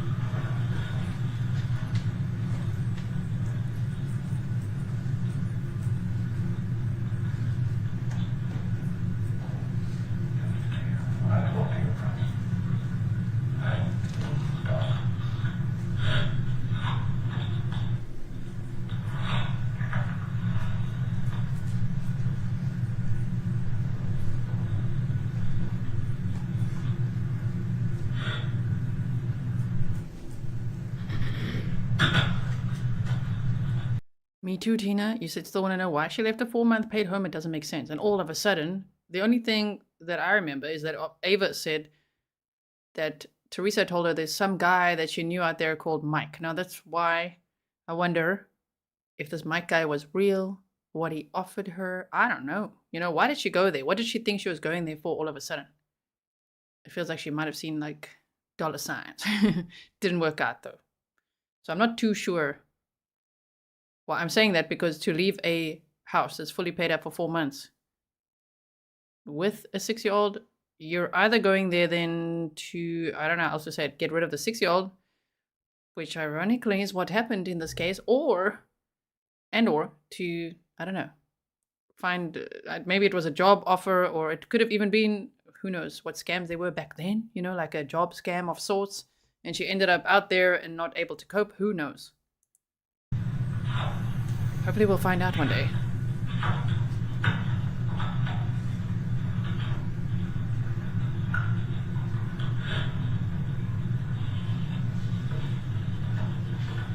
Only 2 kids are free.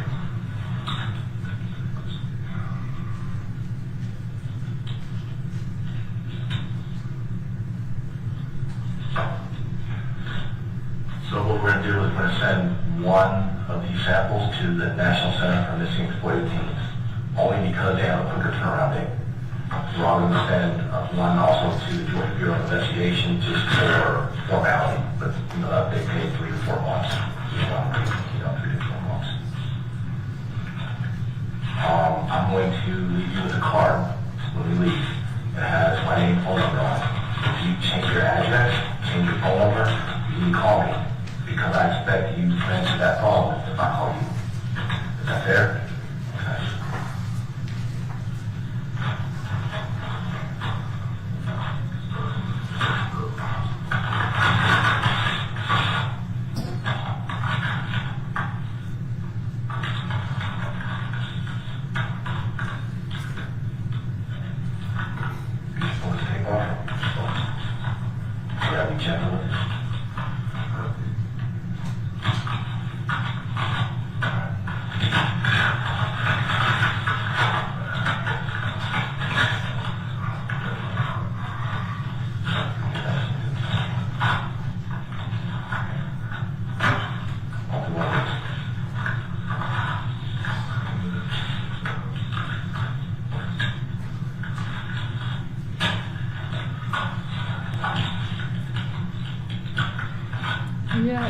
NEP says enough of this pathetic charade. I think we're all feeling like the judge. Like, come on.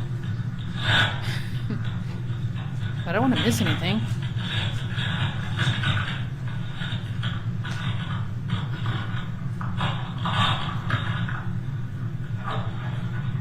More buckle swabs.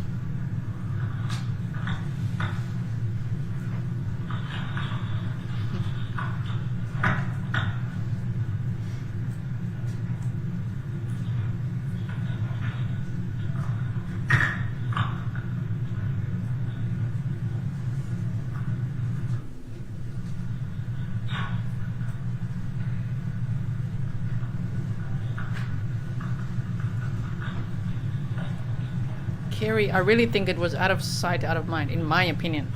I don't think she would have ever looked. I don't think she ever looked back.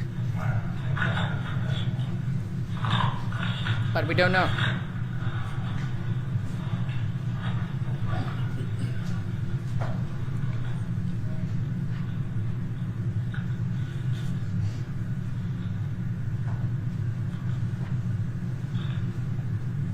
My word. Speed it along, people. Teleporting through at 1.5 speed.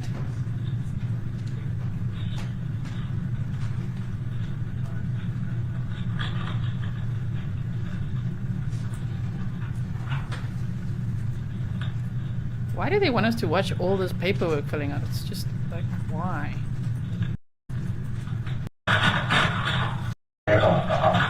North Carolina, Georgia, and Arizona. Where you going? Really? The weather is crazy. I mean, I don't believe in that, but it's cold. Like, for real cold. I'm from Minnesota. Like, that close to Canada. And that was cold. kind of cultivated to it. No. But you get like 4 seasons, pretty much 4 seasons there is all right. No. Not really, like this winter. Oh, no. Yeah, this is what they call it. Sure, there's no tears now. She doesn't sound sad anymore. She's just like, oh no, like talking about the weather or just how cold it gets. You ever went by the middle name Ann?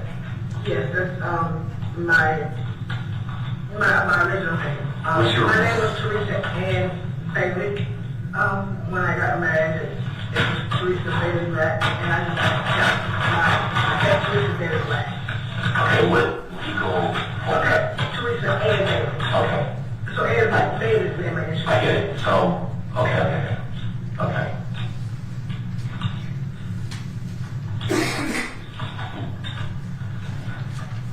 You hyphenate Bailey Black at all? Yeah.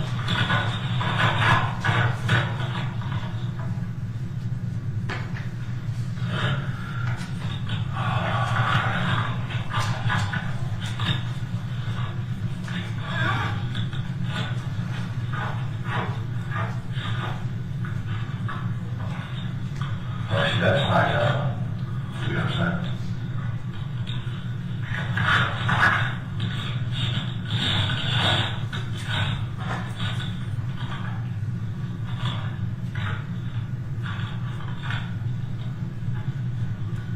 Sabine says, cry me a river. Right.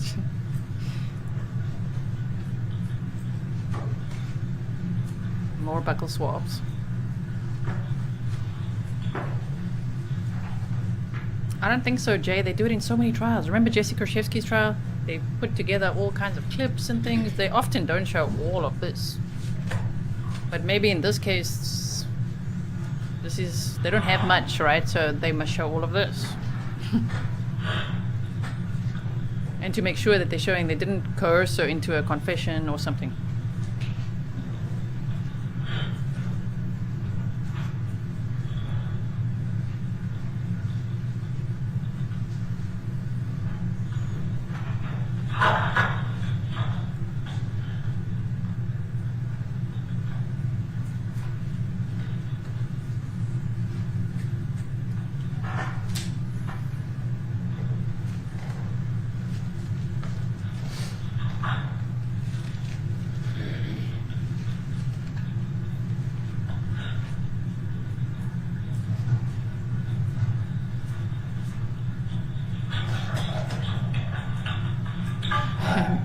Marley says that's a lot of buckle swabs. I did hear them say Georgia and Alaska and I think obviously North Carolina, so maybe they're doing all kinds of tests everywhere there. I don't know. It's a lot of swabbing.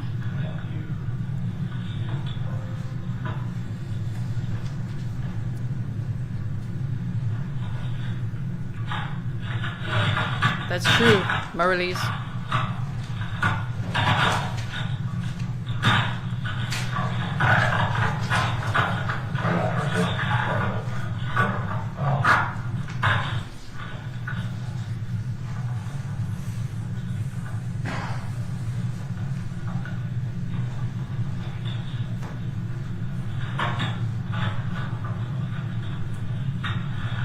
So, maybe not recent, but like 5 years later, were you worried about this day? Someday? Or didn't know how it was going to play out? Always worried about it. You don't have to worry about that no more. How about that? Okay? I mean, as far as, in your mind, I don't know, you might want to find someone to talk to, maybe some counseling. I don't know how it's affected you, but as far as looking over your shoulder, worrying about your freedom, right now, be your mom to your daughter. Well, the tears go on, off, just like that. Okay. Okay.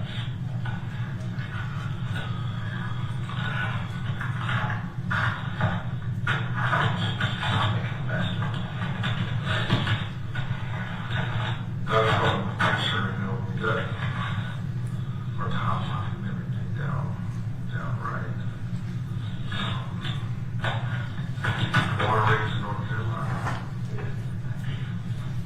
wanted to work it first, or did you get South Carolina first? I lived in Georgia. That's when you brought when you got here. To Georgia, I'm sorry, Georgia.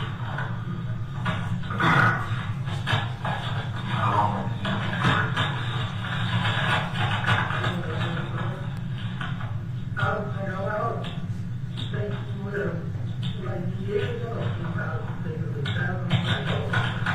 Did William go to school in Georgia at all?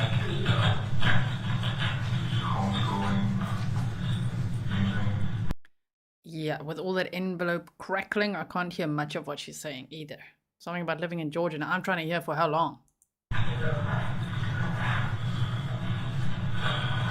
So, was he showing these symptoms that you were saying about being like lethargic and all that while y'all were in North Carolina, or did that happen when y'all got here? That happened after we got How long after y'all got here?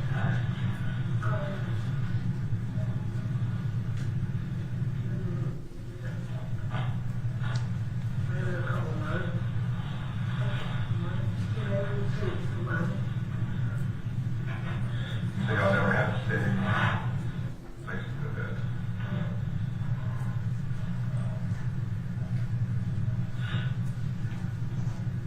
And was there a point where you were like somewhere for like a week at a time, or was it just like hitting this day to day kind of thing?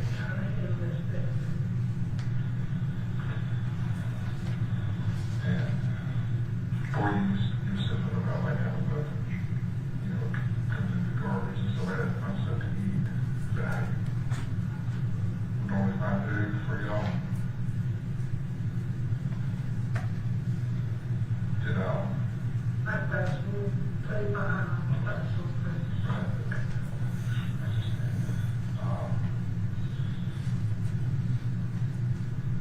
when William started to show these signs, what thought crossed your head? Like he was dead. Did the homeless shelter, did they provide y'all with food at all? Or was it just man just a shelter? Did you ever go to any churches or food banks or anything like that? Did you just not know where to go, or you just got too embarrassed, or? I didn't know what to do. Yeah, remember you said you brought marijuana at the time. You said you would use whatever somebody would have. What else would it be? I don't know, it was mostly some type of pills. Not really sure what. Like whoever had stuff, like at the hotels or something. Yeah, whatever I was seeing.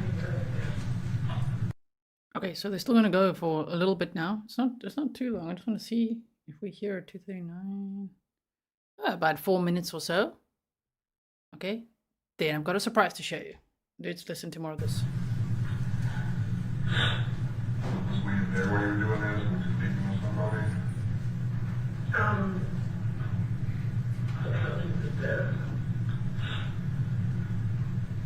Did you ever see like an urgent care or something like that, or like a walk-in place, or the shelter give any type of medical advice or anything for you? You said you gave him a lozenge. You were doing that. Yeah. He was like coughing up like a lot. Most girls like her had to eat, but she wasn't coughing a lot, so I just having like coughing right there like that and doing like that and stuff. And she wasn't good.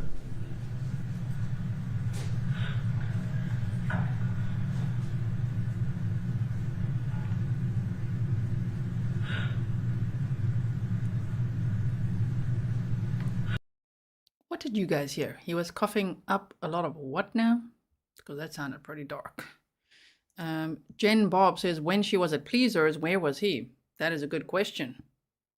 That is a very good question. And once he said he just didn't wake up that morning, did you try to revive him? Should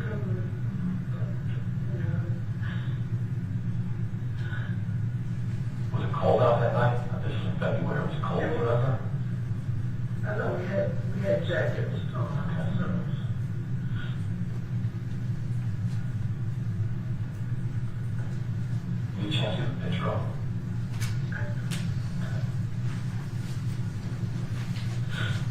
And once he realized it,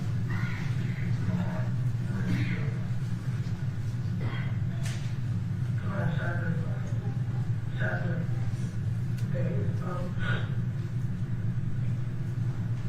that's what I do. I walked around, so I gave me some tokens for the train, and I rolled my phone into the, and I didn't know what to do.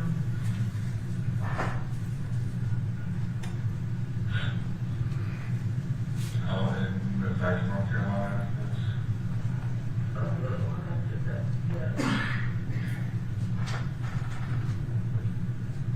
And you didn't tell anybody about this? I wanted to, but at first I thought we were mad at me, but then I found out I was being told because whenever what happened to him, like, I didn't really know what happened to him, but that was my intention, was to tell somebody what happened, and then ask her, and then I would say, okay, I have to. Because, I mean, it was hard, I knew somebody was going to find him, I had to say something. And then I did, and I didn't say. Oh, now you knew that someone was going to find him. I don't think you knew. Not where she left him. And also, Ava had bumped into her when Teresa left Atlanta, Georgia, went back to North Carolina, even asked Ava if she could stay with her. And at that point, Ava said no, she just couldn't, because Teresa wouldn't tell her where William was. When she said, "Where is he? It's okay. You could tell me. I won't turn you in. Just tell me." And she's like, "Why? Do you think I killed him or something? You think I did something to him?" Very defensive way back then. At the end of 1998. So, yeah, she was just saying he was coughing up a lot. She said that they had jackets on, so she assumes it was pretty cold. She went back to North Carolina. She says, well, she couldn't tell anyone because she didn't really know what happened to him. So she didn't really know how to tell anyone or whatever. But she told Ava lots of stories, that he's with family, that he's staying with the father's parents or grandparents, all sorts of things, okay? Yeah, to a point where I was like, if I say something now, that's kind of like I did something wrong, and I guess like you said, I've just been waiting for somebody to come and find me. And I know I should have said something. I know I should have said a lot of things different. You were young. You know better.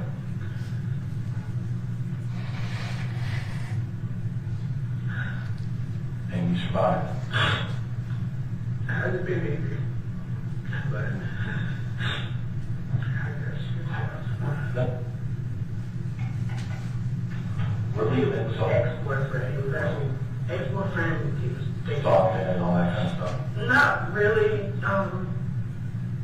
He had started, I guess, dating somebody else died, but he was still the same way with me when I would see him. And then,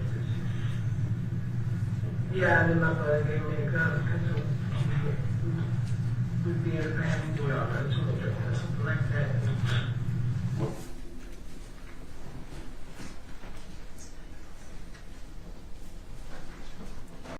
If you feel like what was all that mumbling, I feel it too. Something about an ex-boyfriend. I don't know if they now asked about this Mike guy or what, but anyway, she just said, no, something about ex-boyfriend. I don't know. If you heard it, let me know, because I've got my sound like 100% and the sound's boosted, and I'm like, what?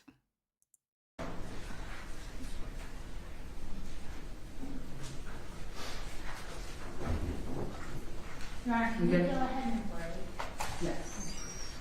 All right, is it almost done? Yes. You still have a little bit more of it? Yes. Okay. Just a little. All right, it is a little before 2. Be back, does 45 minutes give you all enough time? All right, try to be back by 2:30, 2:45, and Quick lunch. Same instructions remain in place. Leave the transcripts on your chairs. And now it's lunchtime. So now I can finally show you what I want to show you, which I'm so excited about. Let me find it. This is a special picture for us, the Grizzlies. Oh my word. Of Angeline and Ava from the courtroom.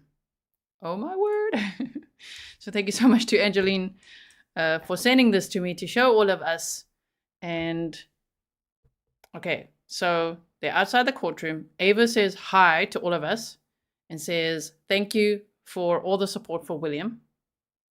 Okay. Ava says, if you haven't yet, please check out the Inside Crime season dedicated to him. That's how she found him after all these years. She was listening to Angeline's podcast. I just like get goosebumps. Huh? Wow. Okay, so never before seen exclusive Grizzly picture for us. Ava and Angeline. Just like my heart, it can't melt anymore. So let me just quickly show you. I think I've actually got it here. I should have it here. Wait, there it is. Okay. So this is the podcast. I'll show you now. Oh no, I can't get over this picture. It's just so lovely. Oh, I still want to tell you one more thing. Okay, wait. I was asking about the headstone. Regarding his remains, it's very unclear. So Ava is not family, right? Man, I wish she was in charge of that. There's clear rules regarding next of kin, but Ava would love to bring home his remains. So we'll be communicating and see what will happen next, right? So this is the podcast called Inside Crime. It's insidecrime.org. You can check it out. That's Angeline's podcast. And it's because, so Ava's on the left and Angeline's on the right in the picture, right? It's because of this podcast that Ava was listening to. And she heard all these episodes. So if you look at the podcast here, here's the latest one, Child in the Woods Identified. There's 6 episodes, but you must listen to all these episodes, right? They're all very interesting. There's many cases covered here. But if you go all the way back, you can actually see, look, Child in the Woods, episode 1, 2, 3, 4, 5, 6, and then the 7th one. And this is so interesting to listen to how the case progressed and what the main tips were at first and who they thought this little boy could be, and it turned out to not be. That was their most solid tip. It turned out to not be that tip that was called in. But then Ava saw that art rendering from the National Center for Missing and Exploited Children, which Angeline is the spokesperson for, the lady on the right.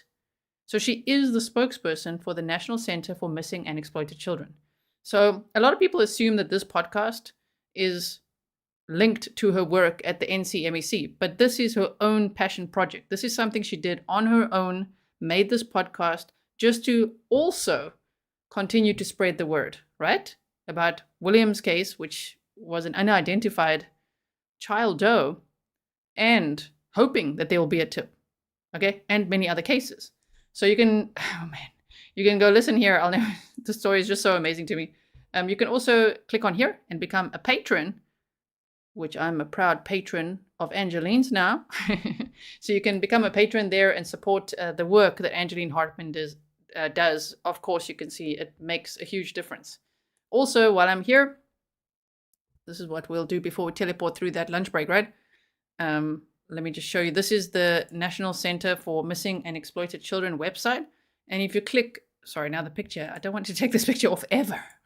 If you click on the top here, donate, there's also you can just go to support us and go to volunteer or ways to give, and you can click donate, and they apparently get 100% of the proceeds. And for some companies or some people, I think you could even claim it back on tax or something like that. Someone said that in the chat the other day. I'm not sure because I'm from Europe. Actually, I'm from South Africa, living in the Netherlands, where I'm an immigrant and figuring this all out here by myself. So it's the tax and everything gets quite complicated here. But the point is there, I think you could donate here. They should get 100% of the proceeds, and they just do such amazing work. They're the ones that made those art renderings. So when Ava saw the picture and she'd heard the podcast, it was like, whoa, right? Okay. So Tina says, Ava, thanks for the support for William. Nothing about herself, because she truly loves William. Yes. All right. So you can support the NCMEC. Also, please do support Angeline Hartman's podcast. Let's let this grow. Let's stream it. Let's play it. Let's listen to it. Okay. I'm just so proud of the work that she's done. And I think hopefully I'll be talking to her after this trial and we can debrief about this amazing case. Maybe we can get her and Ava on. Oh my word, that'll be so amazing. Okay, stop it, you guys. I don't think I can make it. I'll be so excited and anxious. So honored. Okay. Let me just see what you guys are saying. I'm going to get the stream for us now and then we're going to carry on. I wonder how long that stream is still going. So 2:30 until like 5-ish, 2.5 hours. I'm going to be here late. It's already 11:15. Anyway, I'll be here till I have to go to gym. Okay. Hope and Fear says that picture is why we're here, Grizzlies. Exactly. This picture is why we're here. It's because of these two ladies, and of course the investigators, of course the NCMEC that made the art renderings. Shout out to them too, right? There's been so many amazing people working this case. But when these two worlds collided here, oh my word, so amazing. Okay, breathe everyone. Get so excited. All right, now I'm going to finish the stream for us again, and then we're going to continue. We're going to teleport right through that lunch break. So, oh, sorry, wrong one. I want to take, where's that picture? I just want to make sure that not that one, this one. I just want to make space for our stream now. Okay. So here we go. I think that where I'm streaming from here, I think they just kept the stream going, it looks like. Whereas the other one, they shut their stream down after lunch because they had to, edit things out or blur things, of course. Okay, so sorry about all these colors. Let's move forward now. Wait, that was there. I think this is just them leaving for lunch or what? What's going on here? Just a few minutes left. Listen to whatever's left, and if you have any objection, let me know before they play it. It's much easier to do it that way. We were listening during the break Okay. a second ago, and I knew it.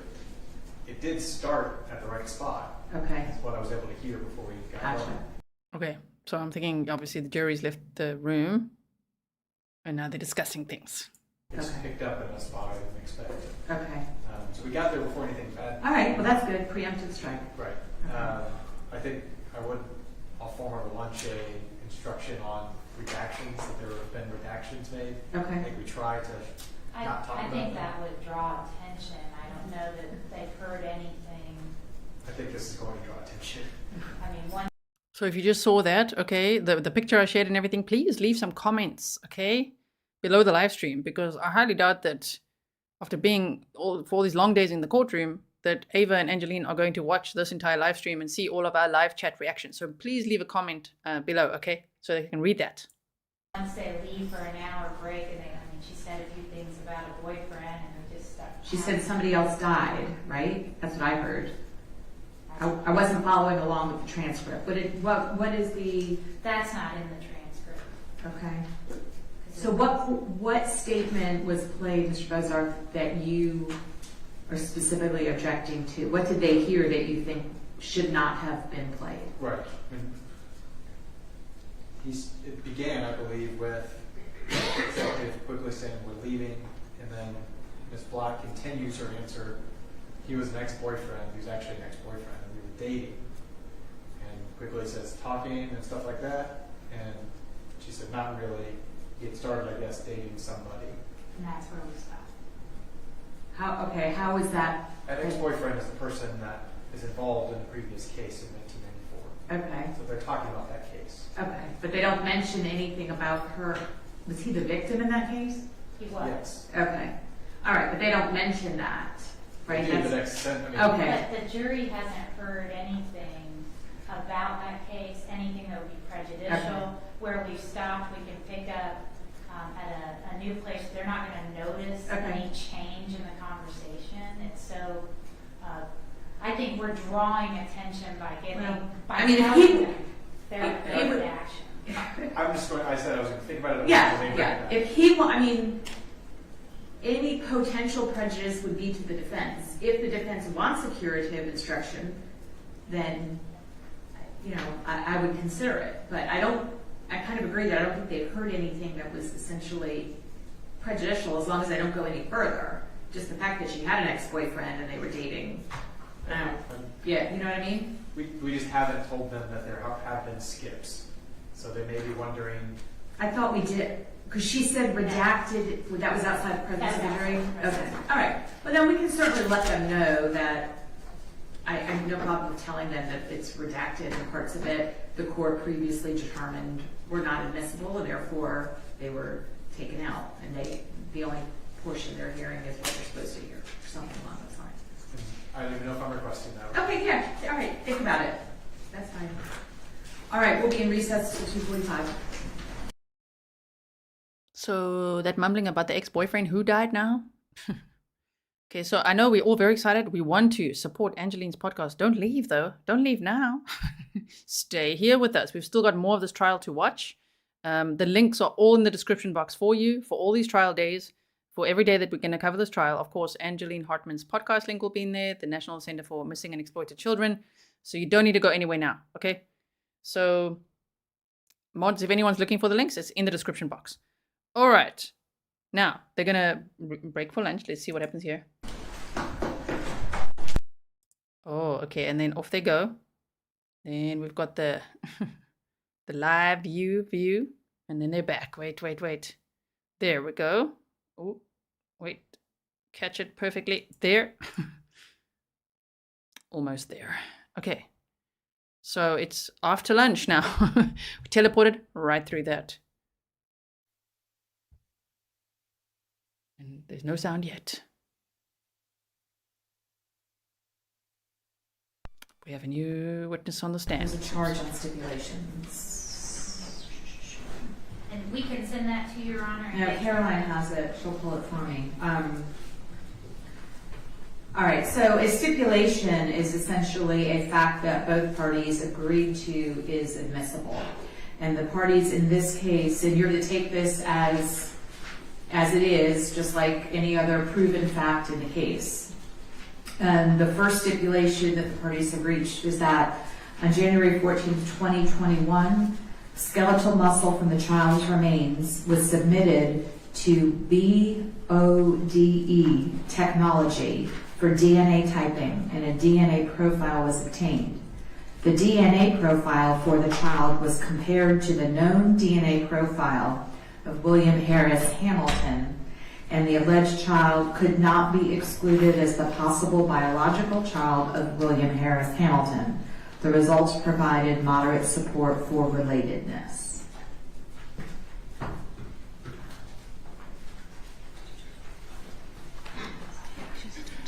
Okay, so that fact is agreed to by both parties. Raise your right hand. You solemnly swear or affirm that your testimony will be the whole truth, nothing but the truth, so help you God. I do. Raise your hand. For the record, please state and spell your name. My name is Constance Fisher. That's spelled CONSTANCEFISHER.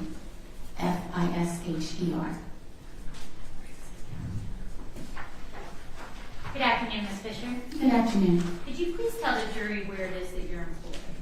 I'm employed in the DNA casework unit of the Laboratory Division of the Federal Bureau of Investigation in Quantico, Virginia. What do you do there? I am a DNA examiner.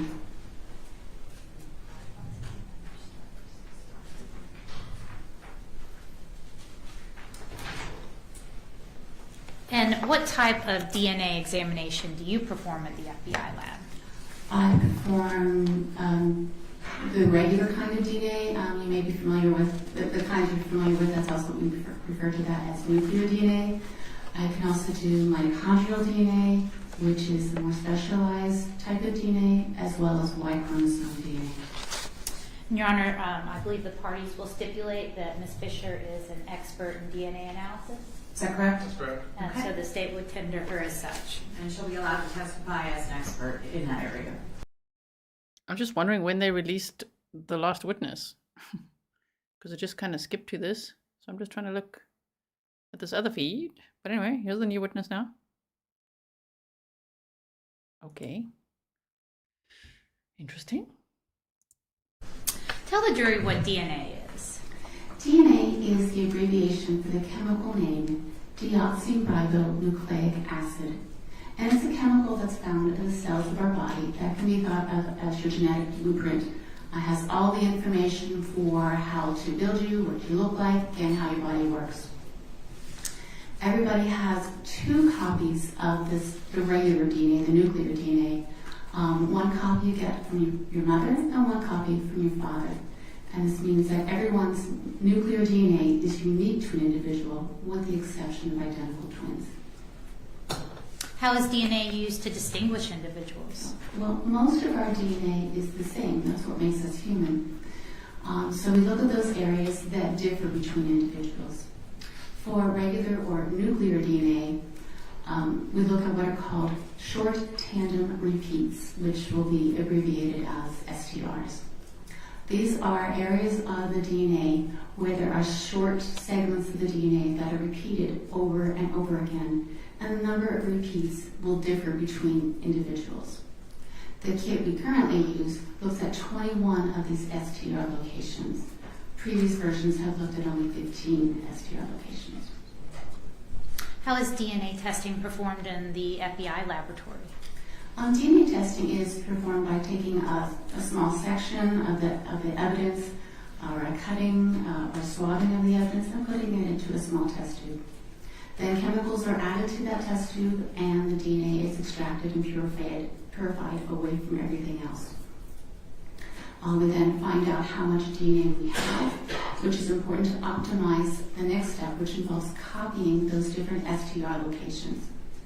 Finally, the different STRs are separated by size on an instrument, and it's the data from that instrument that I use to determine the DNA profile and conduct comparisons. What is kinship analysis?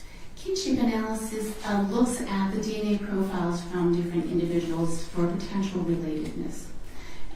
We know that relatives will share a certain amount of their DNA, and that close relatives, say parents and children, will share exactly half of their DNA. More distant relatives will share less. So kinship analysis looks to see whether the DNA is shared in the expected pattern. What sort of conclusions can be drawn from kinship analysis? Well, if the DNA profiles don't fit the expected pattern, then that would be an exclusion or that they're unrelated. There are times when I can get an inconclusive conclusion usually that's when there's not enough of a DNA profile, typically from the remains. Or I can get an inclusion where the DNA profiles do fit the expected pattern. And when that happens, I perform a statistic called a kinship index. What is a kinship index and what does it look like? A kinship index is a type of likelihood ratio where you're comparing the probability of 2 alternating scenarios. For instance, it would be looking at one scenario is the probability of seeing the DNA profiles if the individuals are related as specified, or versus the other scenario being if the DNA profiles come from totally unrelated individuals. You divide one by the other. If a kinship index greater than one supports the scenario that the individuals are related, and kinship index less than 1 supports the scenario where the individuals are unrelated. Are there additional tests, DNA tests, that can be performed to assess possible relationships? Yes, there is Y chromosome testing that can be done, and that's Y chromosomes are passed from father to son along a paternal lineage. And there's also mitochondrial DNA testing, which is passed along a maternal lineage from mother to child. How is mitochondrial DNA testing performed? Mitochondrial DNA testing happens very similar to the regular or nuclear DNA testing, except that instead of looking at STRs, we're actually looking at the individual building blocks of DNA and a section of the DNA that is known to vary between unrelated individuals. Between different maternal lineages. Were you asked to compare the DNA, the known profile of the remains in this case, to the known profile from the defendant, Teresa Black? Yes, I was. And did you prepare a report of your findings? Yes, I did. Were you also asked, and was that a nuclear test? That was a kinship analysis which uses nuclear DNA. And were you also asked to perform a mitochondrial DNA comparison? Yes, I was. And did you prepare a report of those findings? Yes, I did.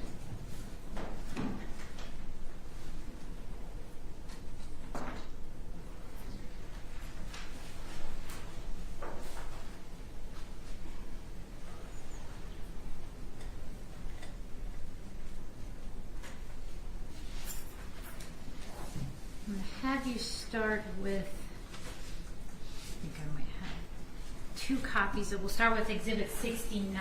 Do you recognize that exhibit?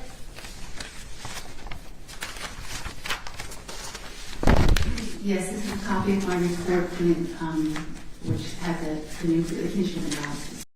I am here, by the way, you guys. I might speed this one up a little bit. And I'm just quickly fixing my banners because one of the Grizzly just pointed out that, you know, the bottom one actually interferes sometimes with some of the closed captions. Sorry about that. So I'm just going to move it to the top. And is it a true and correct copy? Yes, it is. Your Honor, at this time, the State tenders Exhibit 69 into evidence. Any objection? No objection. 69 is admitted.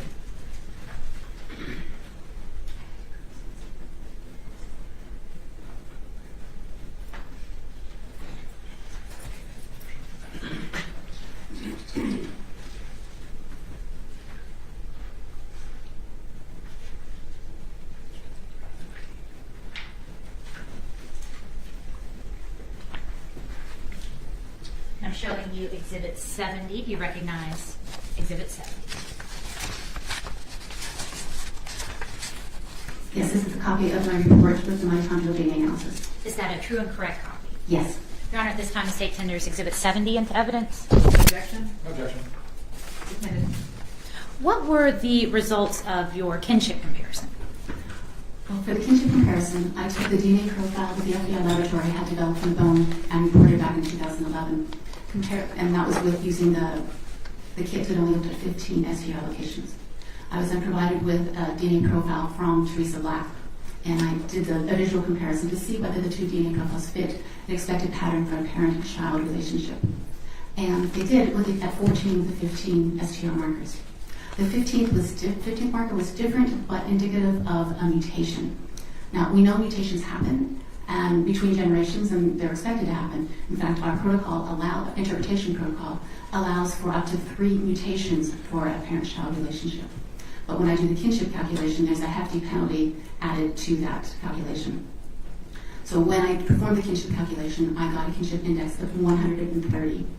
This means that looking at the DNA profiles I had from the bone and from Teresa Black, those DNA profiles are 130 times more likely if the bone came from a son of Teresa Black than if the bone came from someone unrelated to Teresa Black. And because of this, I cannot exclude the bone as coming from William DaShawn Hamilton. And then you indicated you were also asked to perform mitochondrial DNA comparison.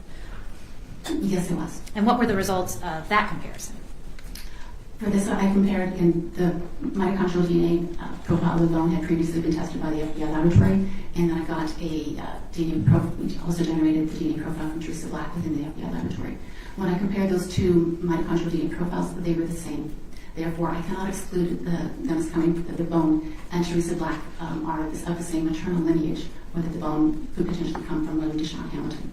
When I then searched that mitochondrial DNA profile in a database of mitochondrial DNA profiles that are broken down into different racial and ethnic categories as statistically appropriate, the results I got were for the African American population. I got what's called an upper bound frequency estimate of 0.37%. If you round that up to 0.4%, how you can think of it is if you have a room of 1,000 African American individuals, I would expect no more than 4 individuals in that room to have the same mitochondrial DNA type. For the Native American section of the database, I got an upper bound frequency estimate of 0.47%. If you round that up to 0.5, similarly, if you have a room of 1,000 Native Americans, I would expect to see this particular mitochondrial DNA sequence in no more than 5 individuals. For the U.S. Caucasian and U.S. Hispanic sections of the database, I got upper bound frequency estimates. Tell me if it's too fast, you guys. I like it a little faster, but tell me if it's too fast. Of 0.11 and 0.12%. If we round those to 0.1%, you can think of that as if you had a room of 1,000 U.S. Caucasians or a room of 1,000 U.S. Hispanics. I would expect no more than 1 individual in each of those rooms to have this particular sequence. Thank you, Ms. Fisher.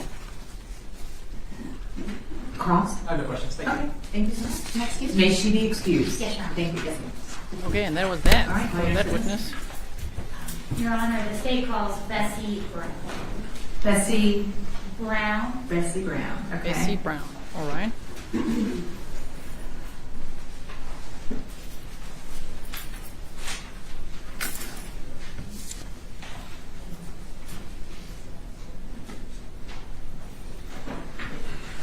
This way, please.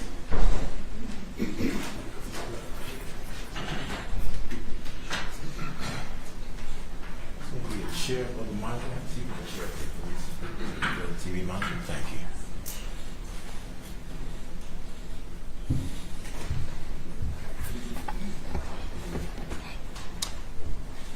Let me speak into the microphone. Raise your right hand. Do you solemnly swear or affirm that your testimony will be the whole truth, nothing but the truth, so help you God? I do. Lower your hand. For the record, please state and spell your name. My name is Bessie Brown, Bessie Brown.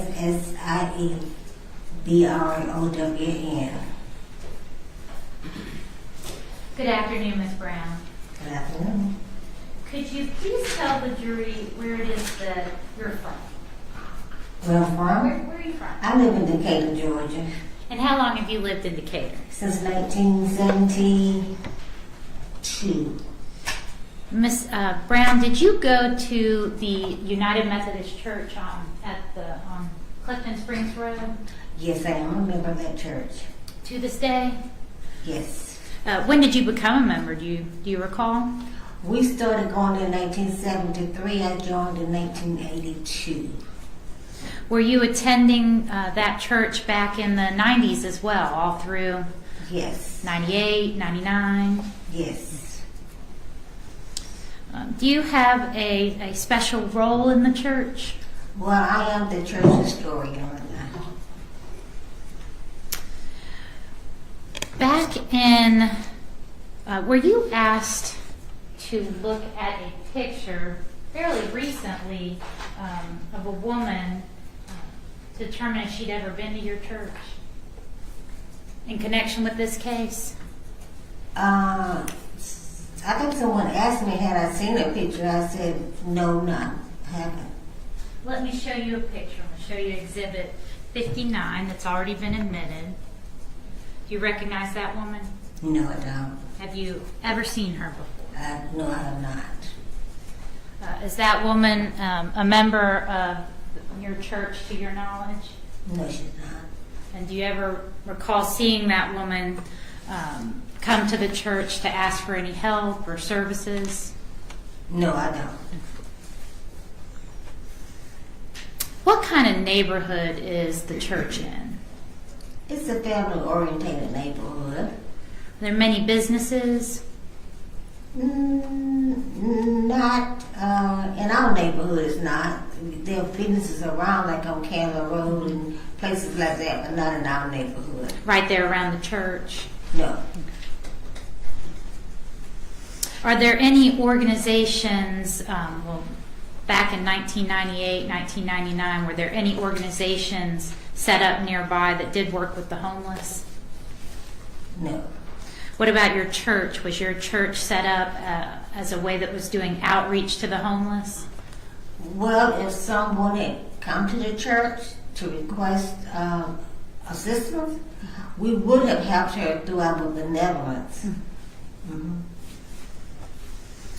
I want to talk about the woods across the street from the church. I'm going to bring up what's already been admitted.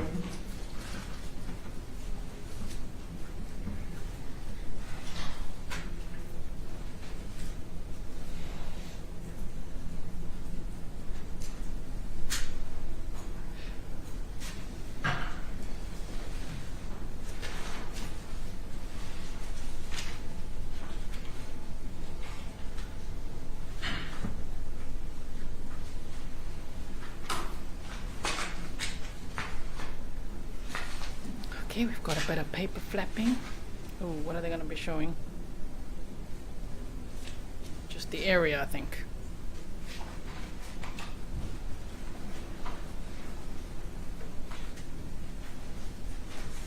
This is going to be Exhibit 8. You see the exhibit on the screen in front of you, Miss Brown? Do you see the computer screen to your left? Oh, yes. Do you recognize that area as the woods in front of the church? It's across the street. Yes, ma'am. Yes. Okay. And in your time, all that time that you've been attending the church there, have you had an opportunity to pass by the woods as you're going into the parking lot to go to church? Every day. And do you have any observations about what goes on in the woods? No, other than people, they just throw out trash and stuff when they're going down Clifton Springs Way. But no, I have not. Back in 1998 to 1999, was it customary for people to hang out in those woods? Not to my knowledge. Were you familiar with anyone hanging out in the cemetery? Not to my knowledge. Would people walk through there during the day? I think so, yes. Were you aware of anyone sleeping in those woods? No. All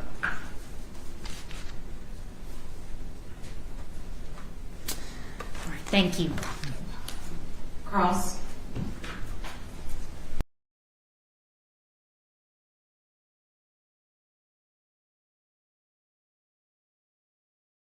Sorry, I was scribbling down some notes there. Now, what happened over here? Wait. What did it do now? We're still here with Bessie. Church. Wait, okay. I think it's because the stream ended. Sorry about that. I think it's because the stream ended, We were here. To my knowledge.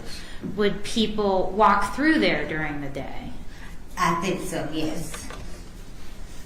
Were you aware of anyone sleeping in those woods? No.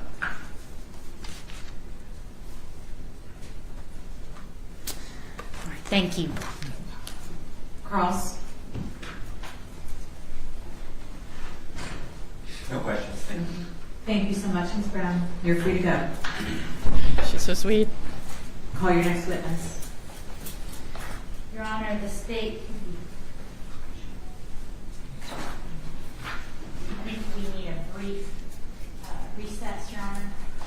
Okay, we need to take up something outside of your presence, so I'm going to send you back to the jury room and we'll call you back out as soon as you're ready. Now, what was it? We're going to get to it. Let's see. Oh, no, wait. Sorry, I get nervous. Just in case to show the jury. We don't want that to happen. Okay, so let's see. Provided. Well, let me ask you this. Are you objecting to her testifying on that basis, or you just want an opportunity to see if the witness will talk to you? I think the appropriate remedy, even if somebody was added late, is I just Right, need the okay. opportunity for her to speak. If she would like to. She's not under any obligation to. Absolutely not. Okay. I don't expect this to be an adverse witness. I think this is just a person that worked at the shelters. Okay. All right, so you want to talk to her outside the courtroom? Yes, please. Okay. All right, let's take a, 5-10 minute break? Can't imagine it would be. If there's anything different, I'll let the court. Okay, very good. All right. I'm going to stay right here, but. I like this judge. I'm going to stay right here. But okay, 5-10 minute break. So the defense attorney would like to speak to, I'm gathering, one of the upcoming witnesses, someone who worked at one of the shelters that Teresa may have said she was at. Okay, so we're going to teleport through this little 10-minute break now. So let's go forward. See, it's like this. Yes. Aha. Here we go. Thank you all for being here, by the way. Really appreciate it. Like watching trials with you. And let's hope that there will be justice for William DaShawn Hamilton, who got his name back after 23 years. Okay, let's move to the next part. Place for. They have this, and then it's just, and then off they go. Anyway, so I just want to catch it as it happens. Okay, cameras are coming back on. I think the trial days ended. Atlanta Day Shelter. So we've got, I wonder how long, over an hour to go still? Maybe not. There's still a recess in between. Okay, about an hour, I'd say. Provided day services, which meant that we provided meals, breakfast, lunch, snacks. We had medical services for both the women and the children, place for the women to wash their clothing, mental health services, work services, which meant we helped them or assisted them into. But now we didn't get the lady's name because the camera was off until she started talking. So I'm so sorry. I don't know her name now. Gaining employment, assisted them in getting Social Security benefits if they needed those. Clothing closets for both the women and the children. Just daily needs, whatever they needed, as well as assisting them in finding night shelters. And you indicated that it was a day shelter. Were there also night shelters in the area of Atlanta nearby that you worked with? Yes, we did work with all of the night shelters in the metro Atlanta area. We had to so that we can provide night shelters for the women and the children, so they wouldn't be on the streets. And what sort of services, if any, did the night shelters provide regarding food, nutrition?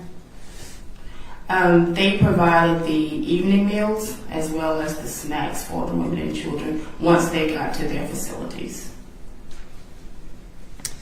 Now, are you familiar with or have you ever seen anyone utilizing the services of the Atlanta Women's Day Shelter use that as their address when they were having some issues with housing insecurity? Yes, we did provide mail services. Sorry, I need this lady's name. But the truth shall help you God. When I hear it from another stream. Your hand for the record, please. Hold on. State and spell your name. Shirley Baker, SHIRLEYBAKER. Shirley Baker. Okay, we've got the name. Great. For the women, you were unable to receive certain benefits unless you had an address, so we did have those addresses for them.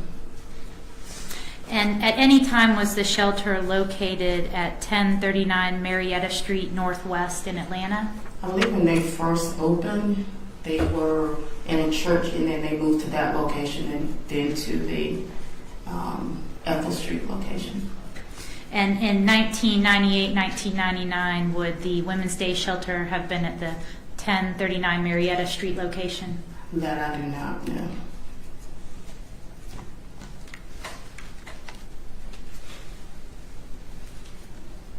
Now, the night shelters, you indicated they provided a place for women and children to sleep. Correct. Were there any rules regarding who could stay there? All the facilities had their own guidelines set up, and the women, they had to abide by those guidelines when they went there. Curfew was definitely one of the top guidelines, and a lot of the ladies, they didn't like going because of those curfews. When you say they didn't like going, what do you mean by that? The curfew started maybe at 5 o'clock, 6 o'clock. Some of the ladies, if they had employment, they might not get off at that time. So it was a conflict with them getting there in a timely manner. But many of the night shelters would work with the ladies as long as they knew their work hours. They would give them a certain time frame to get back to the night shelters, but some of them didn't want to abide by that guideline. And were you ever working with women that might have worked in nightclubs or adult entertainment clubs? Yes. And would those hours be difficult for someone in that industry? It would, and that's why we encourage them to pursue other employment. Would you try to work with them while they were, while giving that counseling? Yes, we did, and we would also with our work study or the work program in the day shelter, we would provide other leads for that particular person to pursue employment in other locations, as well as other agencies. We did make referrals out to other agencies for work programs as well. Was Atlanta Women's Day Shelter the only day shelter in Atlanta at the time? It was the only day shelter for women and children at that time. And what about the night shelter? Was there more than one night shelter? Oh, yes, definitely. Would women with children be prioritized in any way at the night shelter? We did try and work with the women and children first in gaining a place to stay. If a woman with a small child were to turn up after curfew and need help, would they just be turned away, or would there be methods to try to help them? At the night shelters? Yes, ma'am. They would try and assist them. During that time, we had a facility called the Task Force, and they had a lobby area. So if they didn't have a bed available at that particular night shelter that they went to, then they would direct them to the task force. And the task force normally would take in people, but they had to sit in the lobby area. There was not a bed for them. And if there were there any other ways of allowing women and children to stay nearby or in close proximity, if not in the lobby? Okay, say that again. Was there any other places that the women and children might be able to stay nearby, not in the Not lobby? with a bed, no. The beds were limited. You didn't have a lot of beds in the metro Atlanta area due to a lot of people coming here that was already homeless or something took place that caused them to lose their homes.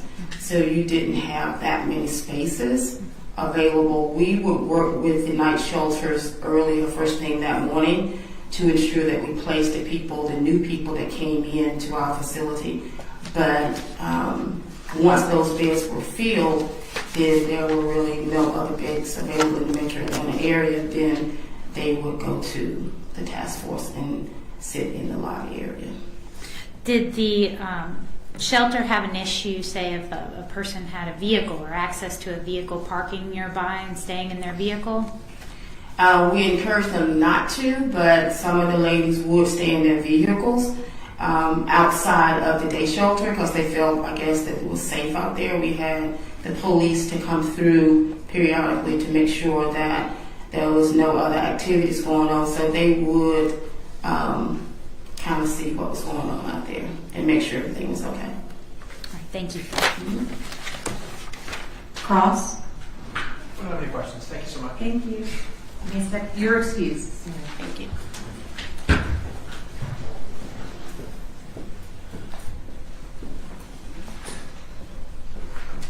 Next witness. Your Honor, the state calls Montefiore Davis. Do we need to have a sidebar before this testimony or no? Not from the state. No. No. Okay. Just checking. Okay. Next witness.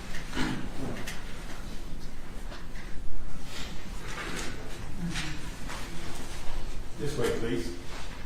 Okay. Coming up. It's going to be a chair. That chair, please.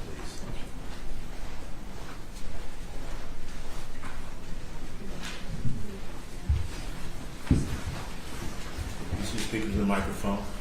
Raise your right hand. Do you solemnly swear or affirm that your testimony will be the whole truth, nothing but the truth, so help you God? Yes, I do. Lower your hand. For the record, please state and spell your name. Montefiore Dontina Davis. MONTIQUELLYNBONTINA DAVIS. Good afternoon, Ms. Davis. Could you please tell the jury where you're from? I came here from Raleigh, North Carolina. Did you ever live in Charlotte? Yes, I did. When did you live in Charlotte? I really hope I got the spelling of her name right. Montefiore. Montiquelin Davis. Type that as fast as I could. The Montiquuely Davis. Okay. The majority of my life. I moved from Charlotte in 2008. Were you living in Charlotte back in the early 90s? Yes. And then until 2008? Yes. What did you do for work? I had a daycare there. And In Charlotte or Raleigh? In Charlotte. In Charlotte, okay. And where was your daycare located? It was at 2832 Mayfair Avenue. Now, showing you what's already been admitted as Exhibit 3. Do you recognize the residents in this exhibit? I do, but that's not mine. Not yours? Did you ever go to that particular location? No. Did you operate a home daycare center? Yes, but not. But not out of that particular location. That house is up the street from my house. Okay. So your daycare center, where was it operated out of? It was about two houses up from that. 2 houses up. And while you were operating that daycare center, did you ever look after a little boy named William Hamilton? Yes, I did. And who retained your services? His grandparents. Do you recall when that was? I don't remember the exact year. Let's say 94-ish. Do you recall how old William might have been? I think maybe going on 2. And you said his grandparents did you meet both of his grandparents? Mm-hmm. Yes. And what was his grandmother's name? Willie. That's what Willie meant. And what was his... Sure, there were good memories. Okay, so this witness ran a daycare that we've heard yesterday on day 1. They also told us about this daycare that William had gone to. But when Ava was on the stand and they asked her who paid for the daycare, she said Teresa did. So now we're hearing directly from the daycare owner that it was William's grandparents. So I wonder if that's on his dad's side or his mom's side that had paid for the daycare. I'm just thinking out loud. Of course, we're here live together, right?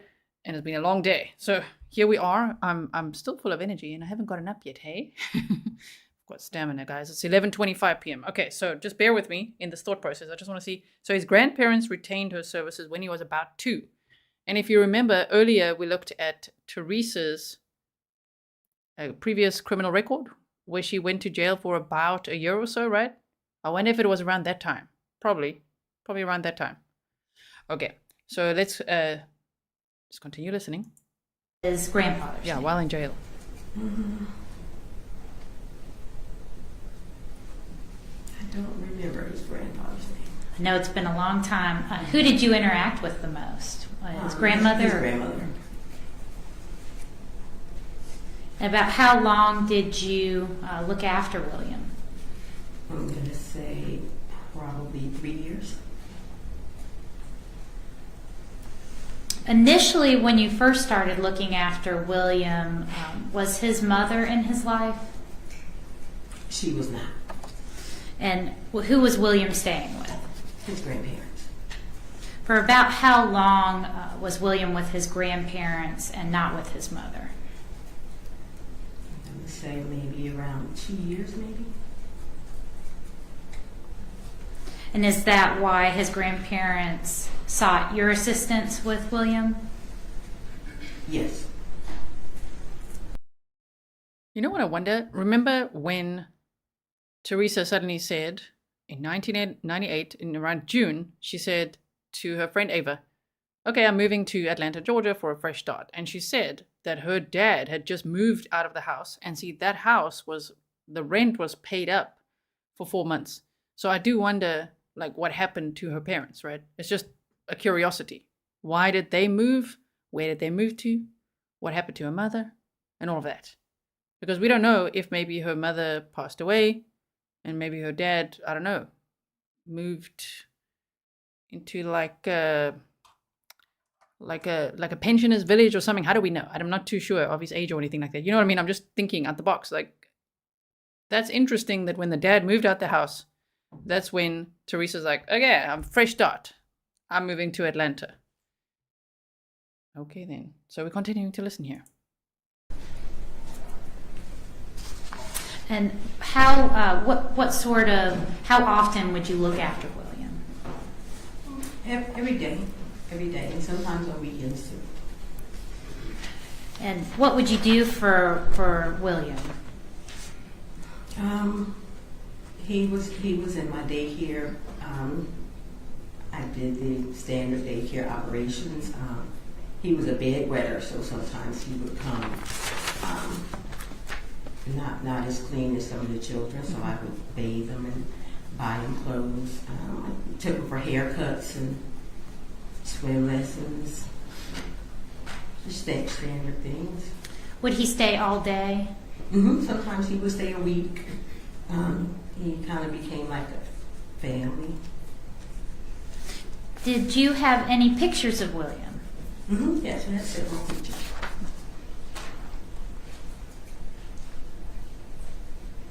Permission to approach the witness, Your Honor? Sure. Showing you what's been marked as State's Exhibit 71. Do you recognize this exhibit? Yes, I do. And how do you recognize it? I took this picture of William. This was one of the times that we were at daycare. We were at my fiance's house at this time. And about how old was William in that picture? I think about 3. And was this during a time when William's mother was not in his life? She was not. Your Honor, at this time, the state tenders Exhibit 71 in the evidence. Any objection? No. We're going to see another picture of William. We only have this one picture so far, right? There was one thing I wanted to quickly say. Don't worry, we're going to see it now. Oh, someone said that that's a warning sign, the bedwetting. I don't have kids. I don't know until what age, but I just know from what I've read from like psychology articles and research that beyond the age of 7, if there's bedwetting, it could be a sign that there may be trauma in that child's life. But yeah, William was 2 when I don't know, I don't want to say name wrong. When Miss Davis knew him, between 2 and 5. Okay, so now let's see this picture. All right, 71 submitted. Permission to publish. Yes.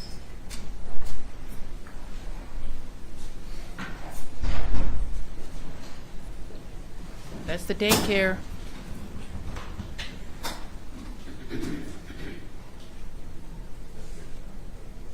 Okay, they're going to show us a picture of there, William. So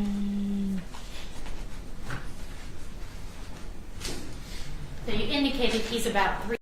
Oh no, he's so sweet. Look at him. He was about 3 here, is what they just said. Years old in this picture. Mm-hmm. Yes. Now, at some point, did William's mother come back into the household? Yes, she did. And about how long did you continue to look after William when that happened? I think maybe a year or so. And at that point, were you still being paid by the grandparents, or did William's mother start paying? His mother started paying. Uh-huh. And what was... So it's all coming together now. So when Ava said that Teresa was paying, she was right. Because at first it was the grandparents, and then when Teresa was out of jail, then she was paying for daycare. Okay. What was the nature or frequency of how much you would keep William at that point? At that point when she came, the long weeks they reduced because she was there a lot more. I kept him sometimes on weekends if she would let me keep him because, like I said, he had become part of the family. So if I mentioned to her, maybe we were going to go Carowinds or my nephew might spend the night, she would let him stay longer. When was the last time you recall seeing William? I think the last time I saw William was at his school. I just went to check on him to see how he was doing at school. Do you recall what grade he was in? I want to say probably kindergarten, maybe.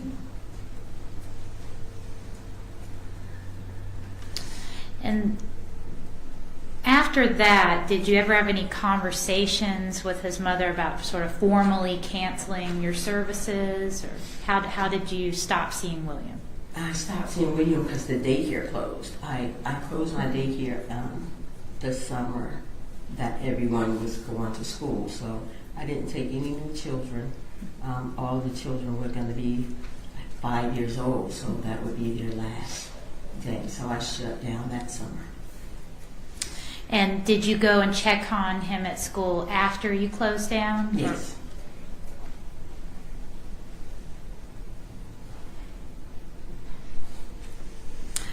Did you ever try to see William again after that? No. Did you ever look into what was going on with William? Well, after I closed the daycare and I checked on him at school, thinking that fall, Ava came and said, William, I need to go find William. What did you do after Ava told you that? I went back to their house, and when I got there, the grandfather was there. And was William there? No, at that time he told me that William and Teresa had moved to Atlanta. So I left a message and phone number. I think I went there 3 or 4 times. And did Teresa ever call you? No. Did you ever see William again? No. You said you went there 3 or 4 times. Did you become a nuisance in any way? Maybe because the last time the grandfather said,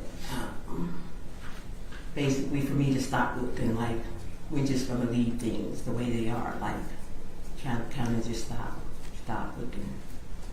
And did you do that? Did you stop coming by? I stopped coming by. Thank you.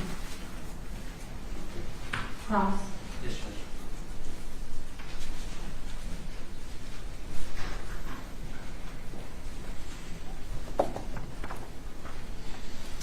Hi, Ms. Davis. Hi. I have a few follow-up questions for you, okay? Mm-hmm. All right. Make sure you answer yes or no for me, okay? Okay, Thank you. I'm sorry. That's okay. No problem. All right, so, Ms. Davis, I want to talk to you about when you first started watching William, okay? Okay.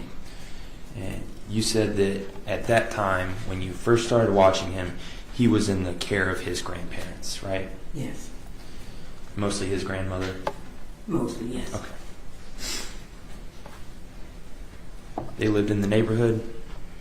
Not far the neighborhood, so down the street. They could walk there to you, right? It would be a long walk, but yeah. Okay. And you said at a certain point you would make certain observations about William, right? About how he looked. Yeah. Mm-hmm. Maybe his hygiene. Yeah. Mm-hmm. And to be clear, that was while he was in the care of his grandparents, right? Well, William was a bedwetter, so sometimes, he would come to daycare, and of course the kids would say, he smelled like pee or something. So I was careful to make sure that didn't happen. Understood. And that may have been attributable to his grandparents being older. I thought so. You thought that maybe issues with his hygiene or things like that were because his grandparents were older and had trouble taking care of him. Objection calls for speculation. If witness can answer, she can.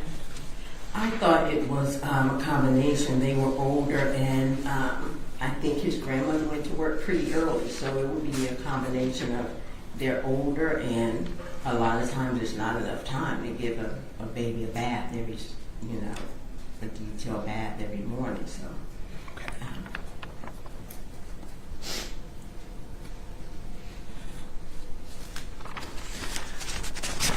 All right, Ms. Davis, and at some point you said that his mother came back into his life, right? Mm-hmm. Yes, she did. And then you also said that she would require less services from you, I guess, as a babysitter, because she was around more. Yes. So as a result, you watched him less when she came back into his life? Yes. Because she was watching him? Yes. Okay.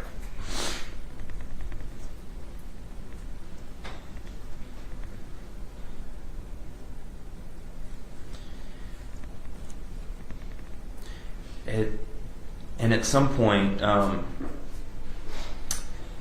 William's grandmother died. Is that correct? Passed away? Very, very shortly after Teresa came back. Okay. So at this point, it was just Teresa watching William, other than when she would drop him off at your house, right?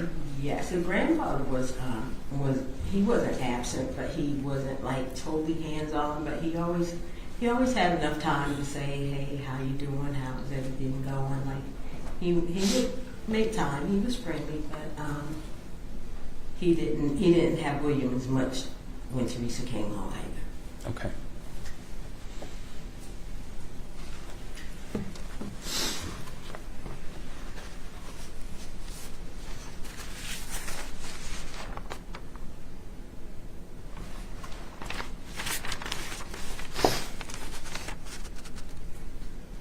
And at this point, when Teresa came back, she was the one that was paying you, correct? Yes. And you said that you liked William and he felt like he became part of your family? Oh, yeah. Yes. So you enjoyed taking him into your house when she let you, right? Yes. And when you asked if he could spend time with you and your family, she would allow William to go and spend time with you and do whatever you wanted to do, right? She never said no. Okay. One moment. Thank you.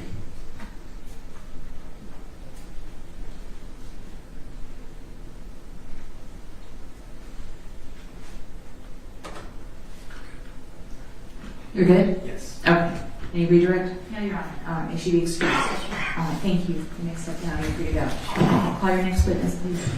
Next they call Margaret Hamilton. Okay.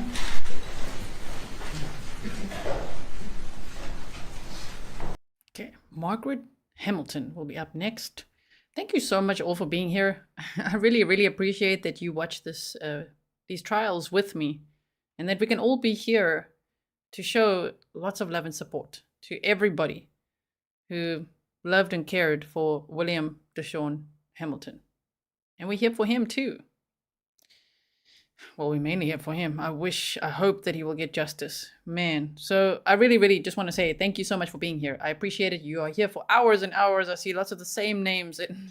It's just nice that you're here. Okay, so we've got another witness here. Let's hear how they spell their name.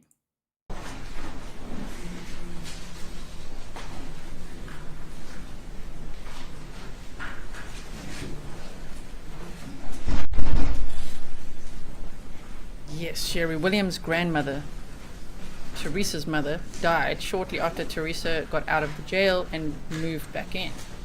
I don't know how. This way, please.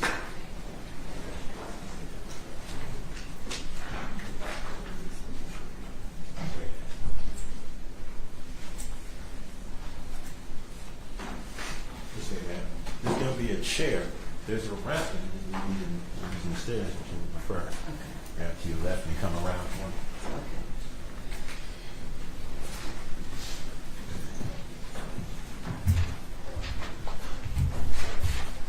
seat in that chair, please.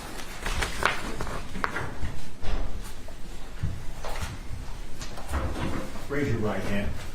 Do you solemnly swear or affirm that your testimony will be the whole truth and nothing but the truth, so help you God? I do. Lower your hand. For the record, please state and spell your name. Margaret Hamilton, M-A-R-G-A-R-E-T, Margaret, H-A-M-I-L-T-O-N, Hamilton. Good afternoon, Ms. Hamilton. Ms. Hamilton, where do you currently live? In Charlotte. Charlotte. And how long have you lived in the Charlotte area? About 39 years. And in the late 1998, early 1999s, did you reside in Charlotte? I did. What neighborhood did you reside in around that time? It was between Glenwood and Remington. And that's a metropolitan neighborhood within Charlotte? Yes. And do you have any children, Ms. Hamilton? I do. And how many children do you have? I have 3 boys and 1 girl. And what are the names of your boys? My boys' names are Christopher, William, and Nathaniel. And what's the name of your daughter? Wanda.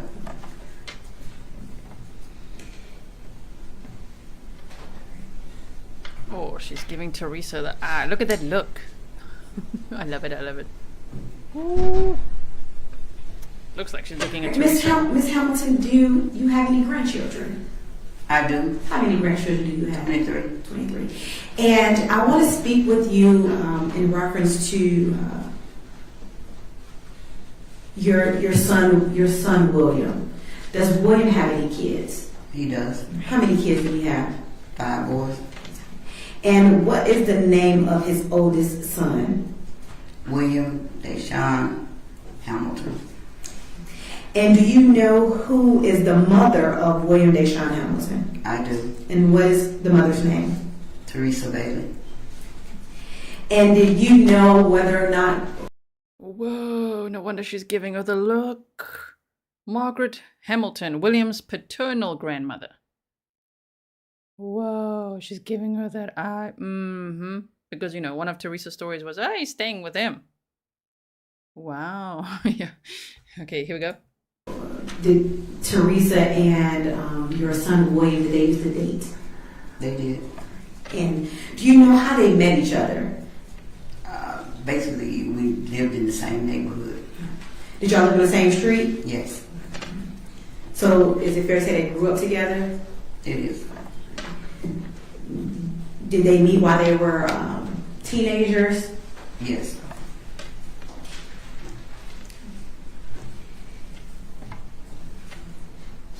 And so at some point after they were dating, they conceived a child. Do you know where that child was born? Carolina Medical. And is that in Charlotte or somewhere else? Charlotte. In reference to your grandchildren, where does William DaShawn Hamilton lie in the age? Is he the first oldest, second oldest, the youngest? Where's he? He's the second oldest. So I want to speak with you about your grandson, William DaShawn Hamilton.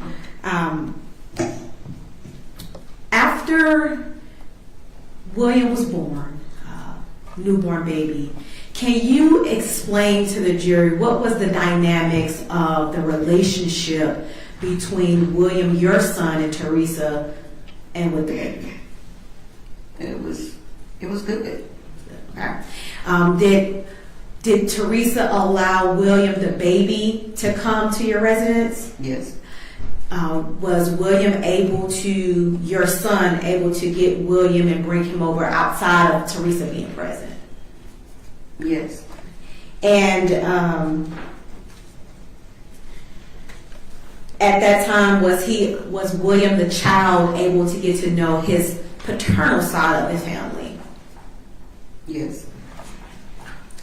At some point, your grandson William began to live with his grandparents on his mother's side, Teresa's parents. Yes. Do you know roughly how long was William, your grandson, in the custody of his grandparents? Approximately almost 2 years. Almost 2 years. Okay, and do you recall the name of... When you say his grandparents, who are you talking about? That's exactly what I was getting to. Can you please tell the jury what are the names of William's grandparents that he was living with? Leroy, Bailey, and Willie. And is Willie the grandmother? Yes. And is that Teresa's mother? Yes. And Leroy Bailey, is that the grandfather? Yes. And is that Teresa's grandfather? I'm sorry, that's Teresa's father. Yes. Thank you. All right, so tell me about the dynamics at that time. Were you and your family able to see William? Yes. While he was in the care of his grandparents on his mother's side? Is there any point in time where you were able to go and get him and bring him back to your place? Yes. Did you... Okay, let's just pause. So Jan Hill says, I thought we heard paternal grandparents were dead. It makes me remember when Ava bumped into William's dad, whose name is also William, and the two of them figured out that Teresa had said that she'd gotten back in contact, which is quite odd because they lived right there. This is an odd story for Teresa to be telling Ava, right? She said she got back in contact with the father of William, and there's some family in Atlanta, I think is one of the stories she told, and that William was going to stay with the father's grandparents. So I'm wondering if it's the father, you know what I mean, like William's great-grandparents then, father's grandparents, or if that really is just one of those stories that Teresa told. It's one of the two, I guess, by saying, no, but then he said his grandparents are dead, so it must have meant that. Sorry, thinking out loud again, just based on everything we heard yesterday. But it's so interesting to see all these witnesses and their incredible memories, and this is the grandma. Wow, paternal grandmother. Oh, she's gonna tell us what happened here. Ever have any opportunity to buy him things and play with him and him spend the night? Yes. Do you know whether or not your son was able to go to Miss Willa Bailey, Leroy Bailey, and see his son? Yes. It's a very different story to what we've heard so far compared to also what Teresa said. So Kathleen R. said it was William, the dad's grandparents who were going to help. Yeah, that's what I'm remembering, something like that. So William, the dad's grandparents. Oh, okay. And do you know whether or not William was able to get his son and have him in his custody for a period of time while baby William was under the care of his grandparents on his mother's side? Yes. Roughly at this time, while William, the child, was in the custody of his grandparents, roughly how old was he? William, are you saying the last time I seen him? No. When William was in the care, when he was being watched by his grandparents, how old was he at that time? I was going to say about between 4 and 6. When he was in the care of his grandparents? You're talking about his maternal grandparents. When his maternal grandparents had custody, roughly how old was he? About 4. Okay. At some point in time, Teresa was then caring for William, and they were no longer in the custody of his maternal grandparents. No. Right? At some point, doesn't Teresa come back and care for William? Yes. Okay. And so at that time, when Teresa was caring for William, how to explain to the jury whether or not, if the dynamics between you all's relationship with William changed, William the kid? I had him one weekend and I got there a little late, and so I couldn't see him anymore. All right. I couldn't take him away with me. Okay, so let's talk about before we got there, right? Mm-hmm. So Teresa she now has custody of William. Mm-hmm. Is that, hold on. Make sure you answer yes or no, okay? Okay. Thank you. So Teresa comes back and she has custody of William. Yes. When she first comes back, are you able to see William? Yes. And while you were able to visit William, did you have any concerns with his hygiene? I did. All right. Can you tell the jury about that? He was a bedwetter and he would wet himself. And at some point when you were... Okay, just pausing quickly. So when Teresa came back after being in jail, and she then had custody of her son, William, again, remember yesterday Ava did say on the stand that at some point a family member came over and they were 15 minutes late, and then Teresa said, sorry, but you can't see him anymore, he can't go with you. So now we know who that was. So that was this lady, I think, because she said she went there one time and she was late, and she just said, no, you can't take him now. You were able to see William or get custody of William when you got from Teresa. Did he smell like urine? Yes. All right. And so when he smelled like urine, he came to your residence, what did you do? I had outfits at my house that I would give him a bath and change him. And so you bought him clothes? Yes. You bought him any other items? Toys. Toys. Did you buy him any shoes or anything of that nature? Yes. Do you recall the last pair of shoes you bought William? The last pair was a pair of Timberlands. That you bought him? Yes. And damn, we're finding out so much as we go. Okay. So paternal grandmother Margaret Hamilton bought him the Timberland boots. Mm-hmm.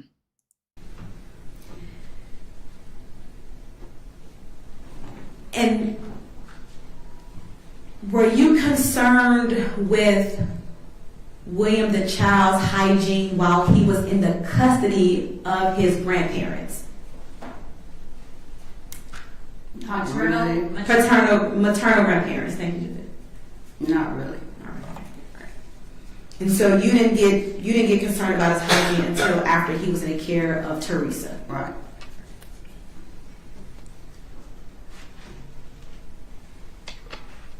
During this time when Teresa regained custody of William, was William able to come and spend the night and stay with your family for extended periods of time? She would let me get him on the weekends. And so then I want to go back to now speak about the incident where you had custody of William. This is what you spoke about in reference to bringing him back late. How long had you had William for that period before you brought him back to Teresa late? Oh, that was on the weekend. It was a weekend. And so were you instructed by Teresa to have William back by a certain time? I was. And what time did she tell you had to have him back? I had to have him there by 8 because he was going to school. And what time did you? About 8:30. Got there at 8:30. And when you got there at 8:30, what was Teresa's demeanor? Well, I think she was a little upset with me because she told me I could no longer take him with me. I could come and visit him, but not take him with me. And when you had to come to her residence to visit him? Yes. And so at that point, were you ever able to see William again in your care? I did not. I think I seen him about 2 more times after that. So roughly, how old was William the last time you saw him? Between 5 and 6. 5 and 6 years old. Let me ask you this. When you were with William and he was in your care, how was his demeanor? He was a happy little boy. And did you allow him to play indoors and outdoors? Yes. Was he able to interact with his cousins or other family members? Yes. And how did he interact with those family members? Joyful.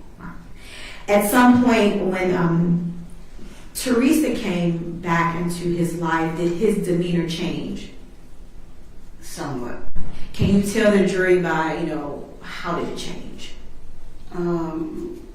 He wasn't as happy as he was before. So how did he used to act? Was he timid? A little bit.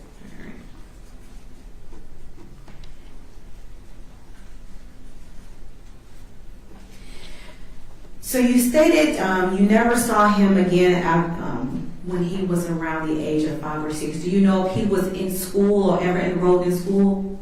Not that I don't know. You don't know. Did you ever see Teresa after the last time you saw William? Yes. Okay, can you tell the jury about that? Where did you see her? I ran into her at the bus terminal, and I asked about William, and he was supposed to have been with his godfather. I ran into her. Okay, let's start right there. So he was supposed to be with his godfather. Did she tell you where William and his godfather were? No. All right. She didn't tell you whether or not he was living in another city anywhere, or? Yeah. Okay, so what city were they in? I can't remember. Okay, all right. And so you ran into her at the bus terminal. He was with his godparents. Did you run into her another time? Yes, I was on the bus with her. All right. And let me back up. When you ran into her at the bus terminal, was that in Charlotte or in another city? Charlotte. Charlotte, okay. So the next time you ran into her on the bus, was that in Charlotte as well or in another city? Charlotte. And did you conversate with Teresa? I did. And what did you say? I asked her where was he at, and again, he's with his godparent. At any point, did you ever see her again after that? I think I seen Teresa about one more time after that. And did the story change as to where William was? No. Okay. So he was always with his godfather. Yeah, because I gave her my phone number. Okay. For me to be able to talk to him, and I never did get that chance. All right. At any time, did she ever tell you whether or not he was in foster care? No. Okay. And so you gave her your phone number, and what did you ask her to do with the phone number? Give it to him so he could call me. And when we say him, you mean William, your grandson? Yes. And what was Teresa's response when you gave her your number and asked William to call you? Oh, she was real happy, and yeah, she'll give the phone number to him. She advised you that she will have William contact you? Yes. Roughly, do you recall when this was? Exactly, no. It wasn't during the summer. Approximately, how long have you not seen William at this time period when you ran into Teresa? I don't remember the year. Okay. Was it more than a year, less than a year? It was more than a year. It was more than a year, okay. And then when you ran into her on the bus, how much time can you estimate that had passed at that time? Probably maybe 2 or 3 years. 2 or 3 years after that. Yeah. At some point, did you see or come to learn that Teresa had another child? Yes. Did you ever see Teresa with that child? I did. And when you saw Teresa with her other child, tell me about that conversation. Just it's a pretty baby, and where's William? I'm still trying to find out where he's at. Roughly, how long or how many years are we speaking of? From the first time you saw her till she had her child, where you were asking her for William? About how much time between there? About how many years? Yeah, in total. Oh, it's been many years. Many years, okay. Yeah.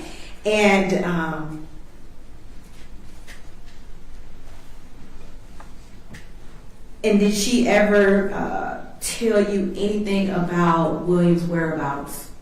No. And when you made contact with Teresa, you saw Teresa, was there anything remotely wrong with her that you could recognize? No. At some point, when you saw Teresa with her second child, her other child, did she advise you where she was living at the time?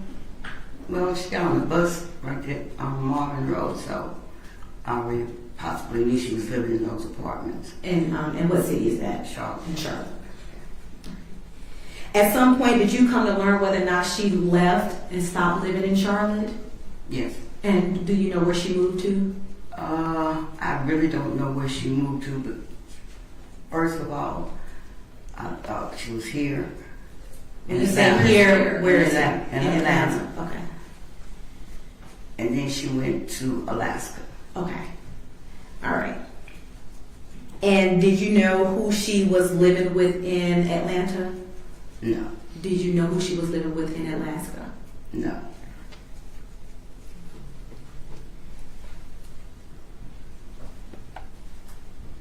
At some point in time, did you run into Teresa and she spoke about William having a family?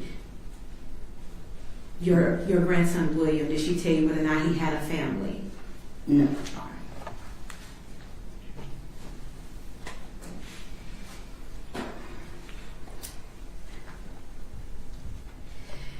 So it is without question that Teresa knew that you wanted to see your grandson William. Yes.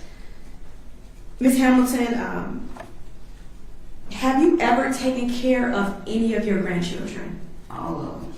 At any point in your life, have you actually had custody where your grandchildren were living with you?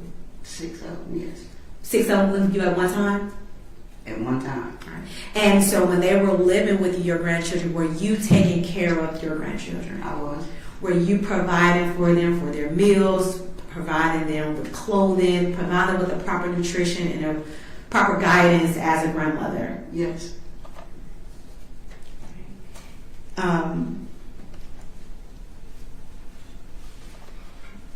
Ms. Hamilton, did you love your grandson William? I loved him very much. Would you have done anything to make sure he was safe? I would.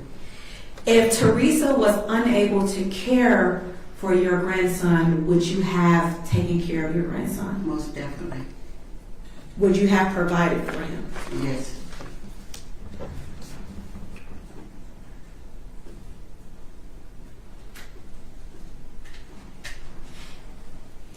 And throughout all the conversations that you had with Teresa about where is William, did you have hope that you will see William again? Yes. Did she ever give the impression that William may have been deceased? No. Okay. Cross. Nothing, Judge. Thank you, ma'am. You are free to go. You can remain in the courtroom if you like. Okay, thank you. Be careful with the stairs. All right, call your next witness. Your Honor, we have one more witness. We need a brief recess Okay. For them, and then they'll be ready. All right. Send you back to your room for a moment. Time for a brief recess, which means time to teleport. Here we go, guys. We're going forward. There was quite a long recess, actually. Wait. Finding it. Okay, here they come. Back to the courtroom. We love to skip through that, don't we? I certainly do. I'll answer it for all of us. Yes, we do. Wow. Shame. I wonder... I'm just still processing that. Like, Teresa's there with, you know, her new child and just not really answering questions about where William was. Sure. Presence for scheduling matters, bench conferences, correct? Yes, Your Honor. Okay. I think there was one substantive matter which involved, refresh my memory, to deal with that. No, we did it. All right, let's put that on the record. And are you, I don't remember, you asked to approach. Yes. You asked to approach, I think. I think I objected and you asked us to approach, but. Okay. I would call it like you did, Your Honor. Literally when that happened, I would call defense and objection, may we approach. All right. My preference would be that Ms. Black be involved in all substantive areas of the trial. My preference would be that she could, approach with us somehow without shackles, as I said. Right, well, that's not going to happen. Or the jury's excused next time it happens. Okay. Well, Diane, you don't have to do it now, but at some point in time between today and tomorrow, will you just look into the record and find, if he requested to approach, I'll consider that as a waiver for that one issue. I just don't want to create an appellate. Okay, of course, discussions outside of the presence of the jury, I'm gathering. Fill me in if you know what's going on here. I'm just like, what? Who's approaching with shackles? What? Is it her? Is she going to take the stand? I think she might, but then again, who knows? might be our only chance to try to explain what happened. Issue for that. But I think you asked to approach. I certainly could be wrong, but we'll double check and put all that on the record in the morning. Thank you. All right. Your Honor, may we still put the entire conversation on the record? Yeah. So what was Yeah, go ahead. So it's my understanding that Lieutenant Quigley made a statement in reference to Okay, what happened now? Play it. Teresa or Ms. Black, once she was arrested here in DeKalb County. He advised that he and Investigator McClendon went to speak to her in jail. It's not you, it's extremists. He advised that he, Lieutenant Quigley, and Investigator McClendon Wait a minute, hold on. Someone's taking pictures back there. Oh. Are you taking photographs? I was just saying that the jury's out right now. Okay, it looked like you were about to take a picture. No. Are you with the media? I am. I'm getting ready to go back down. So I was just saying we're kind of waiting here in these out right now. Okay, I just wanted to make sure that you weren't using a phone to record Okay. or taking photographs or anything. Okay, just verifying. All right, go ahead. Lieutenant Quigley advised that once Teresa Black was arrested and brought to DeKalb County Jail, that he and Investigator McClendon went there to speak with her, and she declined to speak. Quigley and McClendon. Correct. Okay. Went to speak to Ms. Black, and I might be mistaken, but it could have been Angeline and Ava in the courtroom, you guys, taking a selfie. Maybe. I don't think taking a picture of the courtroom. Okay. Oh, this is when she came to Atlanta. Okay. Yes, Gotcha. Your Honor. All right. But I might be wrong. Yep. And he stated that at that time she refused to provide a statement. Right. Okay. And you asked for a curative instruction at that Yes, Your point. Honor. Okay. All right, which I gave. Yes. Okay. So I'm just going to double check if I asked to approach or if you did. I just don't remember. But anyway, it is what it is. It's done. Okay. Anything else? This last witness for today, how long do you anticipate this testimony taking? Not very long? Another short one? Yes, sure. All right, let's bring the jurors in. I'm not 100% sure of what the defense attorney was just saying, but something about he asked to approach, and it seems like maybe that didn't happen. I don't know if I'm gathering it correctly, but it's something like that, right? Steel Guitar says, Judge Snappies. Yeah. And then we'll start with Gonzalez in the morning. I'm going to have the jury come back at 10:30 tomorrow.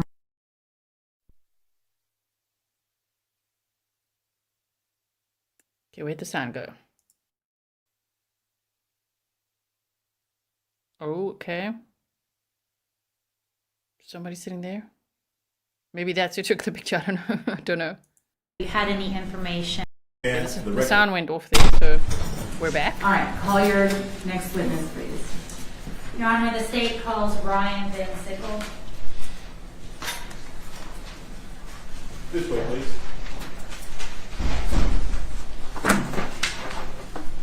It's going to be the chair for the monitor. Seat in that chair for him.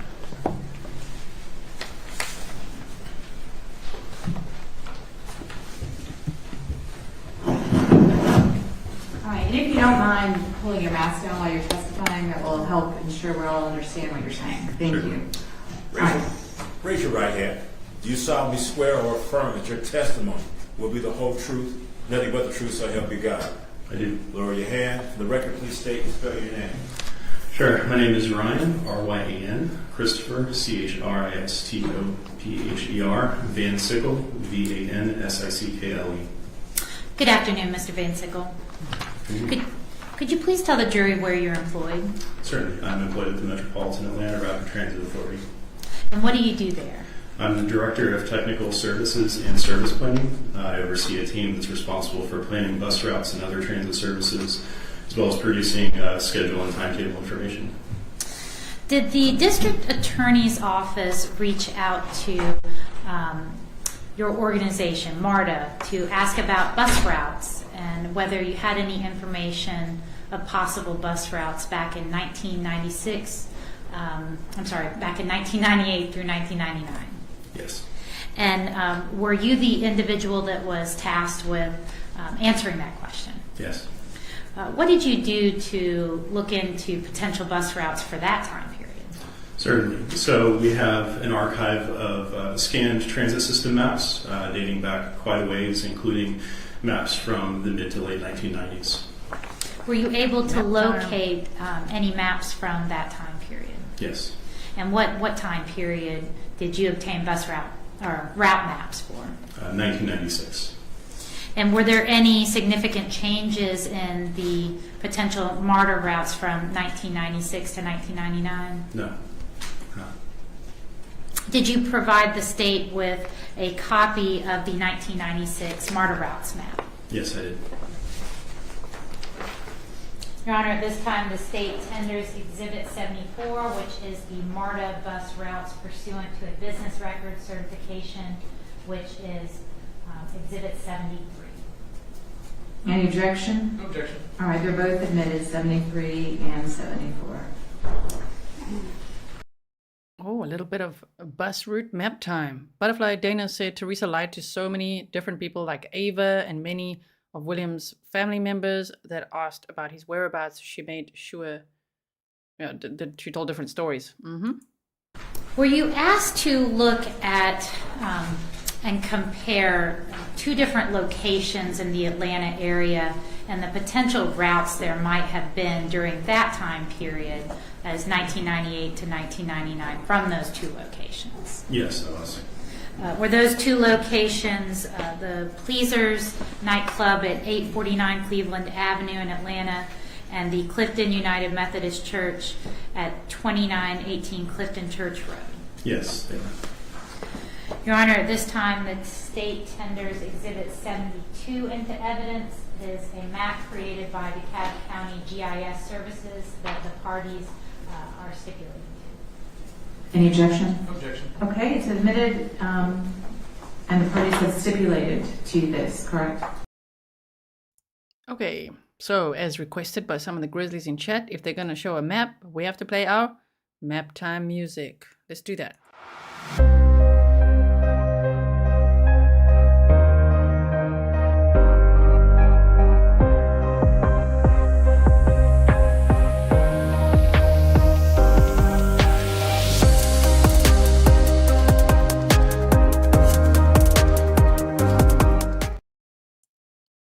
Back. I just wanted to show you this again over here, which is the routes they're going to be talking about between Pleasers, where Teresa worked for a bit in Atlanta, Georgia, and this Clifton Springs Road and Clifton Church. There was a bus stop close there. They said that the guy who was living very close to this area said that there was a bus stop about 30 yards away. I think he said walking distance 30 yards away. So now they're going to talk about the bus routes between these two, which is actually a question I had earlier. Like, was there a bus route between these 2 points? Like, would she have taken a bus? Did it operate? Would she have gone on it? All of that. Okay. So let's see what they've got to say. This is the last witness for the day. There's not much time left of this trial day. So, okay, here we go. Let's go with the sound. Come on, sound. You can do it. Stipulate the authenticity. All right, thank you. Permission to publish.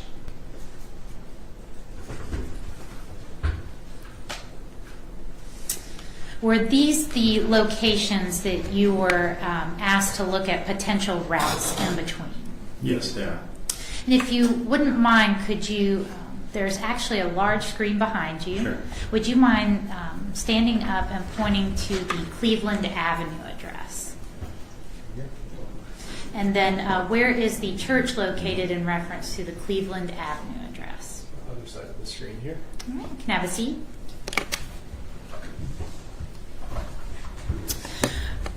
What are we looking at here in Exhibit 74? So this is an excerpt from that 1996 transit system map showing bus routes and rail lines generally in the southeastern quadrant of MARTA's transit system. And do you see those two locations generally in the snippet that has been placed on the screen? Yes, I do. And if you wouldn't mind standing up again and indicate to the jury where the Cleveland Avenue location would be. So it's right around here. Witness has pointed to the lower left-hand corner of the screen, and then the Clifton Church area. Right here. And the witness has pointed closer to the left of the screen, a little bit more towards the middle, bottom of the frame. All right. And were you able to determine possible routes from those two locations? Yes, I was able to identify about 5 different trip options that could have been used to connect those 2 locations. Would any of those trip options have been direct routes, meaning requiring no changes whatsoever? No, there were no direct routes between those 2 points at that time. Did all of those all 5 possible routes from 1999 require at least one transfer either to the train or another bus? Yes.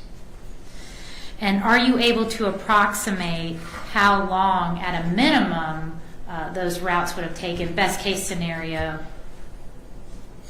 Yes, I think without knowing the specific time of, or I guess day of the week, the schedules do vary by time of day and the day of the week. But if it were in the evening, it would have taken at least an hour, having to make multiple changes from point A to point B. It also, depending on how well those transfers were coordinated, it could have easily taken 2 hours or more. So we're talking a minimum of an hour, as much as more than 2 hours. Correct, yes.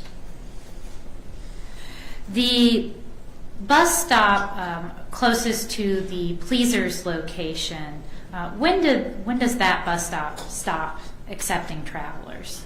So it depends the specifics on the day of the week, but if I recall, around 12:45 to 1 o'clock in the morning. Now, what about around the Clifton Springs Church area?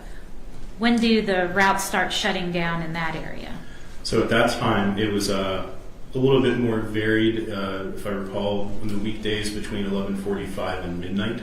On the weekends, a little bit later, closer to 1 o'clock in the morning. Now, let's say you made the bus, the very last bus at Pleasers. Does that necessarily mean you're going to make it all the way over to the Clifton Springs Church area? No, just looking at the schedules and when the different routes shut down, it did not look like it would be possible to catch the last bus on Cleveland Avenue and then still catch the other bus or train that would be needed. Thank you. Certainly. Carl? Good afternoon, Mr. Vansickle. Which kind of means, why would someone take multiple buses to go and supposedly sleep in that park? Why go there where William was found? And then it ties into a little bit of what that neighbor said when he heard a car at 4 a.m. the one day towards the end of 98. That whole story. Because then now we speculate, well, then how did she get there? We've already wondered, how did she get there? So if she's going to go there on a bus and look for a place to sleep, whoa, you're going to take like multiple buses, but yet you're saying you're experiencing homelessness. There's shelters that can help you. Ooh, the story's not adding up right now, right? Okay, so cross-examination. How, in 1998, how did people pay to ride MARTA? There would have been several different ways. We could have paid in cash.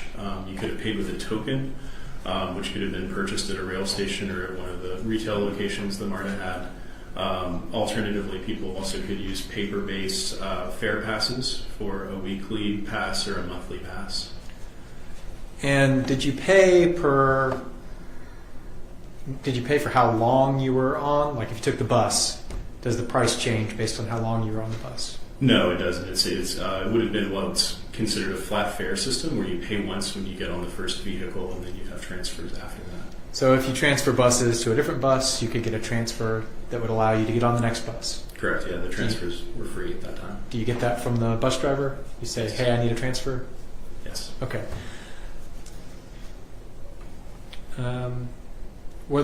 Did they have any programs for children to ride for a reduced rate or free? I'm actually not sure at that time. I don't know what those discount programs might have been. Okay. Now, the 2 locations that the district attorney asked you to look at, they did have bus stations next to them, right? Yeah, there was bus service close by. Okay. The Clifton Church, there was a station, right there, right? Yeah, I don't know the exact stop locations. Usually stops are located every block or two, but there was a route that went directly by the church and another one within about a block's walk. What did it cost to get a MARTA token in 1998? I am not sure. I apologize. It's a little bit before my time here, but it probably would have been closer to $1.50 or maybe $1.25. I'm not exactly sure. And that gets you on the bus and gets you anywhere that MARTA would go for that price. Yeah, correct. Thank you very much. Certainly. Any reader? I almost worry that she would, and I'm just speculating, but the way they're painting the picture now, and in my opinion, what I'm guessing, speculating, okay, we all have different opinions, I'm sure, is what if she left him there in those woods when she went off to work, especially if she worked mainly at like late afternoons or nighttime or something? Yeah, which maybe is how the Tylenol and the Benadryl at possible higher doses could come into play to just knock him out and then go to work and then come back so that she could go alone on the bus there and back easily, especially if transfers were free, like he just said. And there was a bus stop very close to each point, the Pleaser's place and where William was found. Oh dear. Okay, that's a thought. Correct? No, Your Honor. Okay, thank you so much. You may be excused. Thank you. And Are that's there it any for the other quick witnesses. witnesses we can get done this afternoon? No, Your Honor. Okay. Then we are going to go ahead and conclude for the day. A couple instructions for tomorrow. I do have drug court starting at 9 in the morning, so I don't want you sitting back there necessarily. So I'm going to have you come in at 10:30 tomorrow, okay? We've got a couple things we need to take care of outside of your presence, and I've got that prior commitment, so hopefully that will minimize your waiting time for us, okay? Same instructions remain in effect, and have a good evening. I'll see you all in the morning. Okay.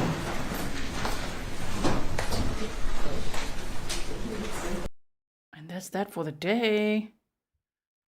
Yeah, you guys are like, oh, good gravy, that would be crazy. And hope you're wrong. Gee, I hope I'm wrong too. I just really worry about the level of neglect that we kind of hearing about, and that she would have been like, look, man, I'm going to make, there's going to be minimal cost. He's going to stay there. It's also weird that there's like that couch there and a tent that they saw. We saw that in exhibits yesterday. I'm not saying it's hers. It's just maybe she just left him there in the day and then he'd be all neglected in the woods for who knows how long.